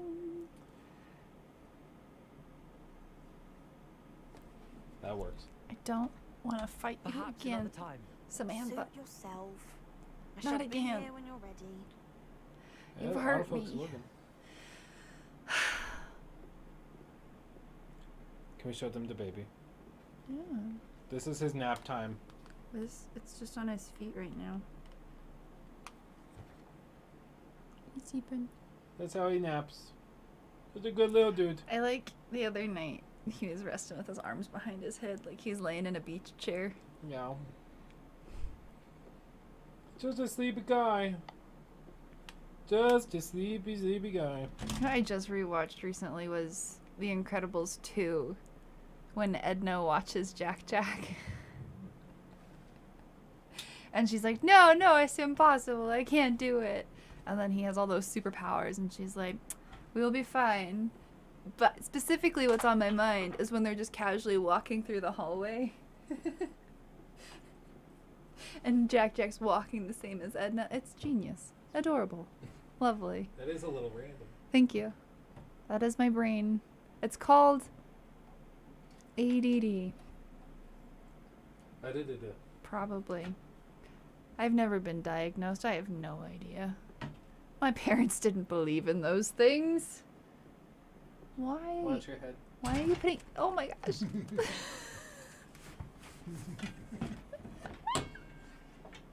Okay. We're good. Oh. Anyway. That was spooky. So as far as we know, there isn't a release date for the next Dragon Age, though. No, we were watching a video on theories earlier. Yeah. And Maddie was saying it's probably looking more like 2024 or 2025 now. I mean, so long as it's good, I don't mind it, but I'm ready. I'm ready. I think the last one came out when I was still in high school. Dragon Age Inquisition, the first copy I bought was on the Xbox 360. Yeah. Yeah. It's 2014. Yeah. Let's see. Lighting. What lighting setup would you suggest for a first-time YouTuber? Go get one of the Elgato key lights. You can adjust the color temp. Super easy. It's just a big panel. Face it away from you, bouncing off the wall, and bounce back at you. It'll look really soft and nice. Those things are great. I'd recommend that. If you want to go crazy, you can just get like a big lamp. Or if you want to like spend a little bit more, you can go with like one of these Amaran lights, but you just have to be ready. They are freaking bright. I kind of liked Inquisition. Haven't played previous ones though. I think specifically when it comes to Dragon Age, it's all about the lore, and that's what makes it interesting. And that's what I was hoping this game would have, but it kind of Hogwarts Legacy would have, but it kind of lacks for me is consequences. It feels like you can just do anything under the sun and professors don't care, da da da da da. Whereas you make a choice in any of the Dragon Age games. Hey bro. Hey bro. And there's consequence. Either, I mean, you have party members that all have different views and perspectives, and one of them disagrees with you or what have you. I mean, I enjoy an RPG and I enjoy the immersive game when there are consequences. It makes it more real, makes it more immersive. The end. Why am I down here? I was gonna go take a nap. Yeah, you're helping me. You're holding down the fort. I'm If you want to go holding take a down the nap, fort. well, that's okay. I mean, if you want to watch the baby when he wakes up so I can take a nap then too, like, whatever. Oh, I can do that. Oh, really? He's a cool dude. He's a cool dude. That's what you have to remember. Look at this guy. Does this guy not look cool? This is a cool bro. It's like 50, 60 degrees outside. We walked to the park. I noticed it's getting very hot in here because the window can't keep up. He went down a slide all by himself. Really? Yeah. Was it fun or scary? Fun. He kept doing it. That's pretty good. Yeah.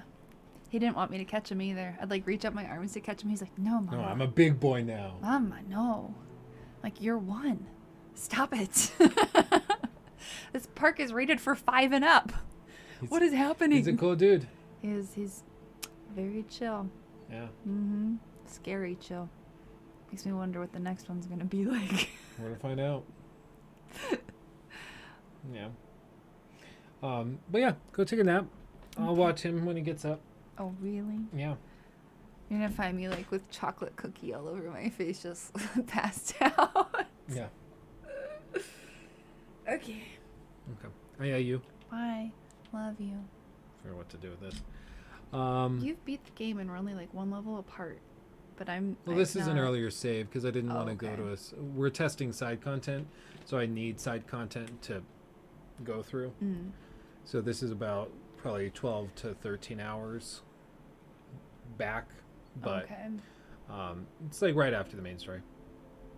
I still haven't finished the main story. We're close. Yeah. Tonight. Honestly, I swear you are the only YouTuber who I can actually justify spending money on to become a member. LMAO, no offense to the others. Not that I don't enjoy them, but yeah. Well, Gryffindor wins. I appreciate that. Never feel obligated to spend money. I'm just glad you're here, for one. But I do appreciate it, really. It cracks me up. I said I love you and you didn't say it back. And you're Oh, getting I called said out. I love you. That's how Lockie says I love you. I think we need to go over the first time that I told you I loved you. No, that's okay. I did the Han Solo thing. I know. And then I was actually frozen for a year. It's a whole thing. We'll tell you the story sometime. Is the main story worth finishing? Yeah, it's worth finishing. It's just like, it might not leave you super satisfied, but yeah, you should finish it. I mean, if you click on any of the ads for the game, somebody might have posted it there for you. Yeah, so. don't read anything. We have, like, Nikki, you see this up in the top? Yeah. We have a top chat thing, or a pin chat thing that says that we are on sub-only mode to specifically prevent people from coming in. So normally, for those of you in chat, you might be like, why is chat slower for the number of people we have? It's because normally we just keep chat open. If you come into the video for the first time ever watching a stream, you can just join and start chatting with everybody. But we have it set on sub only because we had the other day or last week people coming into chat and they started spamming the N word to try to get the stream taken down because we dared to play Hogwarts Legacy. And then we also had 2 different women come in and start spamming, copy and pasted almost word for word story spoilers for the game, and it was like within 5 minutes. So it was coordinated. Like, they were probably in a Discord server somewhere, came in and were like, okay, we're gonna hit Luke's stream in 3, 2, 1, go. It's crazy. It's crazy. I just realized I have to really pee, so I'm gonna wrap things up. You go take a nap. I love you. Okay. Take a nap. I love you. Enjoy your cookies. We just I got will. Girl Scout cookies. It's dangerous. We bribed a Girl Scout. Yeah, they're not that expensive. $5 a box, but That's if you expensive. order, They used to be $3.50 when I was a Girl well, Scout. but if you order them like through delivery, it's gonna be like $7 on top of that for shipping. So you're spending like $12-13 a box. It's insane. What flavor? What are the new ones we got?